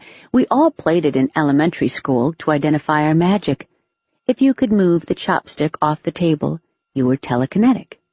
If you could lift the chopstick and hold it steady, you were a high-precision telekinetic, and people would come to talk to your parents and offer scholarships for the commitment to future employment. They would pay for your education, and you would work for them for a decade or two in return. Mad Rogan casually unrolled his napkin. A paper-thin slice of wood, so thin it was translucent, shaved itself off the top of the chopstick and floated down. Holy crap! Another slice peeled off. The middle-aged couple stopped eating. The man's mouth hung slack. The woman visibly strained to swallow. Shivers ran down my spine. This couldn't be happening. Moving a table was one thing. It was bulky and heavy and required a lot of power to move. But this was on a different level. No telekinetic had that much control. Mad Rogan placed the napkin across his lap. The chopstick spun in place. The wooden slivers rained down, landing in a perfect circle around it, like a ring of tiny petals. The waiter came out of the back, carrying our drinks, and froze in the middle of the floor. The first circle filled up with wooden shavings, and a second ring, wider, formed around it. The remaining half of the chopstick landed in the center of the two rings and split into 4 slivers with a loud crack. I remembered to breathe. The man from the middle-aged couple pulled out 3 20s, tossed them on the table, and grabbed the woman's hand. They hurried out at a near run. That was the scariest thing I had seen in a long time. How was it even possible that he could do this? If he did that to a human being, it would be horrifying. Mad Rogan looked at me. I had to say something. Do something. Anything. I pulled out my phone and took a picture of the table. His eyebrows crept up a tiny bit. For my grandmother. I put the phone on the table and smiled at the waiter. He broke his chopstick. Could you get us another set? The waiter nodded, hurried over to the table, set our drinks and carpaccio down, and escaped without saying a word. Mad Rogan picked up a tiny white dish, usually used for soy sauce, and casually swept the wooden slivers off the table with his hand. I would have settled for a driver's license. This was so not a good idea. He was freakishly powerful. A driver's license can be counterfeited. Nobody in the continental United States can duplicate this. And so modest, too. The shorter of the women with auburn hair, Rose, walked over to our table and placed a card on it. Her fingers shook a little. My name is Amanda. Call me. She walked back to her table, aggressively swaying on her heels. I snagged a pink slice of rare New York strip drizzled with tangy sauce.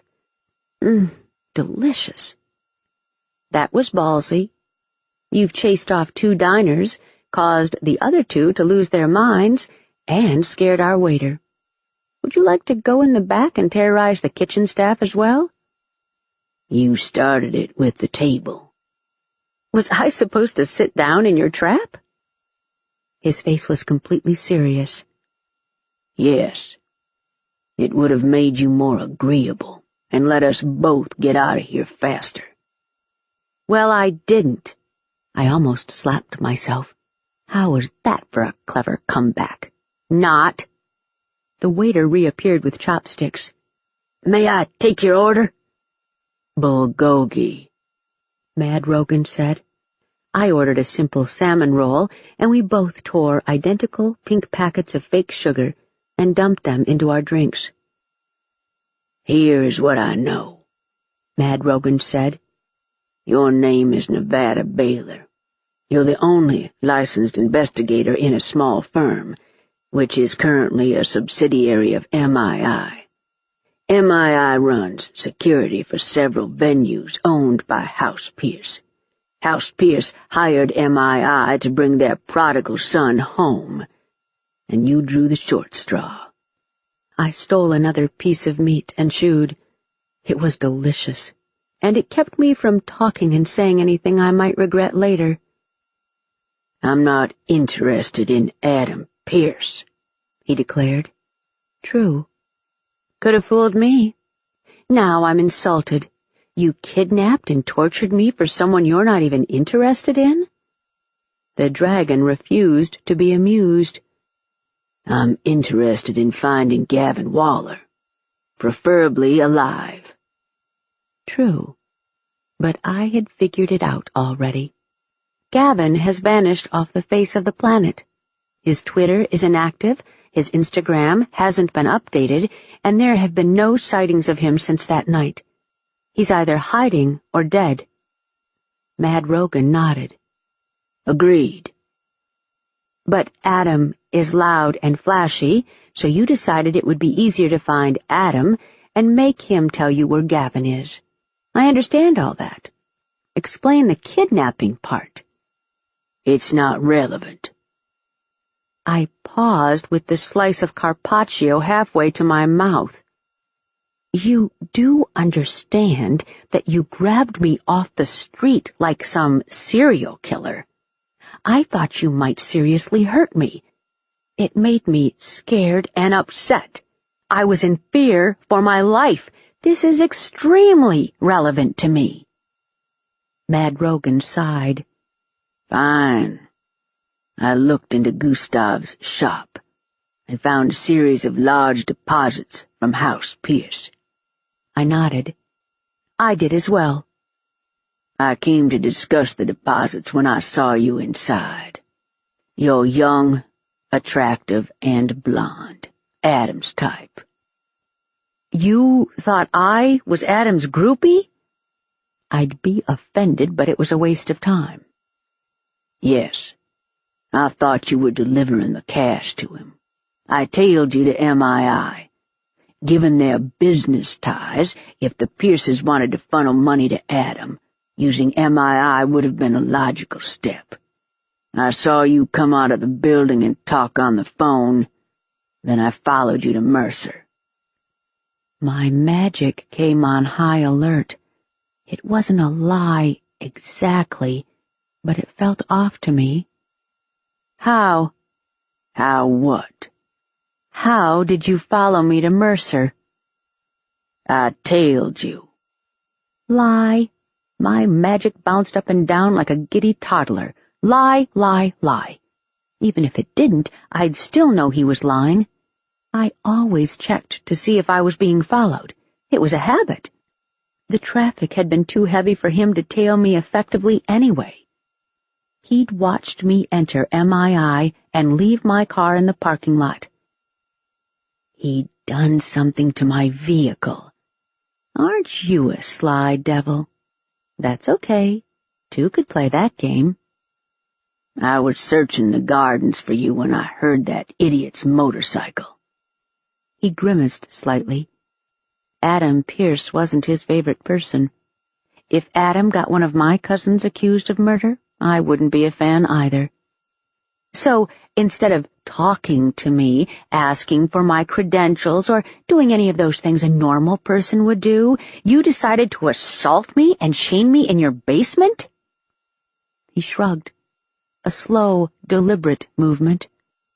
It seemed like the most expedient way to obtain the information. And let's be honest, you weren't exactly harmed. I even took you home. You dumped me on my doorstep. According to my mother, I looked half dead. Your mother exaggerates. A third dead, at most. I stared at him. Wow. Just wow. Our food arrived. Record time. I have no idea where Adam is hiding. I grabbed a piece of salmon roll, smeared some wasabi on it, and stuffed it in my mouth. I realize that now. Also, the fact that you're meeting him alone, without any means to capture him, indicates that House Pierce hired MII and you to talk him into surrendering himself into their tender embrace. He leaned forward, his blue eyes focused on me, his gaze direct and difficult to hold. MII employs combat-trained mages. Why would they send you? What are you? You're something. Not a telepath, but something. Wouldn't you like to know? I chewed enthusiastically. Yummy sushi. Sorry, can't talk with my mouth full. What's your take on Adam? He asked. I kept chewing, playing for time and trying to think of the right words. I promise I won't share. I sipped my tea. Adam is volatile and chaotic. Every emotion is intense. He craves attention and desperately wants to be seen as cool, almost like a teenager. He likes a challenge, so when someone isn't instantly knocked off their feet with his sheer awesomeness, he'll work to prove that he's awesome. But, like a teenager, he is self-absorbed and can be cruel. He hates rejection, and his need to impress can flip into hate fast. He's smarter than he lets on, persistent and dangerous. But you think you can talk him into surrendering himself to his house? It's possible. I had captured his attention, which was in my favor, but he was lying to me, which wasn't. I cut off his money. Combined with the manhunt, it should put enough pressure on him. He's flirting with the idea. What's your take on Adam? A spoiled, rich brat with too much free time, a daddy complex, and a sadistic streak a mile wide. Okay, we were on the same page then. Mad Brogan leaned slightly forward, focused on me. What if I told you that he's stringing you along? What makes you think that? He took a small tablet out of the inner pocket of his suit and passed it to me. I took it, careful not to touch his fingers. A show of good faith, he said. True. A video was paused on the screen. I flicked it on with a swipe of my finger. A recording of the street in front of First National Bank, probably from a security camera. Was that the video the cops had? How did you get this? I have my ways. On the screen, two figures, one tall, the other shorter and slighter, walked into the camera's view and stopped before the glass and marble facade of the bank. The taller figure, in a familiar leather jacket, set down a metal canister, pulled out a piece of chalk, and crouched, drawing on the asphalt. I couldn't see what he was drawing, but my money was on a magic circle. 30 seconds later, the man spread his feet to shoulder width and raised his arms, elbows bent, fingers of the hands toward each other, as if he were holding a large, invisible ball. The other figure opened the canister and began carefully pouring a thick, viscous liquid in front of the first man. A fire dashed through the stream. A quiet, golden flame contained in the invisible sphere between the first man's hands. The shorter man kept pouring. The fire blazed brighter and brighter. Napalm B, Mad Brogan said. It's a thickening agent that makes jellied gasoline. I know. Benzene, gasoline, and polystyrene. Grandma Frida had outfitted more than one house vehicle with a military-grade flamethrower. Napalm B also burned for almost 10 minutes and generated temperatures that beat even Adam Pierce's fire. It was one of the worst things humankind had ever invented. Mad Brogan raised his eyebrows. I must have surprised him. The ball of fire between the man's hands had grown to the size of a basketball. It churned and roiled, a furious inferno contained by magic. The flame brightened to yellow, then blazed with white. The taller man turned, and I saw his face lit up by the glow of the fireball. Adam Pierce. The shorter man, probably Gavin Waller, raised his hands, palms out, and pushed. The fireball vanished. The windows of the bank shattered, and flames shot out. First National exploded from the inside out. The fire roared like an enraged grizzly. That's right. Gavin Waller was a short-range teleporter. Adam and Gavin stared at the flames, two dark silhouettes against the inferno. Gavin's image looked slightly distorted. The next second, the distortion disappeared. Wait a minute. I rewound the video a few seconds. 2 minutes, 31 seconds, 32, 33, 34, 35. Missed it. 32, pause. Gavin's silhouette stood frozen on the screen. He was holding something rectangular, and it was bulging out on the left side. I zoomed in closer. A box. He was holding some kind of box. When did he get it? I rewound the video back. The box popped into Gavin's hands a millisecond after the fireball disappeared. What is Gavin Waller holding? He teleported something into his hands. A safe deposit box. What was in the box? Nobody knows. Mad Rogan grimaced. They pulled it out, took something out, and put it back. Adam pressurized the napalm bee, and when the magic was no longer containing it, it exploded. The bank employees are still sorting through the wreckage. Part of the vault melted. So this wasn't a political statement. This was a theft, and the arson was just a cover-up. Adam had torched a bank, killed a man, and injured his family just so he could steal something. And he had needed Gavin to teleport his fireball directly into the vault because coming through the front door would have meant all sorts of alarms going off. By the time he would have made his way to the vault, half of Houston's finest would have surrounded the bank. Gavin isn't a strong teleporter, Mad Rogan said. Someone had to have tagged the right safe deposit box for him. Someone had gone to that bank and marked the box so Gavin could pull it out with his magic and stick the fireball in its place. That someone wasn't Adam Pierce or Gavin himself. The point is, this was planned. Pierce pulled off a perfect heist, covered his tracks, and hasn't said a word about it. Why? The heavens opened, and the realization fell out and hit me on the head. He isn't done. Adam has an almost pathological need for attention. If he was done with his scheme, he would take a bow. He would go out in a blaze of glory, or let himself be arrested, or turn himself into his house with a giant show. He wouldn't be able to resist making a statement one way or another. Instead, he's hiding, and he's using me to keep his family at bay. As long as I report that I'm making contact and he's listening, they'll think there is a chance he'll turn himself in.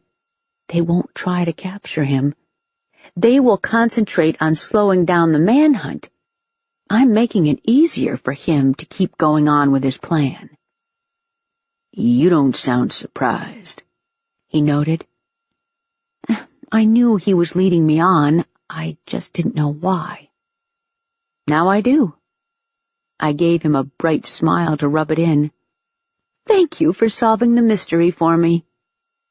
Mad Rogan leaned back, his muscular body resting against the chair. You're an experienced investigator. You want Adam Pierce, and he is open to making contact with you, but you can't talk him in, and you have no means to subdue him. I want Gavin Waller. I have money and power on my side, but I can't find him. Lead me to Adam, and I will help you deliver him to House Pierce." "You think you can contain Adam Pierce?" He nodded, his face confident. "Yes. I can't guarantee he'll be undamaged after I'm done, but I give you my word he will be alive." I folded my napkin and put it on the table.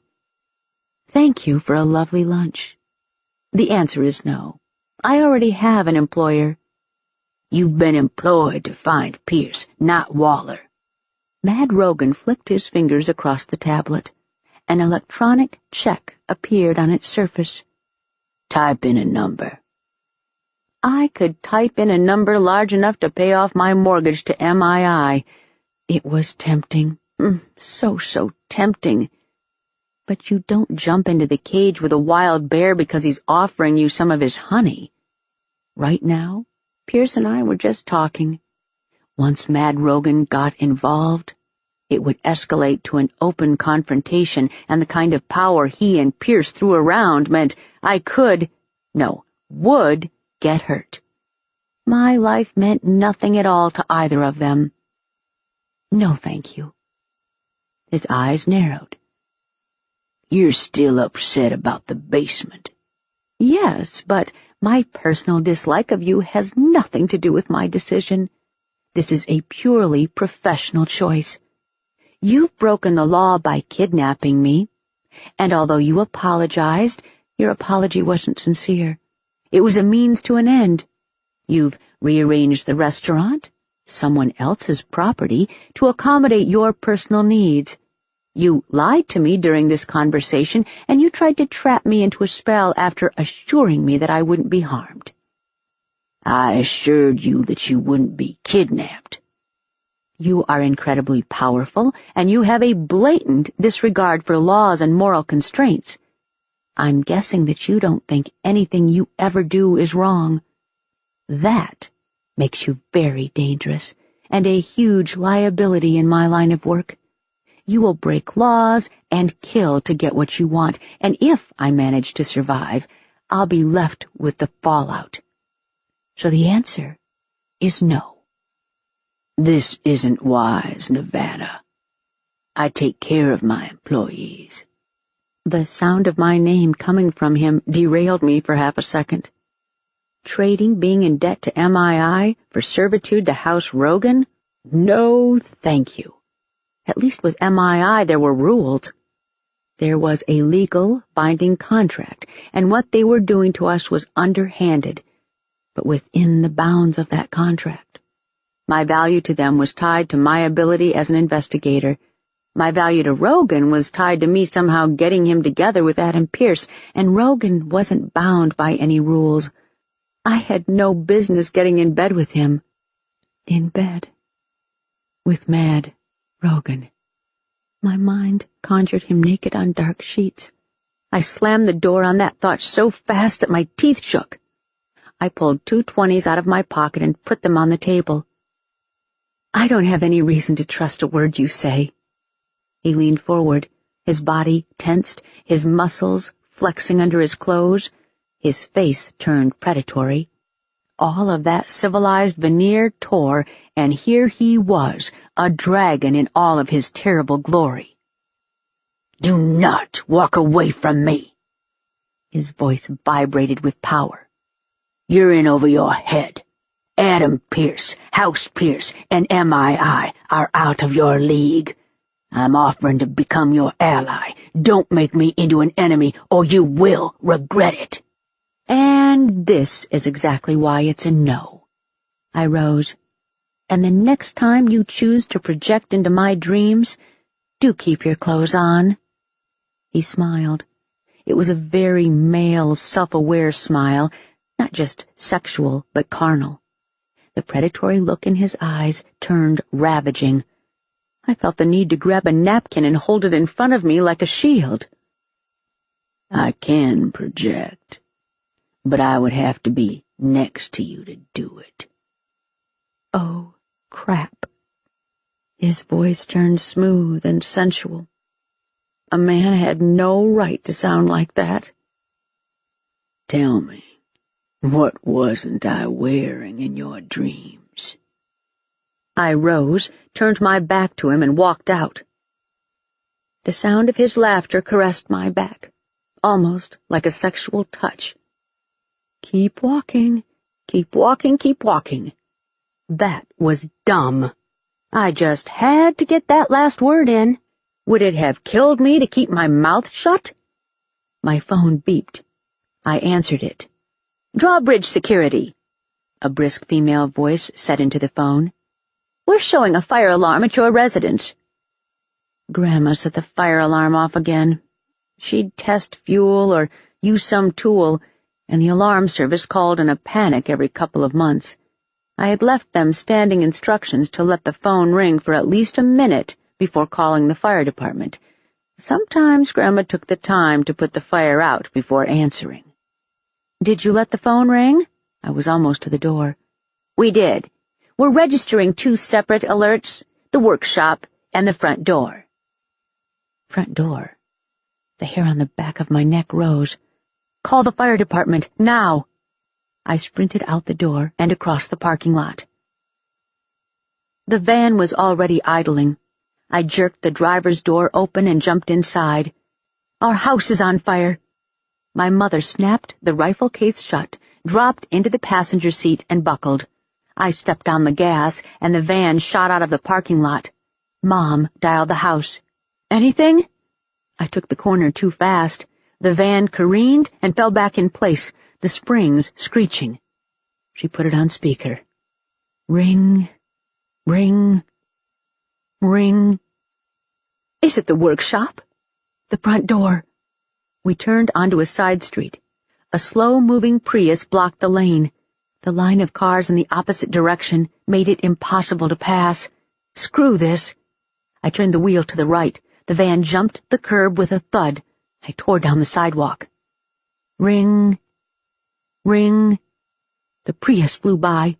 I dropped the van back into the lane. Ring.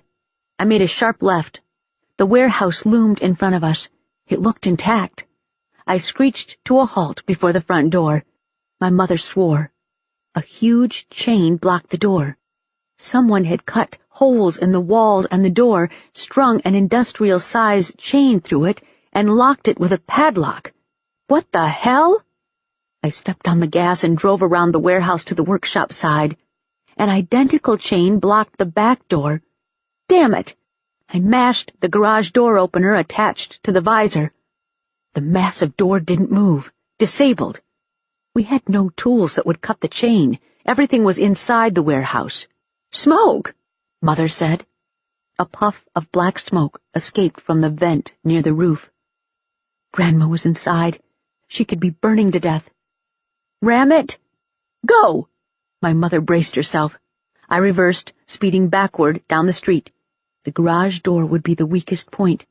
It was an industrial garage door, reinforced from the inside, but it was still weaker than the walls. I'd have to hit it pretty hard. I aimed for the pale rectangle of the door and stepped on the gas. The van rocketed forward, picking up speed. Mad Rogan stepped between the van and the garage door. I slammed on the brakes, but there was not enough time to stop. I would hit him. I saw him with crystal clarity. His body turned sideways to me, his striking face, his blue eyes, as the van skidded at him. He raised his hand. The van hit a cushion of air as if we plowed headfirst into viscous honey. We slid to a soft stop a foot before his fingertips. Mad Rogan faced the garage door. It clanged and crashed to the ground. Smoke billowed out, black and oily. I jumped out of the van and ran inside. The smoke scoured the inside of my nose and scraped against my throat like fine-grained sandpaper. My eyes watered. The acrid stench choked me. I coughed and stumbled, trying to see through the dark curtain. A human shape lay prone on the floor. Oh, no! I lunged forward and fell to my knees. Grandma Frida lay on her stomach, I flipped her, grabbed her by her arms, and pulled her across the floor. Mad Rogan, congealed from the smoke, picked my grandmother off the floor and headed for the exit. The smoke ate at the inside of my mouth. It felt like someone filled my throat with crushed glass, and it was cutting into me. My head swam. I stumbled after Rogan, trying to find the exit. Suddenly, the smoke ended, and I shambled into fresh air. My lungs felt like they were on fire. I bent over and coughed. It hurt like hell. Mad Rogan lowered my grandmother to the ground. Mom dropped by her. We couldn't lose her. Not yet. "Grandma," I croaked. "We've got a pulse, but it's weak." My mother pulled my grandmother's mouth open and began doing CPR. "Please don't die. Please don't die, Grandma." My mother began chest compressions. Tears rolled down my cheeks. Grandma Frida was always there for us. She was always... What would we do? A fire truck rolled into the street. Grandma coughed. A word came out, creaky like an old door. "Penelope?" Oh, God. Oh, thank you. Relief washed over me like a cold shower. I exhaled. "Mom?" Mother asked. "Get off of me." My stomach constricted. I crouched, trying to get a hold of myself. Mad Rogan's shoes came into view. Mad Rogan, the man who told me I would regret it if I walked away from him, and who now, conveniently, showed up to be the hero. The fear and nausea boiled together into anger inside me. We almost lost Grandma Frida. Someone came into our house. Someone chained our doors shut, and then someone tried to kill her. Someone did this, and I would make them pay. The fury drove me up. I stared into Rogan's eyes. Something broke inside of me like a chain falling apart. My magic shot out, savage and raging like an invisible thundercloud, and locked onto Mad Rogan. He strained. His teeth gritted. I felt him fighting me, but my anger was whipping my magic into a frenzy. I had questions. He would answer them, damn it. I spoke and heard my own voice, inhuman and terrible. "Did you order someone to hurt my grandmother?" His will fought mine, steel hard and unyielding, but I was too angry. He refused to bend, so I chained him in place and squeezed. He unlocked his jaws. The answer was a growl. "No." Truth. I compelled him to answer. I had no idea how I was doing it, but I would do it some more. "Did you order someone to set this fire?" "No." Truth. "Did you set it yourself?" "No." Truth. My hold was slipping. He was too strong. It was like trying to twist a railway tie into a knot. "Do you know who did?" "No." Truth. I released him. He moved. His strong fingers fastened on my wrist, sending an electric shiver of alarm through me. His face was terrifying. His voice was suffused with quiet, barely contained aggression. "Don't do that again." I should have been scared, but my grandmother had almost died, and I was too furious and too tired to care. "Don't like when the shoe is on the other foot? Let go of me!" He opened his fingers. There were only 2 people in my life right now who could have done something like this arson, and I had just eliminated one. Parents and sisters is something you do when you are 5. They're pulling you down and you're letting them. No, Adam couldn't be this stupid, could he? Did that bastard actually try to kill off my family? Paramedics loaded my grandmother into an ambulance. It must have come while I'd been interrogating Mad Rogan. The first responders tried to keep the oxygen mask on my grandmother's face. She wasn't having it. My mother walked over to me. The last thing she remembers is getting the lug wrench. There is blood on the back of her head. Someone hit her. I would make them pay. Looks that way. I'm going to ride with her to the hospital. I'm good, I told her. Go. She gave Mad Rogan an evil eye and climbed into the ambulance. A fireman emerged from the workshop. The smoke had mostly dissipated. The fireman nodded at the inside of the warehouse. Looks like someone left a cigarette near a can of gasoline. Ought to be more careful. Thank you. We will. I turned away from him to hide my expression.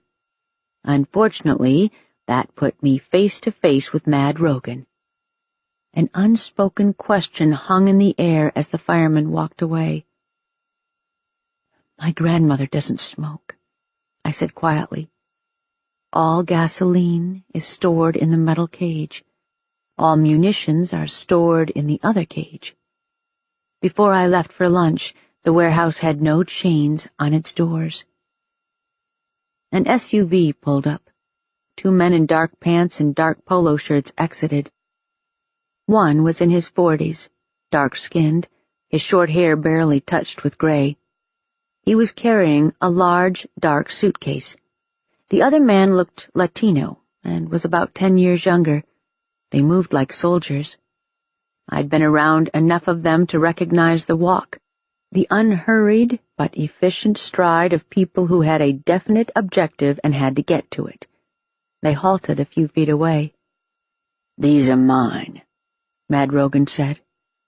They're arson specialists. If you give them permission, they will examine your warehouse. I nodded. I still didn't trust him, but he had nothing to do with the arson.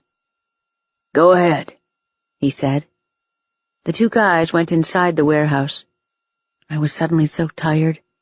My eyes were burning. My throat still hurt. Mad Rogan raised his hand. A bottle of water landed into it. He handed it to me. Rinse your mouth and eyes. Don't swallow. I opened the bottle, gulped, swished the water inside my mouth, and spat. The scratching subsided. The younger of the men reappeared in the warehouse door and nodded to us. We started toward him. Thank you for saving my grandmother, I said.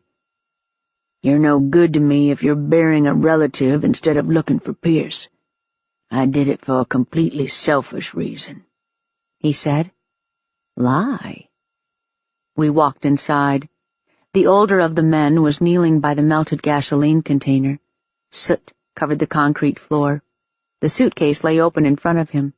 Inside, vials and test tubes rested in a protective cushioning of foam.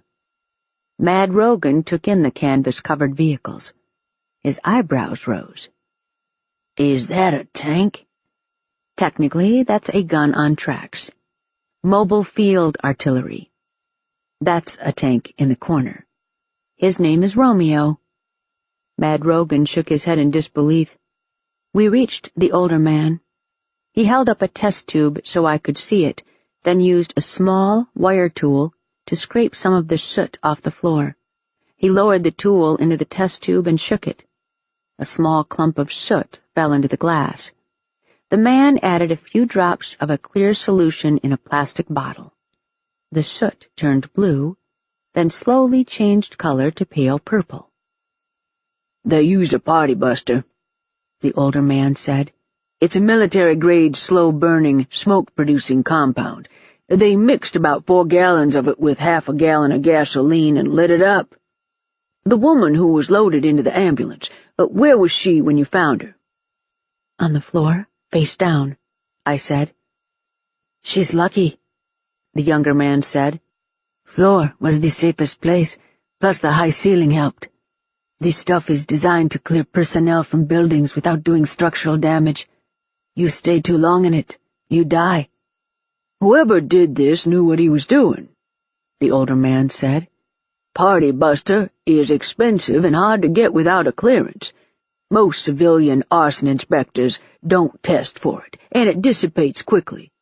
Mixing it like that will make the incident look just like a normal gasoline fire. But one more thing. I talked to the firemen.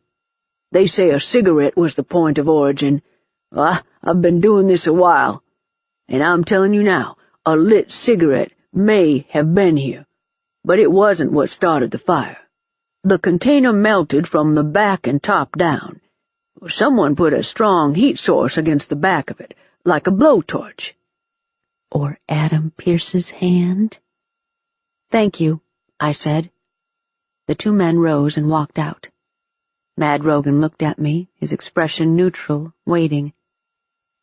Thank you, I repeated. I'm very grateful for your help. I would like you to leave now. He turned on his heel and left. I marched to the corner of the motor pool and opened the cabinet where the old computer sat waiting. Byrne had networked the entire house a long time ago. I tapped the arrow key. A prompt ignited on the screen and I typed in my password. The graphic of the security screen appeared. I clicked the rear camera and rewound back an hour. Grandma Frida puttering around the shop. I fast-forwarded 10 minutes. Another 10. A blurry dark figure appeared in the doorway. The image went black. I checked the outside camera. It went black without capturing anything at all. I rewound back to the image of the figure. It could have been a man or a woman. I couldn't tell. I turned around and went back to the door. The security camera was mounted about 15 feet off the ground. It was gone. In its place was a melted mess of metal and plastic. The camera was too high for the direct flame, and if the fire had burned that hot, my grandmother would be dead. No, this was done by a precise strike of a pyrokinetic. Only one pyrokinetic had come in contact with me in the past week.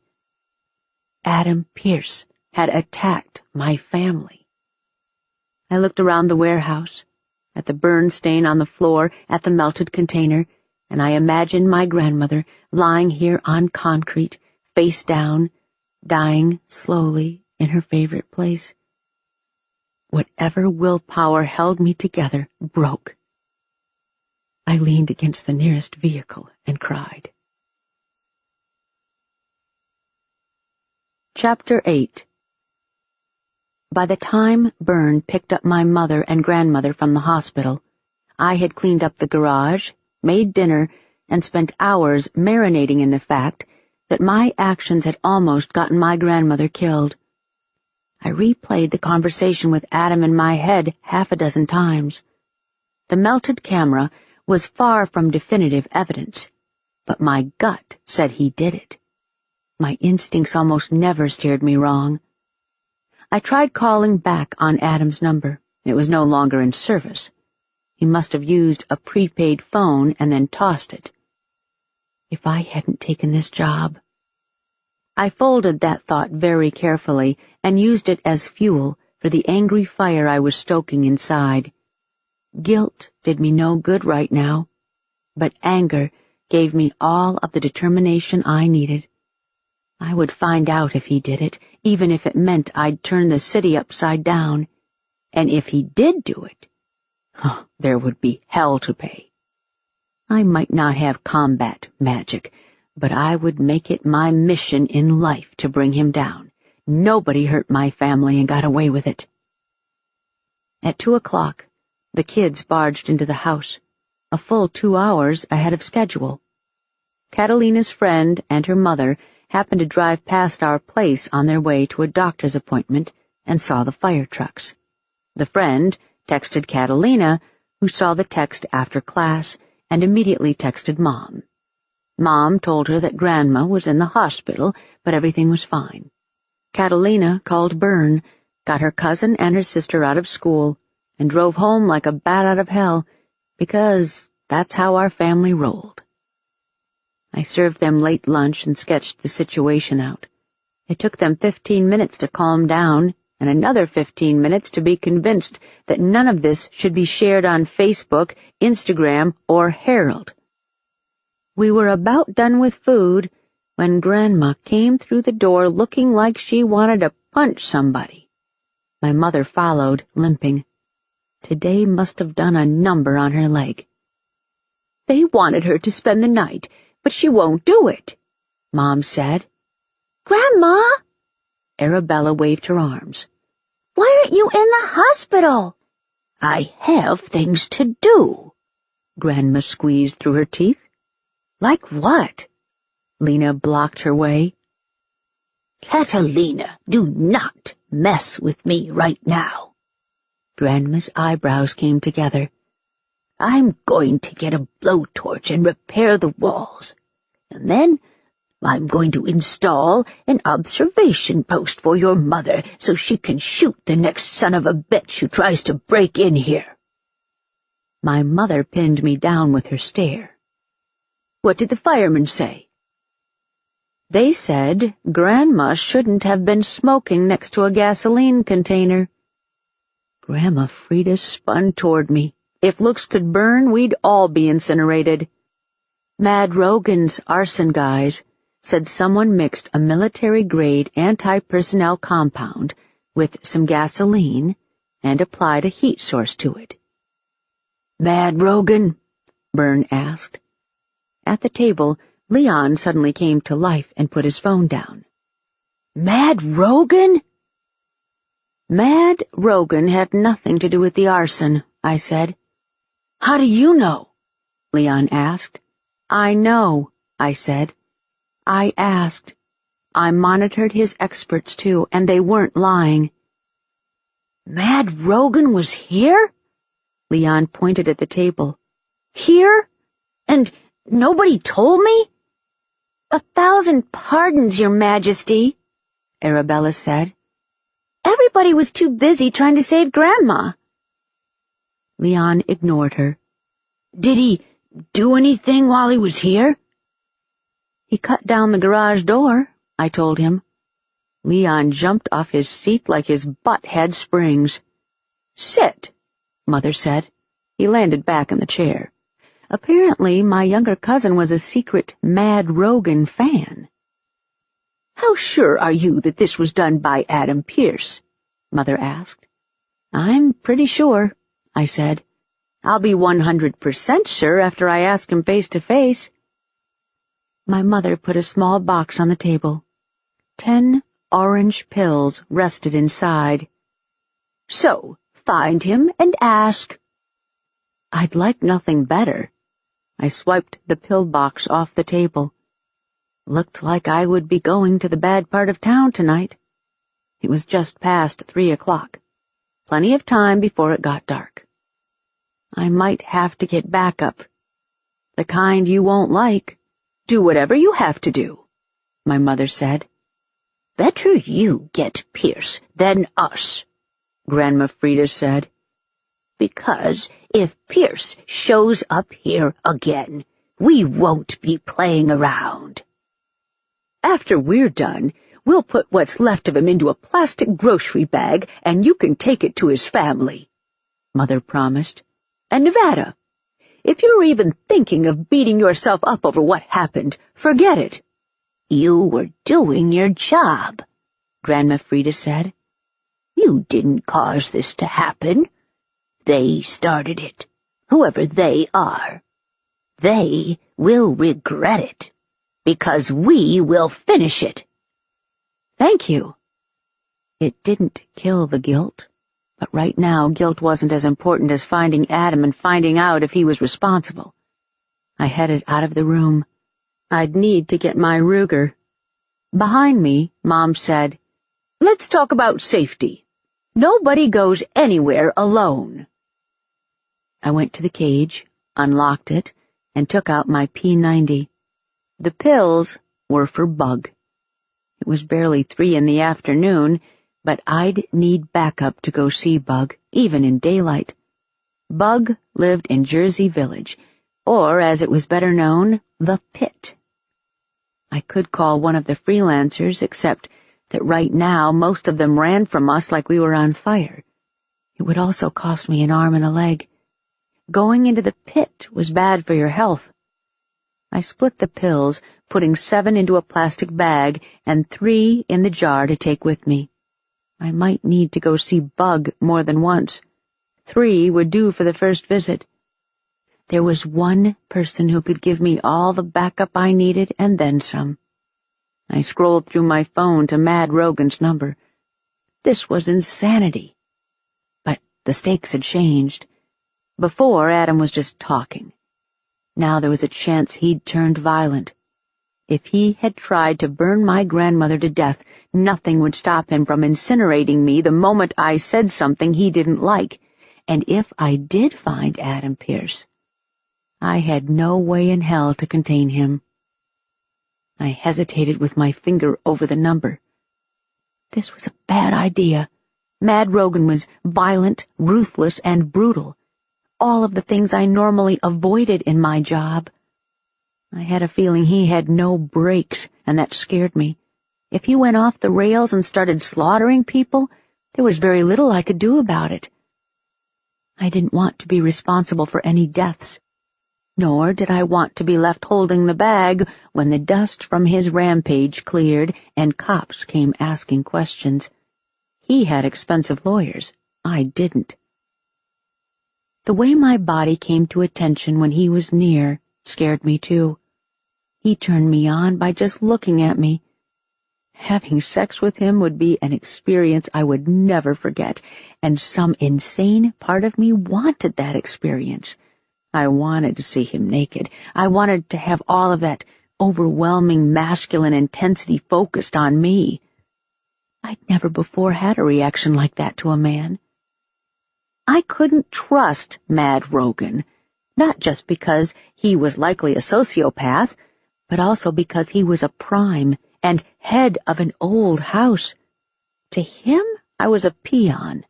If he needed a bullet shield in a fight, he'd use me without any hesitation. I was the hired help, the means to an end, and I had to draw some strict lines in the dirt for him and for myself, or I would come out of this crushed, or not at all. And if I gave him any hint of being vulnerable, whether it was my love for my family, my pride, or my irrational craving to find out what his hands on my skin would feel like, he would use it against me. Not to mention that I had locked him in place with my magic and pulled the answers out of him. Considering that I was still alive and uninjured, he'd handled it awfully well. That was something I would need to research. My magic was rare, and information about it was sparse, mostly because the few people who had it worked in classified positions. I had done my best to learn as much as I could, but I had never seen any mention of that particular magic. It had come out of nowhere. I stared at Mad Rogan's number. Was there any other way to do this? If Adam turned on me, any freelancer I took with me, even if I took 2 of them, would end up dead. I would end up dead. Adam thought he could use me. So did Mad Rogan. The best way to deal with them was to use them right back. I had to throw the 2 primes at each other and wait quietly on the sidelines until the dust settled. I took a deep breath and pushed the keys. He answered on the second ring. Yes. Hearing his voice was like being caressed. Chains, I reminded myself, basement, psycho, boundaries. Oh, boundaries were good. I thought about your offer. I'm aflutter with anticipation. Psycho who likes to mock me, even better. I don't want your money. I don't want to be employed by you, but I would like to have a partnership. I want to be very clear. I wouldn't be working for you. I would be working with you on equal footing toward a common goal, and I have conditions. I'm listening. 1, you don't kill anyone unless they make a clear attempt to murder us. There was a long pause. I'll try. 2, you promise to apprehend and deliver Adam Pierce to his house alive. I can't promise you that. I can promise that I'll do everything in my ability to keep him alive, within reason. But if that moron decides to jump off Baytown Bridge, there won't be much I can do to save him." Technically, it was true. Human bodies reacted oddly to the loss of gravity and free fall. Even if Mad Rogan caught Adam with his magic half a second after he jumped, Adam would still die of internal bleeding. That's why levitators had their own classification and weren't just lumped together with other telekinetics. "Fine. Promise me that you will do everything you can to help me return him alive to his family." "Sure." These promises probably weren't worth diddly squat. "Third, I want you to protect my family while we're doing this. I need to know that I can count on that protection." "Of course.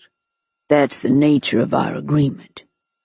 Would you like me to station some people to keep an eye on your home?" "Yes.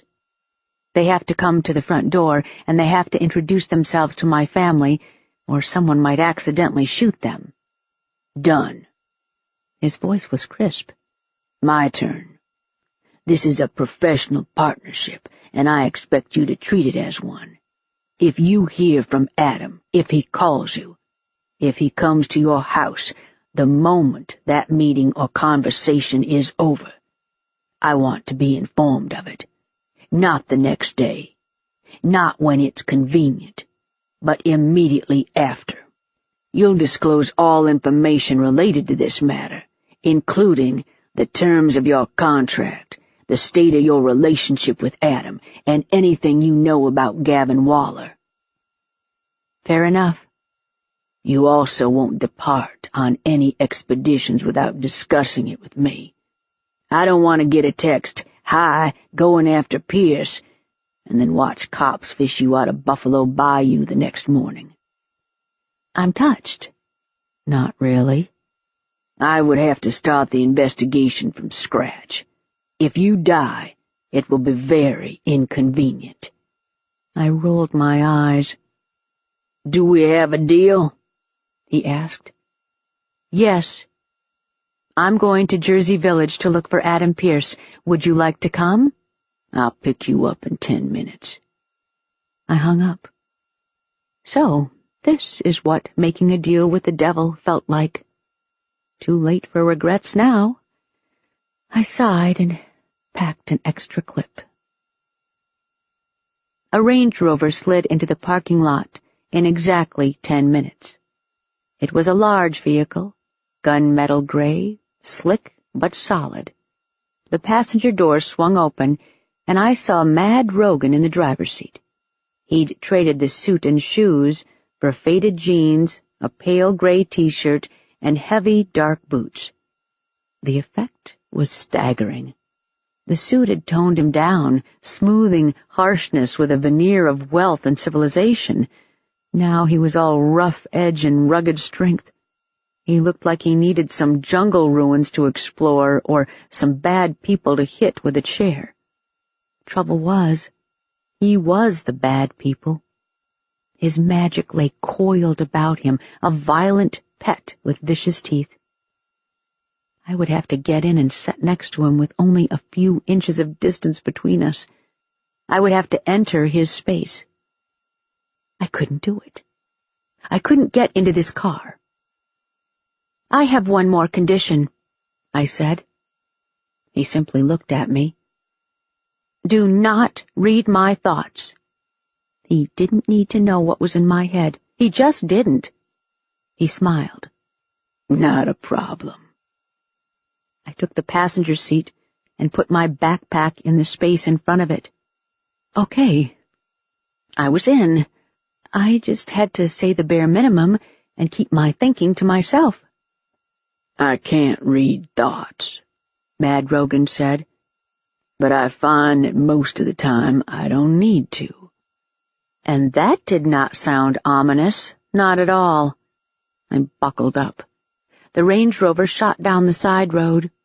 The window glass looked really thick and tinted.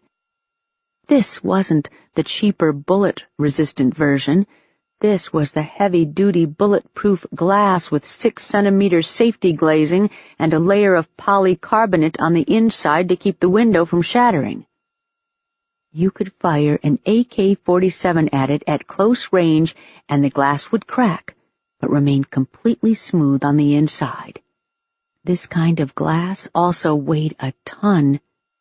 I touched the window controls. The window crept down, whisper quiet, and back up. Grandma Frida would be proud.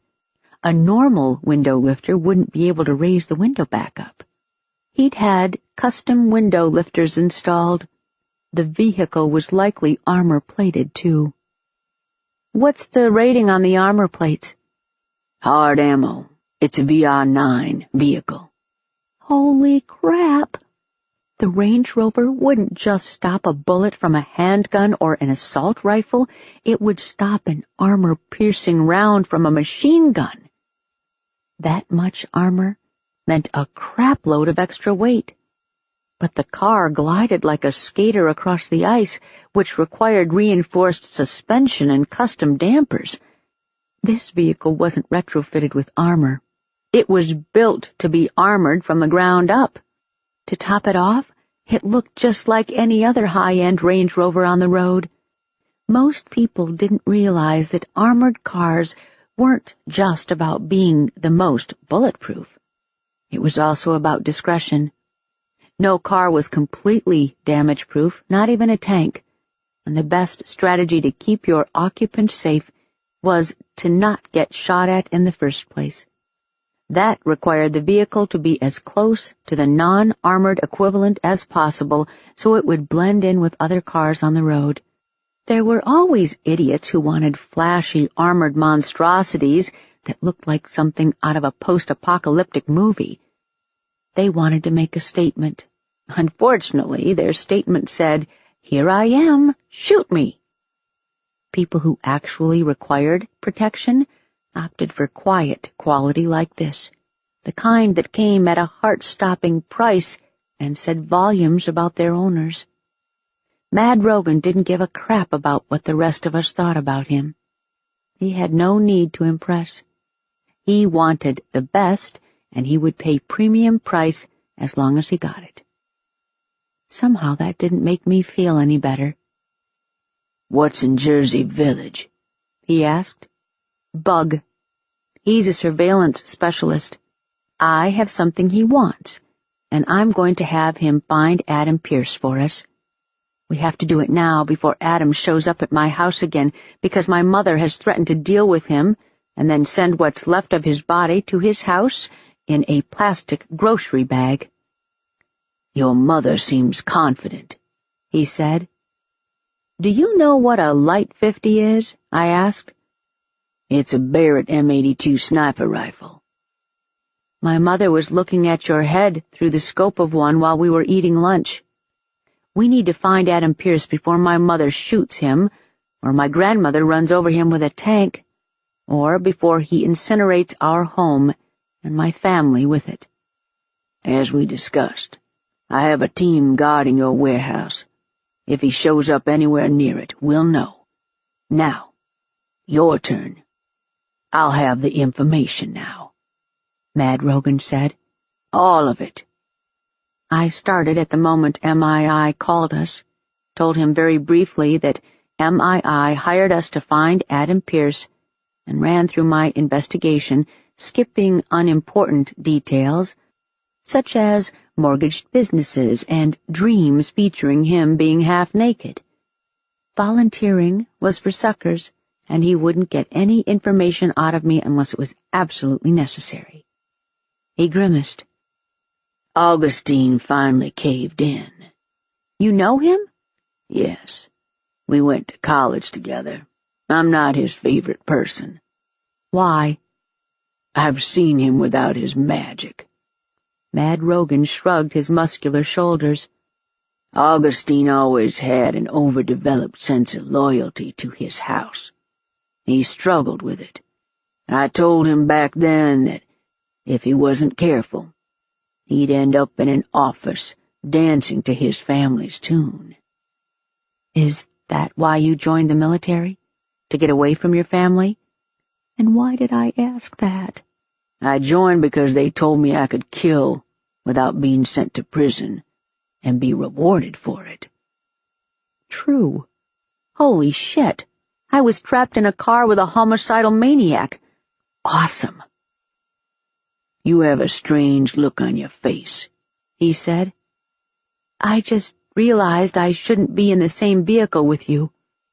In fact, I shouldn't have called you in the first place, so I'm trying very hard to rewind time. He grinned. Aw, I've amused the dragon. Whee! Would you rather I lied to you? Not that I would bother, but even if I did, there is no point in it, is there? I didn't answer. Keeping my mouth shut was an excellent strategy. Does Augustine know you're a truth-seeker? He'd figured me out. I wasn't really surprised. Not after I'd pinned him down and wrenched the answers out of him. What my employer knows or doesn't know about me is none of your business. He chuckled, a genuine, rich laugh. What's so funny?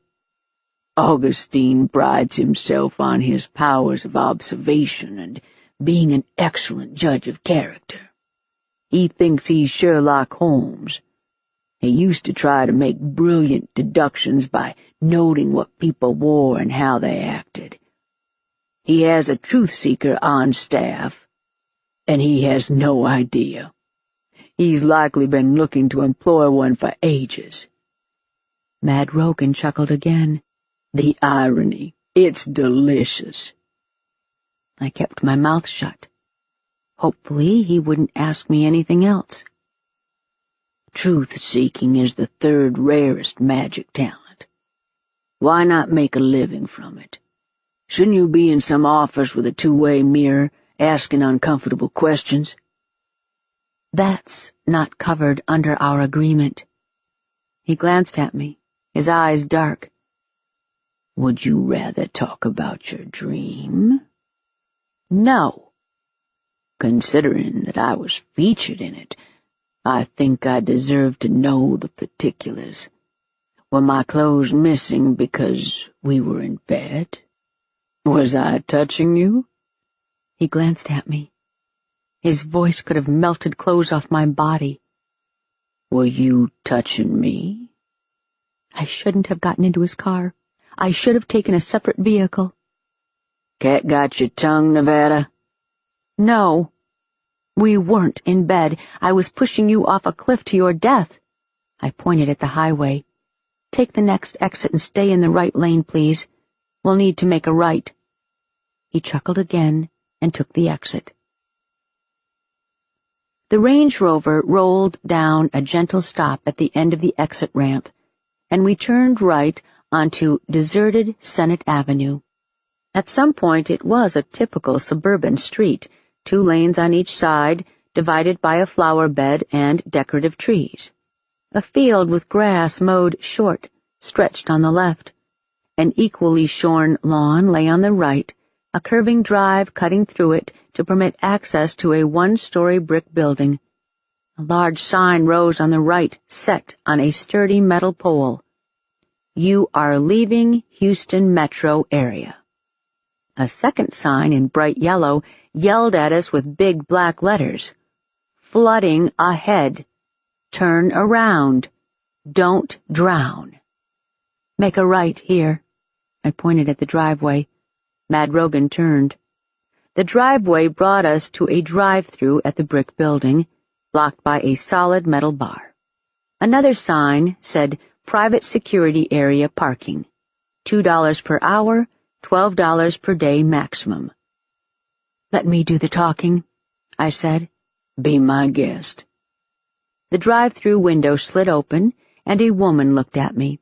She was short and muscular, with dark brown skin and glossy black hair put away into 6 neat cornrows. A tactical vest hugged her frame, and a Sig Sauer lay in the desk next to her. Hi, Thea. I showed her my ID. Haven't seen you for a while, Thea said. Who's the prince in the driver's seat?" "A client." Thea's eyebrows rose. "You're taking a client into the pit?" "There is a first time for everything." Thea leaned forward a little and gave Mad Rogan her tough stare. "Okay, client. Standard warning.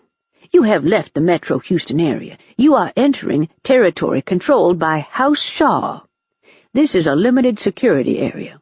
If you proceed past the red line at the end of this parking lot, you may be a victim of a violent crime, such as mugging, assault, rape, or murder. House Shaw patrols the water, and if they observe you being a victim of such a crime, they will render aid. But by crossing that red line, you acknowledge that House Shaw has a limited ability to assist you. This conversation is being recorded. Do you understand the warning that has been given to you?" "Yes," Mad Rogan said. "Your consent has been recorded and will be used as evidence should you attempt to seek any damages or hold House Shaw liable for any harm happening to you in the pit. Getting in is easy, getting out is hard. Welcome to the anal sore of Houston. Have fun, kids." She popped a paper ticket from the machine on the side of her desk and handed it to Rogan. He took it. The bar rose, and he steered the vehicle into the deserted parking lot. He drove to the far end and parked by the foot-wide red line drawn on the pavement. 100 yards beyond the line, a bayou spread. The murky water, the color of green tea, lay placid. On the left, the top floor of a once 2-story office building stuck out of the mire. Once decorative trees stood half-submerged next to sunken wrought-iron street lamps. Jersey Village used to be one of those small suburban towns Houston was in the habit of swallowing whole as it grew. A boring bedroom community northwest of downtown, Jersey Village slowly grew a robust mini-downtown, with several large tech companies building their offices here. It would have continued to exist in happy obscurity if it hadn't been for the infamous Mayor Bruce. Mayor Thomas Bruce, better known as Bubba Bruce, somehow managed to get himself elected on the platform of being a fun guy to have over to your backyard barbecue. Once in office, Bubba Bruce desperately tried to leave his mark on Houston. He really wanted to build an airport. But since Houston already had one, Bubba decided to build a subway. He was told that Houston was built on marshes and ground moisture would be an issue. Bubba Bruce insisted. He planned to use mages to push the groundwater out of the construction areas. Despite vocal opposition to the project by people much smarter than him, he went ahead with it.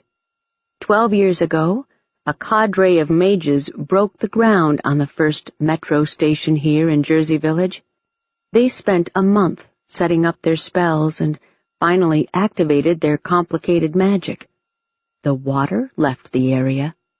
Without it, the weight of the town proved to be too much, and Jersey Village, which sat atop an empty oil field, promptly sank into the ground. An hour later, the water came back with a vengeance, aided by nearby bayous and underground streams. In 24 hours, Jersey Village turned into a swamp. 2 days later, Mayor Bruce was kicked out of office. Over the next year, the city tried, unsuccessfully, to drain the area. The suburbanites had cashed in their insurance and fled, while criminals, drug addicts, and homeless squatted in half-flooded buildings. Finally, the city council, exhausted by lawsuits and failed attempts to drain the area, gave up and excised the entire flood zone from the Houston metro area because it was single-handedly doubling Houston's crime rate. Now, private firms patrolled the area. The task of keeping the pit from completely degenerating into a lawless zone came bundled with some lucrative municipal contracts. So over the years, it bounced from house to house. Right now, House Shaw was looking after the pit. They were doing just enough to keep the contract. Over the last decade, Jersey Village had become the last stop. Magic warped, gangsters, most wanted. They made their lairs here, hiding from the light in the abandoned offices. The houses didn't care as long as they didn't get out. The last time I had come here, I'd taken Aisha for backup. It had cost me $1,000, and both of us had barely gotten out. I checked my gun in its shoulder holster and stepped out of the car. Mad Rogan exited on his side. A rickety dock led the way into the pit, veering off between the buildings. I started down the bridge. Mad Rogan strode next to me. Bayous had their own primeval beauty, a kind of grim, timeless elegance with dark, calm water and enormous cypresses buttressing the shore with their bloated trunks. Jersey Village had none of it. It looked just like a flood zone where the water hadn't gone away. Here and there the top of a rusted car poked through the dirty water. Some smaller buildings had burst, warped by the flood, spilling moldy trash into the open. Pale green scum floated on the surface. The pit was ugly, and it smelled even worse, like sticking your head down an old, half-drained fish tank. Lovely place, Mad Rogan said. Wait until you meet the natives. A sardonic smile curved his lips. Will there be a welcome party? Probably. He stopped and held his arm out, blocking me. The water in front of us parted. A clawed hand reached out, grabbing the slimy support of the bridge, and a nude woman pulled herself up onto the wooden planks. Her skin was a mottled green. You could play xylophone on her ribs. She blinked at me, her eyes dull and empty. How's life, Cherry? I asked. How the fuck do you think it is? You bring me meat? I reached into my backpack and pulled out a plastic container with 2 big raw chicken drumsticks in it, the thigh meat on. Bug still alive? Yeah, he's in his old digs, in Zadar building. Stay away from the main bridge. Peaches and Montreal are in a turf war. That meant Peaches did away with his former boss. Not good. I passed the container to Cherry. She grabbed the chicken leg and bit into it with triangular crocodile teeth. I stepped around her and kept walking. Mad Rogan followed me. A friend of yours? I met her about 2 years before, I said. She's magic warped. I can see that. Magic was a funny thing.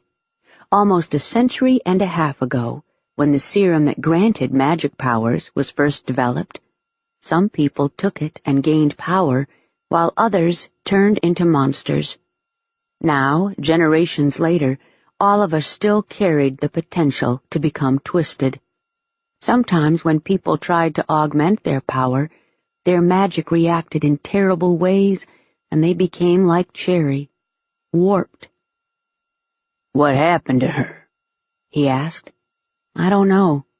Her arms have track marks, so she was likely a junkie at some point.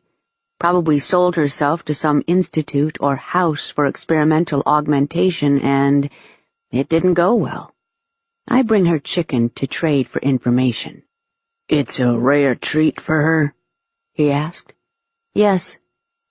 Then you didn't get a good deal. She didn't tell you anything to justify the chicken. She told me that Peaches killed Basta and took over the south side. Montreal has the north side, and he can be reasonable. But Peaches is batshit crazy, and there is no way we can avoid him because there are only a handful of ways in and out of here, and Zadar building is in the south side. You could have gotten more out of her. I turned to him. What's your point? Mad Rogan loomed next to me. You bring her chicken because you feel sorry for her. Yes? Why is that a problem? I don't judge, he said. You're allowed your compassion. Oh, great. Thank you for permission. You're doing that thing again. What thing? The one where you think you can tell me what to do.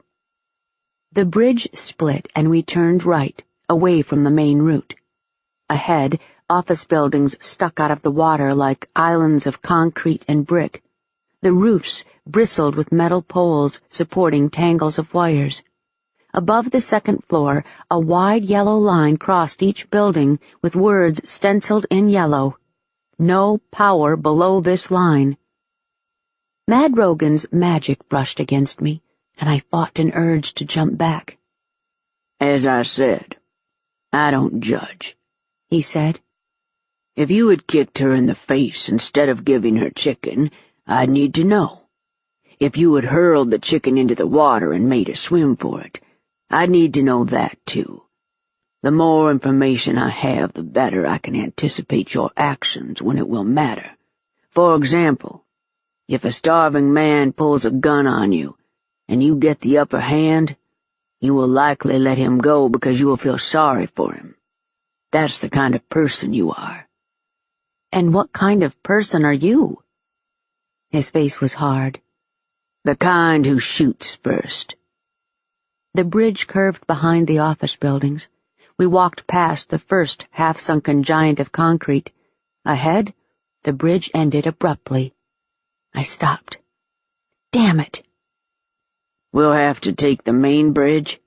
Mad Rogan asked. I reached into my light jacket, pulled my gun out of the holster, and put it in my pocket. Mad Rogan watched me with a slightly amused expression.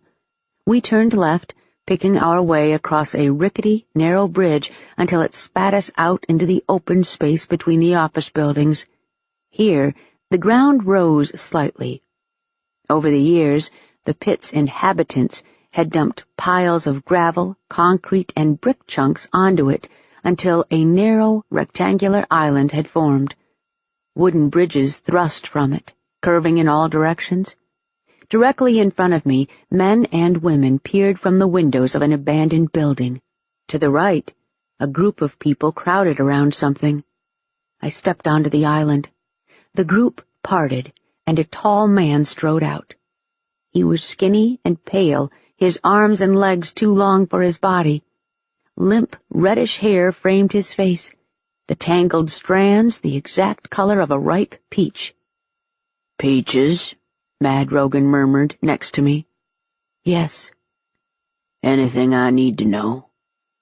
He summons swarms of poisonous swamp flies. It's a known fact that child molesters look just like normal, ordinary people. Peaches look like you would imagine a child molester might look. His face wasn't unpleasant, but there was something deeply unsettling in his gaze, something sick and creepy. It rolled over you like old oil from a fryer.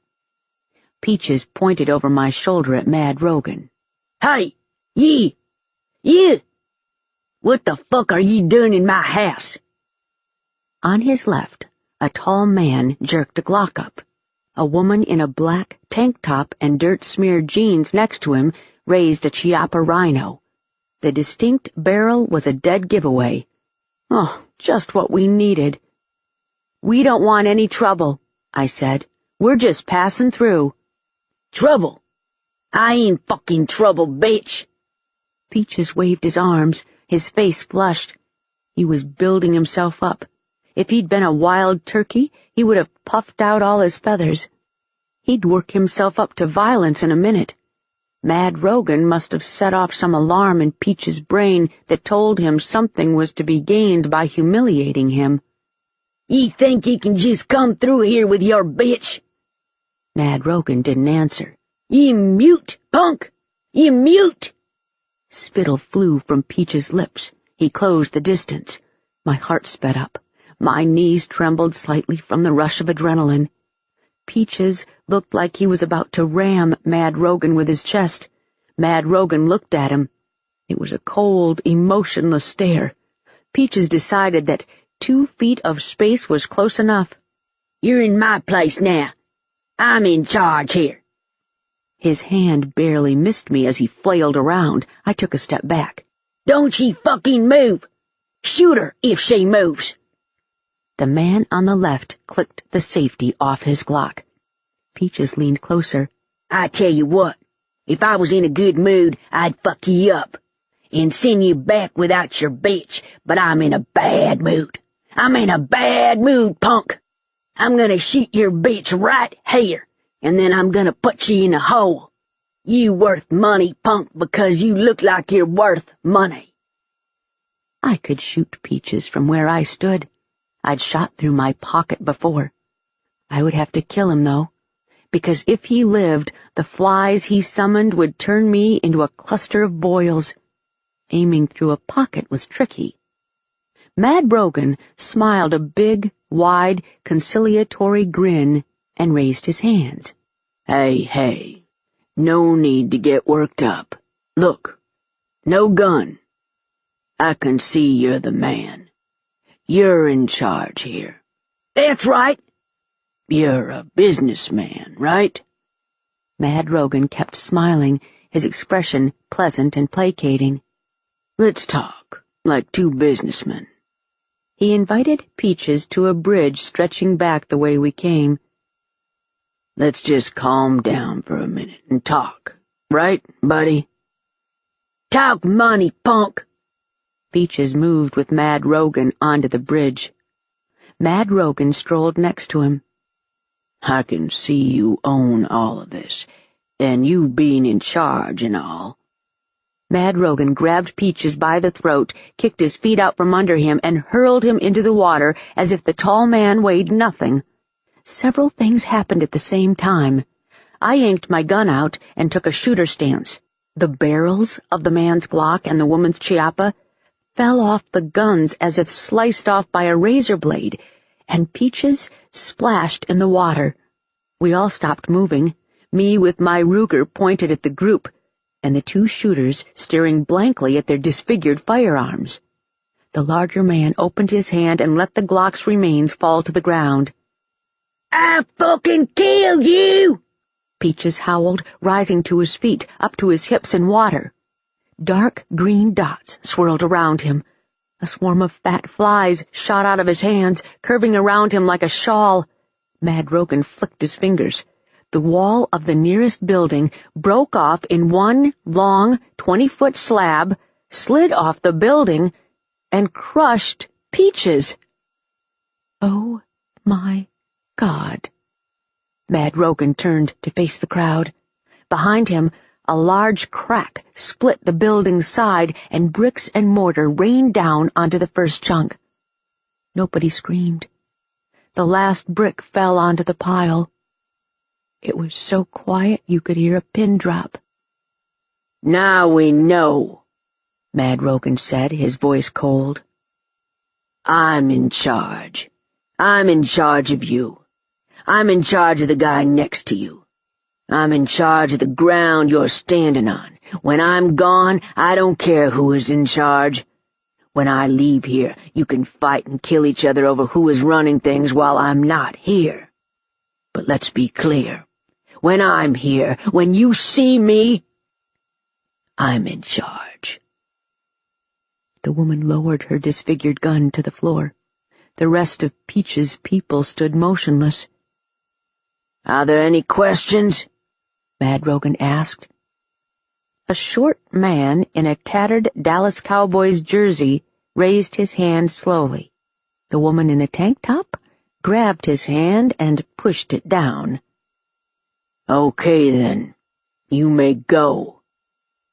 By the time I took 3 breaths, the island was clear. Which way is your expert? Mad Rogan asked me. Chapter 9. You killed Peaches. I stepped over the gap in the bridge. Of course I killed him. I opened my mouth and closed it. Okay, Mad Rogan said. This is distracting you, and I need you to function, so let's fix this. Which part of what happened is upsetting? I opened my mouth again and closed it again without saying anything. Peaches would have attacked us, possibly killed us, so what Mad Rogan did was justified. It was the sheer sudden brutality of it. It was the way he did it without any hesitation. One moment Peaches was there, and then he vanished. No trace of him remained. He was crushed out of existence. He was dead. "Let me help," he said. "You've been taught all your life that killing another person is wrong, and that belief persists even in the face of facts. Not only would Peaches have killed us given the chance, but this way I only had to kill one person rather than kill half a dozen of his followers. I saved several lives, but your conditioning tells you I've done the wrong thing. I didn't. He started it. I finished it." "It's not that. I was getting ready to shoot him in the head, but when you shot someone, there was a slight chance they might live. There would be a body. What he did was so complete and sudden that I needed a couple of moments to come to terms with it." "Then what is it?" "It's the—" I struggled for words. "Splat." Mad Rogan glanced at me, his eyes puzzled. "Splat?" "Yes." I had briefly considered impaling him with one of those steel poles from the roof, but I decided it would be too graphic for you. Would that have been preferable?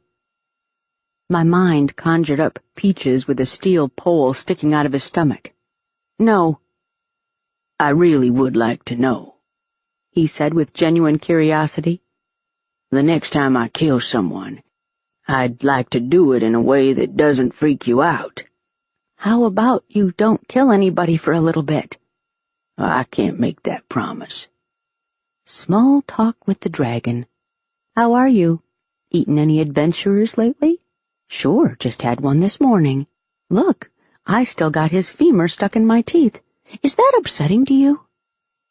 Ahead, Zadar Building loomed, top 3 stories above the water, its faded green sign grimy and stained with swamp algae. The tangle of wires on the roof looked like a black spiderweb. Somewhere inside, Bug sat in the center of this web, wrapped in his hysterical brand of crazy. I stopped. "Don't kill Bug," I said. "I'm dead serious." Mad Rogan smiled. "I mean it. Do not murder Bug. If you kill him, our deal is off." "Fine," he said. I resumed my walking.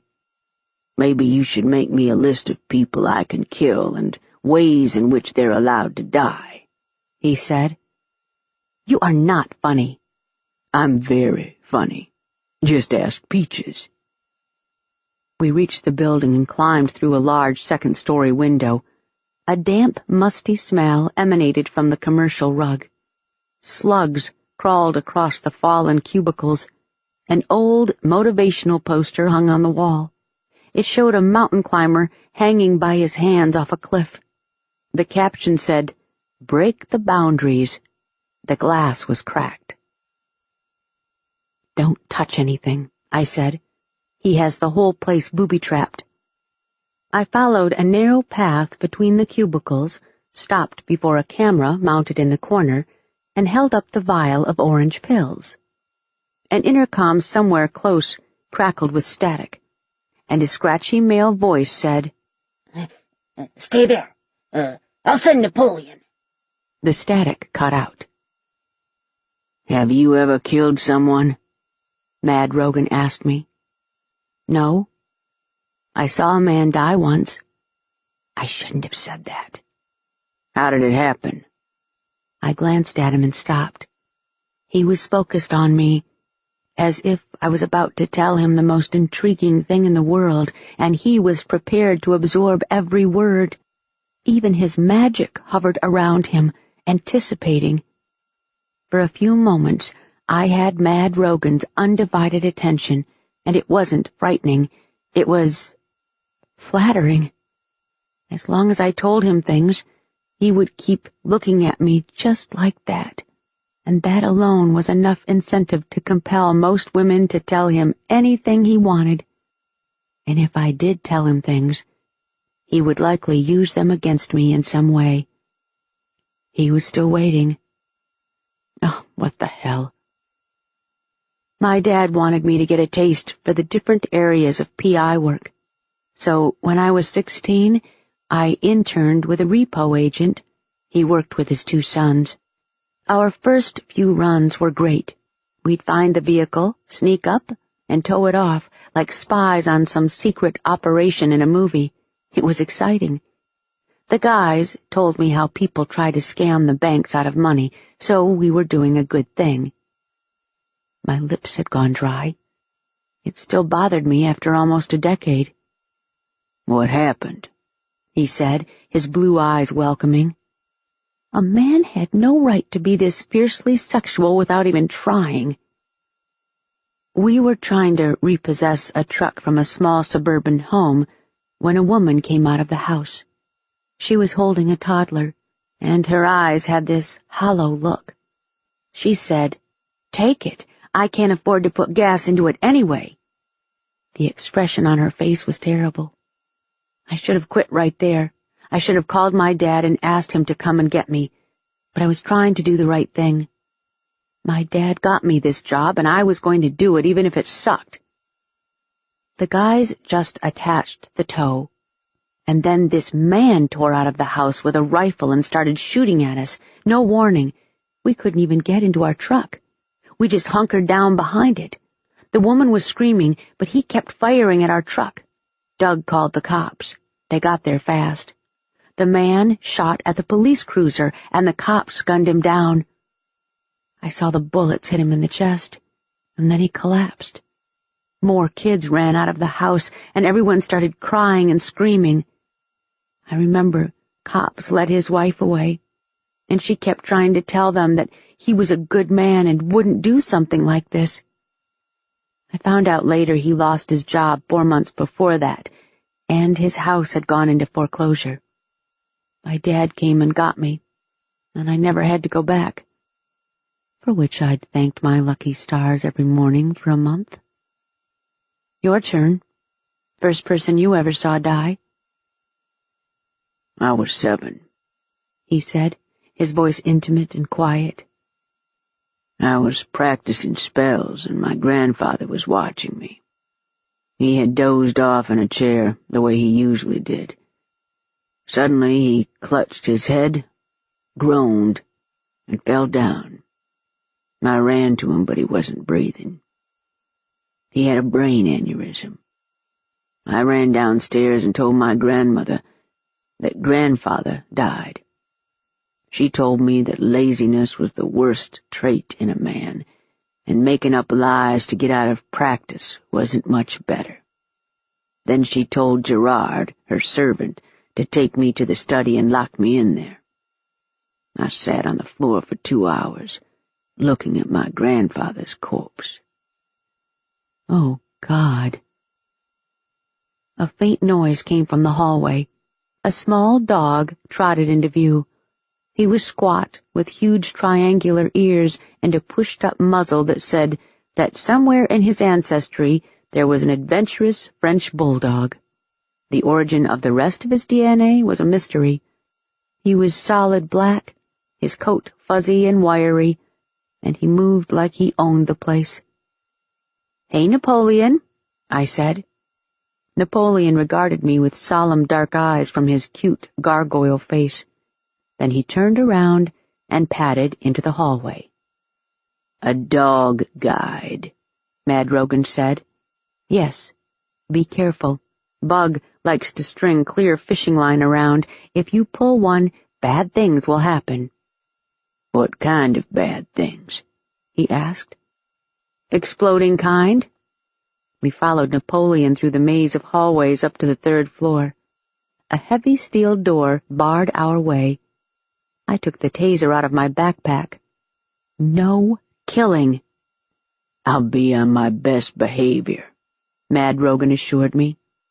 The door clanged and opened, revealing a room lined with monitors. They sprouted from the walls and ceiling on narrow mounts like rectangular electronic flowers blooming among vines of cables. In the middle of this digital jungle, in a broken circle of keyboards thrusting from the walls, a man sat on a rotating platform. His clothes, a grimy dark long-sleeved t-shirt and a pair of fatigue pants that had seen better days, hung on his slight frame.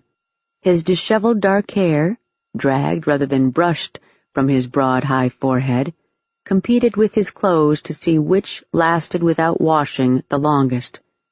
A small nose and a small mouth, combined with a triangular jaw, made his face look top-heavy. His big eyes with brown irises burned with a manic intensity. His hands shook. Give it to me. He jumped off his chair. He was about my height and weighed maybe 20 pounds less. Give me. I raised the taser. Work first. He bounced in place. I need it. Give it to me. Work first. Give me. He was moving too fast, jittery, shaking. His words began to blend. Give it to me, bitch. Give me. Need. Work first. Fuck. Bug spun on his foot. What? Adam Pierce. Find him. He held up a finger. 2. Take the edge off. 1. I passed the vial to Mad Rogan, keeping the taser on Bug. He'd made a lunge at me before. Please give him 1 pill. Mad Rogan opened the jar. A pill rose in the air. Wow, the man's control was crazy. The pill floated to Bug. He snatched it out of the air, yanked a knife from the sheath on his belt, put the pill on the table, and sliced a third off. His fingers trembled. He swiped the smaller section of the pill off the desk and slid it in his mouth. Bug froze, standing on his toes, his hands straight down, as if he'd been about to take flight. The shaking stopped. He became completely and utterly still. Mad Rogan glanced at me. Equazole, I told him. Equazole was a military drug designed to level you out. If you were sleepy, it would keep you awake. If you were hyper, it would calm you down. When you took it, the world became clear. You saw everything, were aware of everything, reacted fast, but nothing freaked you out. It was issued to snipers and convoy drivers. They would take it to keep from overcorrecting or giving in to fatigue, and once it wore off, they'd sleep for 20 hours straight. It was a classified substance, but my mother still had connections. Bug opened his eyes. The strange, jittery hysteria was still there, but it receded, curling down for a rest deep inside him. They're quiet, he said softly and smiled. I nodded at the jar. Adam Pierce. Bug slid into his seat and pulled up the sleeves of his dark, grimy, long-sleeved shirt. Dozens of tiny dots marked his forearms, each a tiny individual tattoo, blending together into an arcane design. His hands flew over 6 keyboards, as if he'd been a virtuoso pianist. Tranquil sounds of trance music filled the place. The screens scrolled too fast to follow, the images flickering. He was tapping into the security cameras on the streets. I'd seen him do it before, and he was expert at it. Mad Rogan's face had hardened into a cold, determined expression. His eyes turned merciless. "What is it?" I asked quietly. "He's a swarmer," he ground through his teeth. "Yes." "How long?" "How long has he been one?" "Yes." 3 years. He was bound to a swarm 2 years into his enlistment, and he's been out of the Air Force for 1. Mad Rogan stared at Bug. "He should be dead. Their life expectancy after the binding is 18 months. Bug is special. Swarmers were surveillance specialists. They were bound by magic to what they themselves described as swarms. Swarms had no physical manifestation. They lived, somehow, inside the swarmer's psyche, letting him or her split his attention over hundreds of independent tasks, like a river splitting into narrow streams. Swarmers processed information at a superhuman speed. Most of them had the binding done in the military, and most of them didn't live 2 years past that. Those who volunteered for the procedure were either terminally ill or tempted by a huge bonus payable to their families. Bug somehow survived. It might have been his deprivation chamber, or maybe he was just better suited for it than most. But he lived, got out of the Air Force, and hid here, away from everyone. Mad Rogan locked his teeth. It made his jaw look even more square. "Does it bother you?" I asked. "It bothers me that they do this to soldiers, squeeze everything they can out of them, and then discard them like garbage. People know this goes on and nobody gives a shit. Acceptable losses." He said the word like it burned his mouth. So, some part of the dragon was human after all. My cell phone beeped. Unlisted number. Again, I answered.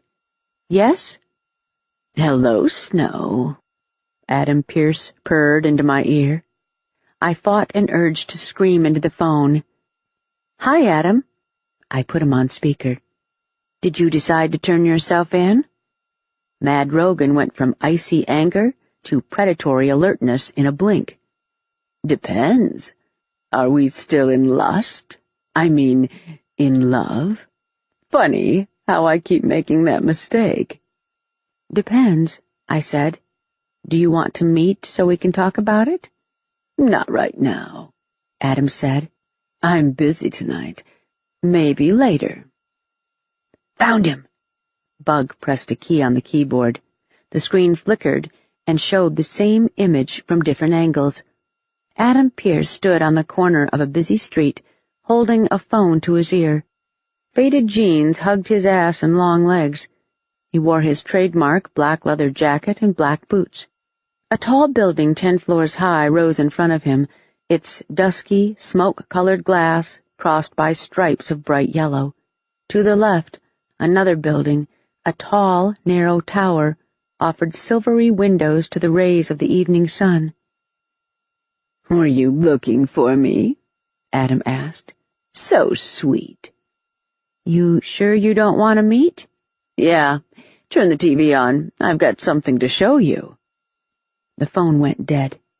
On the screen, Adam tossed a cell phone onto the street, shrugged off his jacket, revealing bare, muscled back, and let the jacket fall to the ground. His face was plastered over every local news broadcast at least once a day, and here he was, in broad daylight, taking his clothes off in public. Somebody would recognize him and call the cops for sure. Damn it. Adam strode into the intersection, oblivious to traffic. Tires screeched as a dark sedan swerved, desperately trying to avoid plowing into him. He raised his head.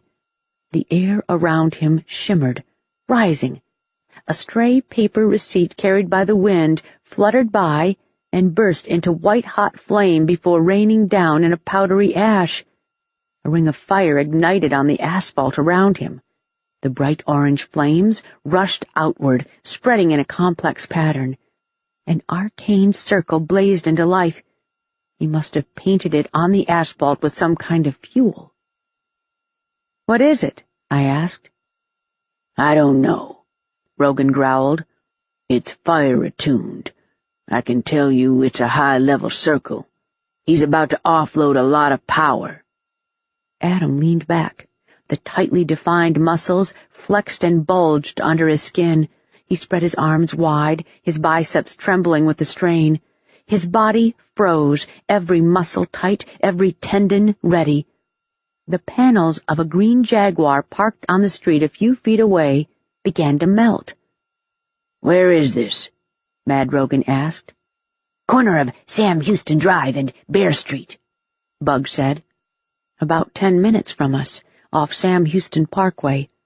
Around Adam, traffic stopped. People got out of their cars and stared. Zoom in, Mad Rogan ordered. Bug touched a key. The camera zoomed in on Adam. His eyes were gone. In their place, a blazing yellow inferno glared at the world. A translucent new shape overlaid Adam's body, shining here and there with deep, fiery orange. His hands spouted foot-long, angular phantom claws, as if he had put on a pair of demonic glass gloves. Translucent, curved spikes burst from his spine. "Goddamn moron," Mad Rogan snarled. "I know what this is." Brilliant, white-hot fireballs formed between Adam's open fingers, churning with red and yellow. "It's Hellspawn," Rogan said. "House Pierce specific high spell." High spells were the result of generations of research and experimentation, and Adam Pierce was about to use one of them to cause havoc in the middle of the city. Right now, House Pierce was collectively having fits. Adam opened his mouth and vomited a torrent of fire at the dark building. Glass shattered, raining down. The fire punched through the building. Part of the flames shot straight up, melting glass in a column of fire. People screamed. Fire alarms wailed. The towering column of fire shot higher, an unbridled power of a prime running wild. A fire engine came down the street, swerved to avoid Adam, and pulled into the parking lot of the silver high-rise. Odd. "Are you seeing this?" I asked. "Yes." Rogan focused on the fire engine. The doors of the fire engine opened. People in firefighter suits jumped out and moved toward the building in a determined way. I thought out loud. Why evacuate that building instead of the building he's burning? Can you zoom in? Bug struck a quick staccato on the keys. 3 of his screens zoomed in on a firefighter crew. 2 of the people carried fireman axes. The other 3 people were carrying rifles. There was no conceivable reason for the firemen to carry rifles. When people faced the prospect of being trapped in a burning building, they panicked. That's why we spent a great deal of time training children to never question what a man in a fireman's suit said. We were conditioned, from a very early age, to not think, but just blindly obey whatever order the fireman gave us, because he was there to save us. If a fireman said to evacuate, we would run for the nearest exit. As if on cue, the doors of the building opened, and people in business clothes rushed out. Mad Rogan's face turned grim. Adam Pierce was a diversion. The real target was located in that building, and the firemen with rifles were going after it. The screens turned dark. "Shit fire and save the matches," Bug swore. "Someone took out the street-level cameras. Let me get a different angle." The screens flickered, still dark. "No cameras on the other side of the block, either." Bug's eyebrows came together. "Dick fuckers!" Mad Rogan grabbed my hand. "Now we really have to go. Come on." "Equisol first!" Bug yelled. I tossed him the jar. He snapped it out of the air. "Napoleon, out!" Napoleon jumped off the pillow and bounded out of the room. I chased him. Mad Rogan rattled off a phone number at Bug. "Get eyes inside that building and I'll get you twice as many of your happy pills." We ran through the hallways, careful not to trip on anything. Mad Rogan put his cell to his ear.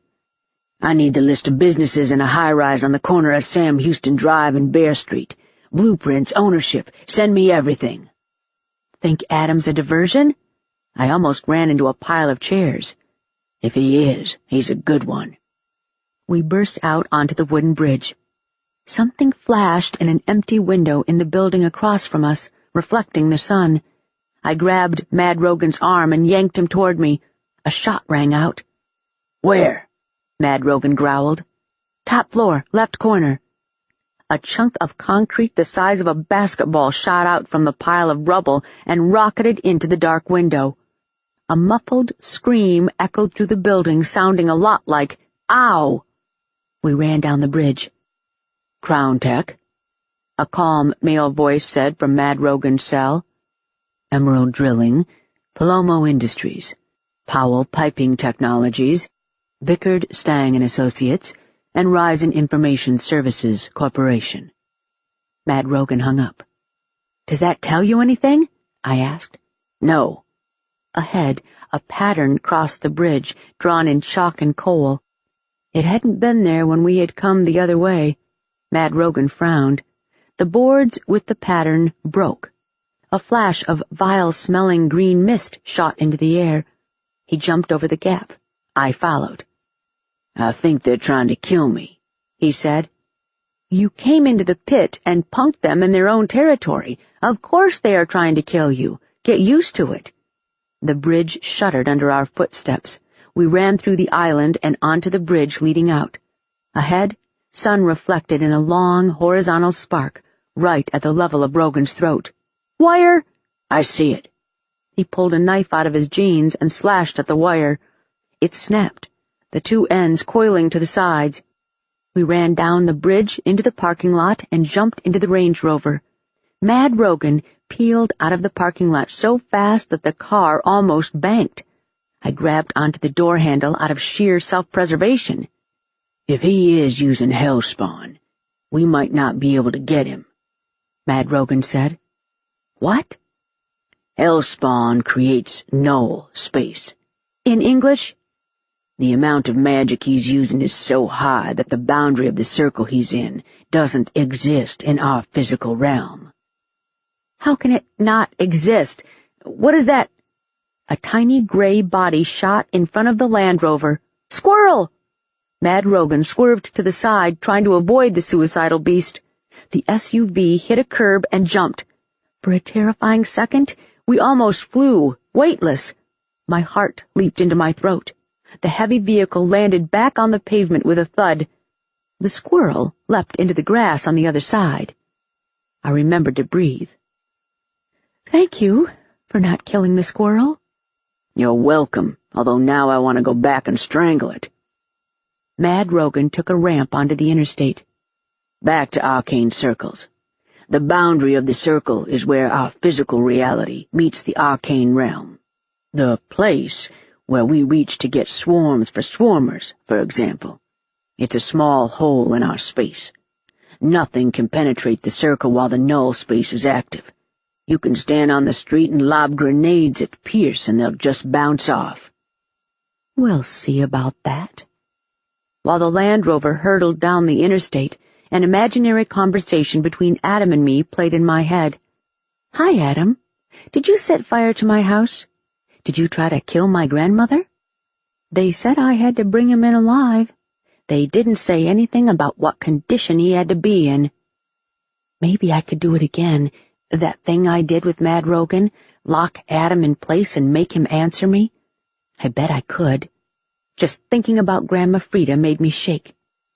Mad Rogan took the exit, and I glanced at the clock. 4 minutes. We made it in record time. Ahead, the street rolled out, devoid of traffic. In the middle of the intersection, Adam Pierce spat a torrent of white-hot flames at the building. 2 wrecks that used to be cars slowly melted a couple dozen feet from him. Mad Rogan slammed on the brakes, and the Land Rover screeched to a halt. Get us closer, please. I reached for my gun. Too hot. Look. The pavement just outside Adam's circle had turned dark and soft. He was melting the road. I jumped out of the car. Heat bathed me, blocking my way like a wall. A car door clanged as Mad Rogan leaped out of the vehicle. A metal pole holding up a streetlight snapped in half and flew like a spear toward Adam Pierce. The pole hit the circle and ricocheted, spinning back at us through the air. I gulped. The pole reversed and punched the invisible boundary of Adam's magic circle, grinding against it. Mad Rogan grimaced. The pole clattered to the pavement. No space, he said. Come on. I could see Adam. He was right there. Ah! Nevada, we're wasting time. Right there. but the fireman and Adam were working together. If we got what the firemen were after, Adam would come to us. We spun around and hopped back into the Land Rover. Mad Rogan took a sharp turn left, circling the buildings, heading for the Silver Tower. He drove up to the front steps and parked the car, then we got out. The moment I stepped onto the stone steps leading to the door, a blinding headache gripped my brain and squeezed like a vice, tighter and tighter. I took another step up the stairs. The doorway wavered in front of me, distorted. The pain scraped the inside of my skull. I had an absurd feeling that my brain had swelled like an overinflated water balloon and was about to pop. "They have a mage blocking the door." Mad Rogan backed away onto the pavement and jogged right, looking at his phone. I followed him. As soon as I left the stairway, the headache vanished. That was a nice power to have. If I'd had that power, I wouldn't have had to build retractable stairs to my room. In the distance, sirens wailed. The emergency responders were on their way, which meant the fake firemen in the building would speed up whatever they were doing so they could get away before Houston's finest showed up in force. We had to find a way in, and we had to find it now. Since the firemen left someone covering the front entrance, it was highly likely they were still on the first floor. Their team was small. If their goal was on a different floor, they wouldn't have left anyone covering the front entrance. They would have all gone to that floor instead. But they left a guard, so all of them were probably on the first floor, and they were armed, which meant they would probably defend the side entrances. That left us with windows. But the bottom floor of the tower was solid stone, and the first row of windows started about 18 feet off the ground. "They'll expect people coming through the side exits," I called out. "That's why we're not going through the side exit." Mad Rogan showed me a blueprint on his phone. "There are 5 ways to access the lobby. Front entrance, 2 side exits, elevator, and an internal stairway." Perfect! They had evacuated the building, so they wouldn't expect us coming from the internal stairway. Now we just have to get into the building itself. Mad Rogan pointed at a pair of green, industrial-sized dumpsters. They slid across the pavement toward us. The first dumpster bumped into the wall. Mad Rogan strained. The second dumpster rose in the air and landed on top of the first one, hanging off on one side. Together, they were just tall enough to let us reach the second-floor windows. I grabbed onto the first dumpster and climbed up. Black and white bags filled it nearly to the brink, and I had to cross to get to the second dumpster. I stepped down and sank into my knees. The top bag popped, and a metric ton of old lasagna spilled onto my pants. The stench of soured spaghetti sauce washed over me. Ooh! Of all the trash from this whole giant building, I had to step on a bag from the food court. Damn it. Well, they'd definitely smell me coming. I mashed my way through the bags to the second dumpster, climbed up, pulled out my gun, and hit the butt of the gun against the glass. It shattered. I knocked the shards in and climbed inside. A conference room, a long table, chairs, and a flat-screen TV on the wall. Mad Rogan climbed in behind me, pulled out his phone, and showed it to me. A text message from a blocked number with a video clip. He clicked the link. A grainy video filled the screen, showing a lobby of a building with a polished grayish floor and 2 rows of wide columns. At the top of the screen, the glass front entrance spilled sunlight onto the floor. A man in fireman's gear leaned against the wall near it, a rifle in his hands. Below him, on the right, another gunman leaned against a marble column. A little lower still, on the left, right past the elevators, 3 people stood by the wall. One held his hand against the marble, the other swung an axe, hitting the wall below, and the third covered them with the rifle. The clip stopped, barely 5 seconds long. Bug had come through. Whatever it was they wanted was in the wall. The man with the hand on the marble had to be a sniffer. Sniffers had higher sensitivity to magic, and they could find a magical object even through stone. The stairway will put us here. Mad Rogan pointed to the left bottom corner of the screen. We'd be in full view of the 3 gunmen. Are you bulletproof? No, but the metal door that blocks the staircase likely is. Do you have your Ruger? I pulled the gun out of its holster. I'll hold the door as a shield, but you'll have to fire. Why can't you just slice them to pieces like that chopstick? Because my telekinetic magic doesn't work on living things. I can throw something metal fast enough to slice an opponent to pieces. I can hurl a board at him, because cut wood is dead. I can choke him with his own clothes if they are loose enough, but I can't simply throw a body. Oh. So the best way to fight you is to strip naked and attack? His eyes flashed with a wicked light. Yes. You should try it and see what happens. Well, I did walk right into that one. I could try to slice the barrels off their guns, but considering the distance, I would need several seconds to aim, and they would likely shoot us, so I'll provide a shield. But the rest is up to you. I'm a less than mediocre shot. I leaned back. Humility? I had no idea you had it in you. No, he said. Honesty. I'm not very good with a gun. I don't typically carry one. The pile of rubble that had buried Peaches flashed before me. Not that he ever needed one.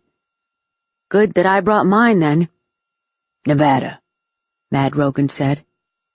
The sound of my name coming from him short-circuited my brain. All of my thoughts stopped. Damn it, I had to get over this, and fast. These men are well trained. Of course they were.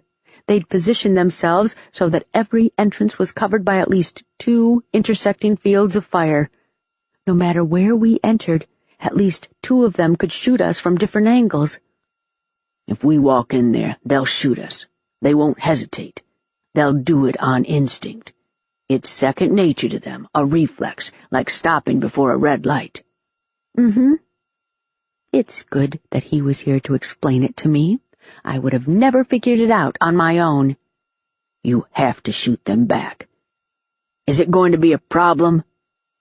There is only one way to find out, I said. He nudged the door open. An empty hallway lay before us. We ran down the hallway, passing the elevators. I stopped and mashed the down button. A diversion never hurt. The elevator doors slid open with a chime. Good idea.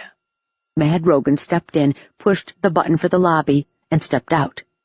We jogged to the end of the hallway where a large sign said, Exit. Behind us, the doors of the elevator chimed as it began its descent to the lobby.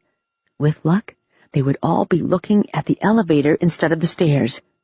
We ran down the stairwell. My blood was rushing through my veins, my heart pounding too loud and too fast. If I didn't shoot them, they would shoot me. I'd never killed anyone before. The stairs ended in a large door. A gray-haired man in a dark security guard uniform sprawled face down on the landing in front of it.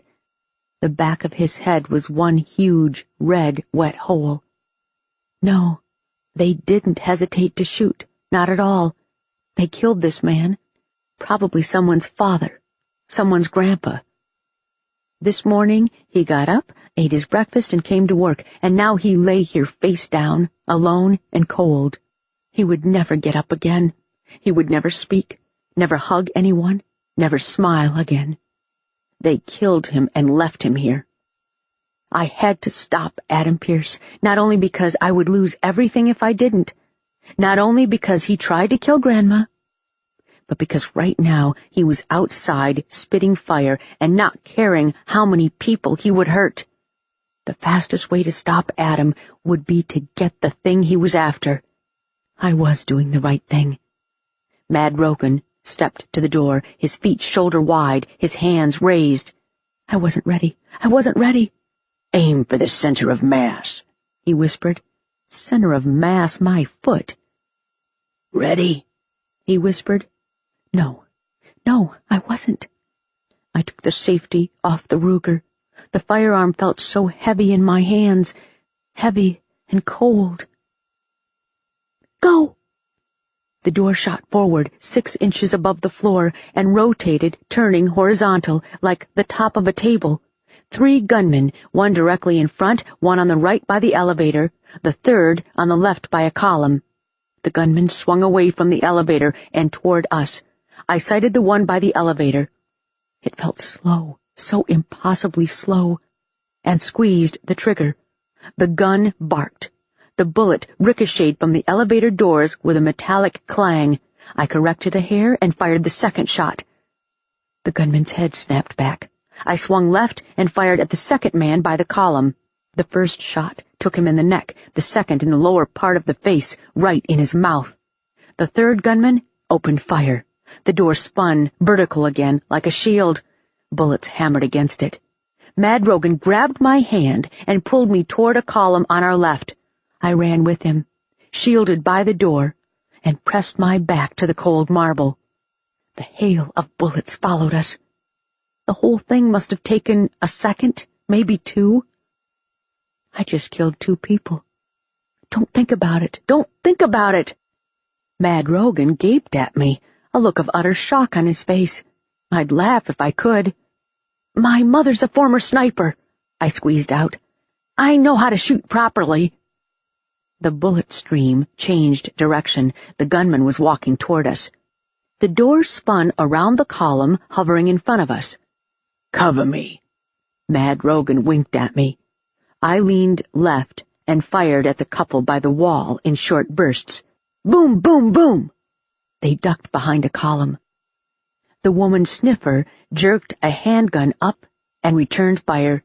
Bullets tore through the air next to me. I hid behind the column, stuck my gun out, and shot in her general direction. Boom, boom, boom! Out. I ejected the magazine, pulled the spare from the pocket, slapped it in, and thumbed the release forward. 10 more rounds, that's all I had.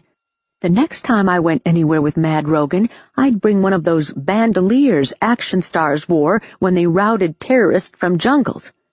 Mad Rogan lunged to the left. I fired again, the gun spitting bullets and thunder. Boom, boom! 8 rounds. Someone screamed. The rifle fire vanished, cut off by the sound of shattering glass. Mad Rogan ducked behind the column next to me.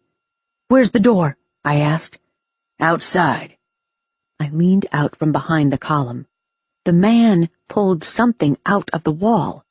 The woman spread her arms, snapping into the familiar mage pose. Oh, no, you don't! I fired at her twice, the bullets piercing the air in rapid twin bursts. A dense curtain of smoke shot up in front of her, and my bullets vanished. I was down to 6 rounds. There was a side entrance right behind them. They were about to split. Bullets tore out the curtain of fog, too wide, chipping the wall behind me. The man and the woman couldn't see through the smoke either. Mad Rogan raced to the side entrance.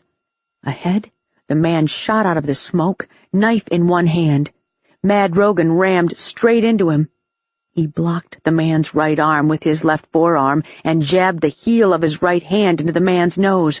The man staggered back. Mad Rogan snapped a kick.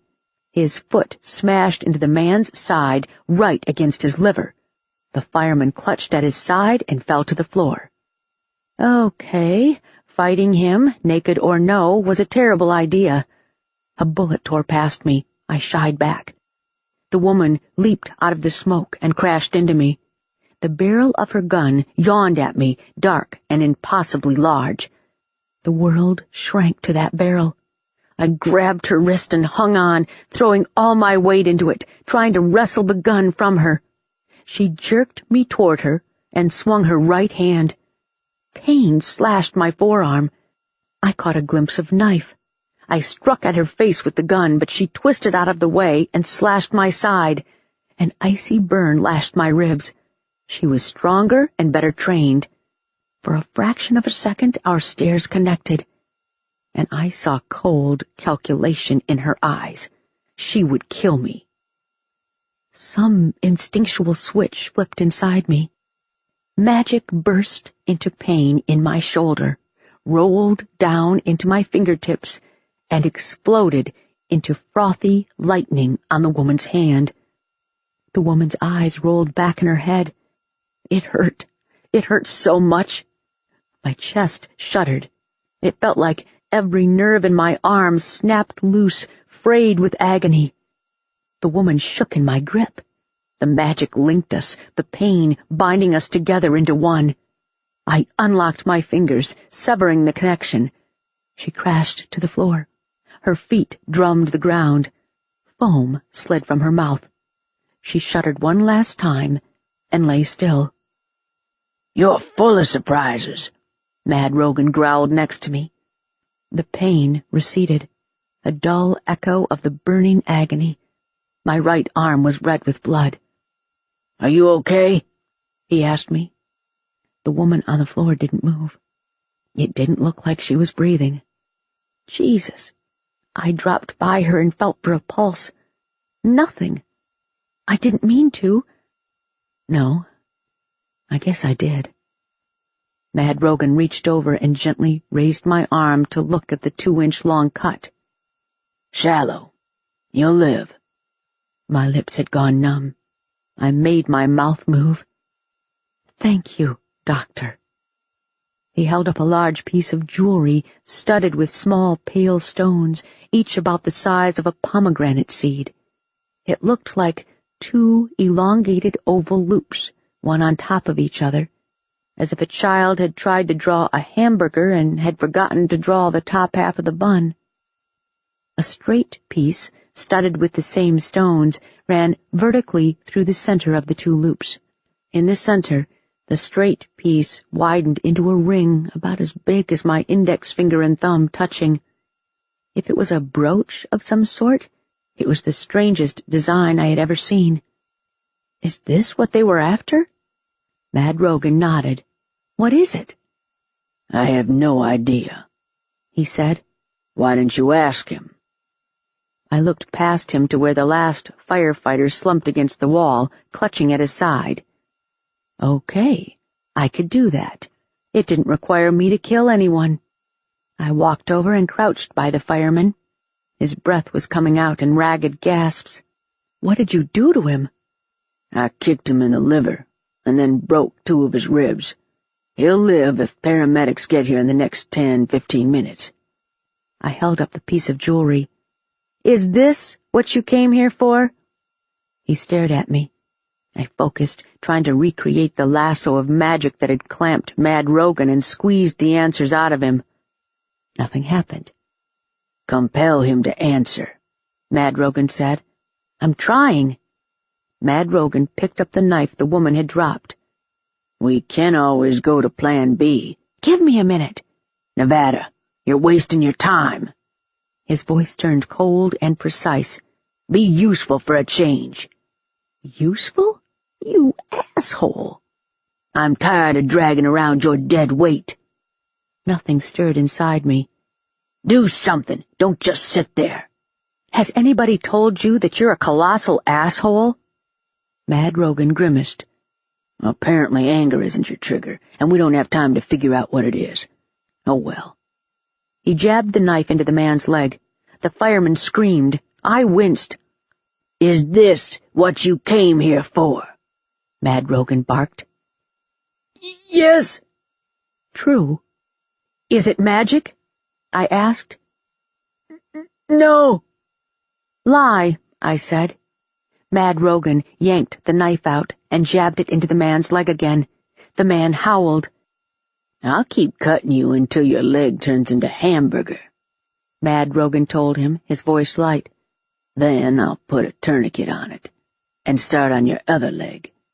Answer her questions or you'll never walk again." "Are you working with Adam Pierce?" I asked. "No." "Lie." Mad Rogan stabbed the man's leg again. "What does it do?" I asked. The man stared at me. Mad Rogan jabbed his leg again, methodically, calmly, the knife going in and out, in and out. The man cried out.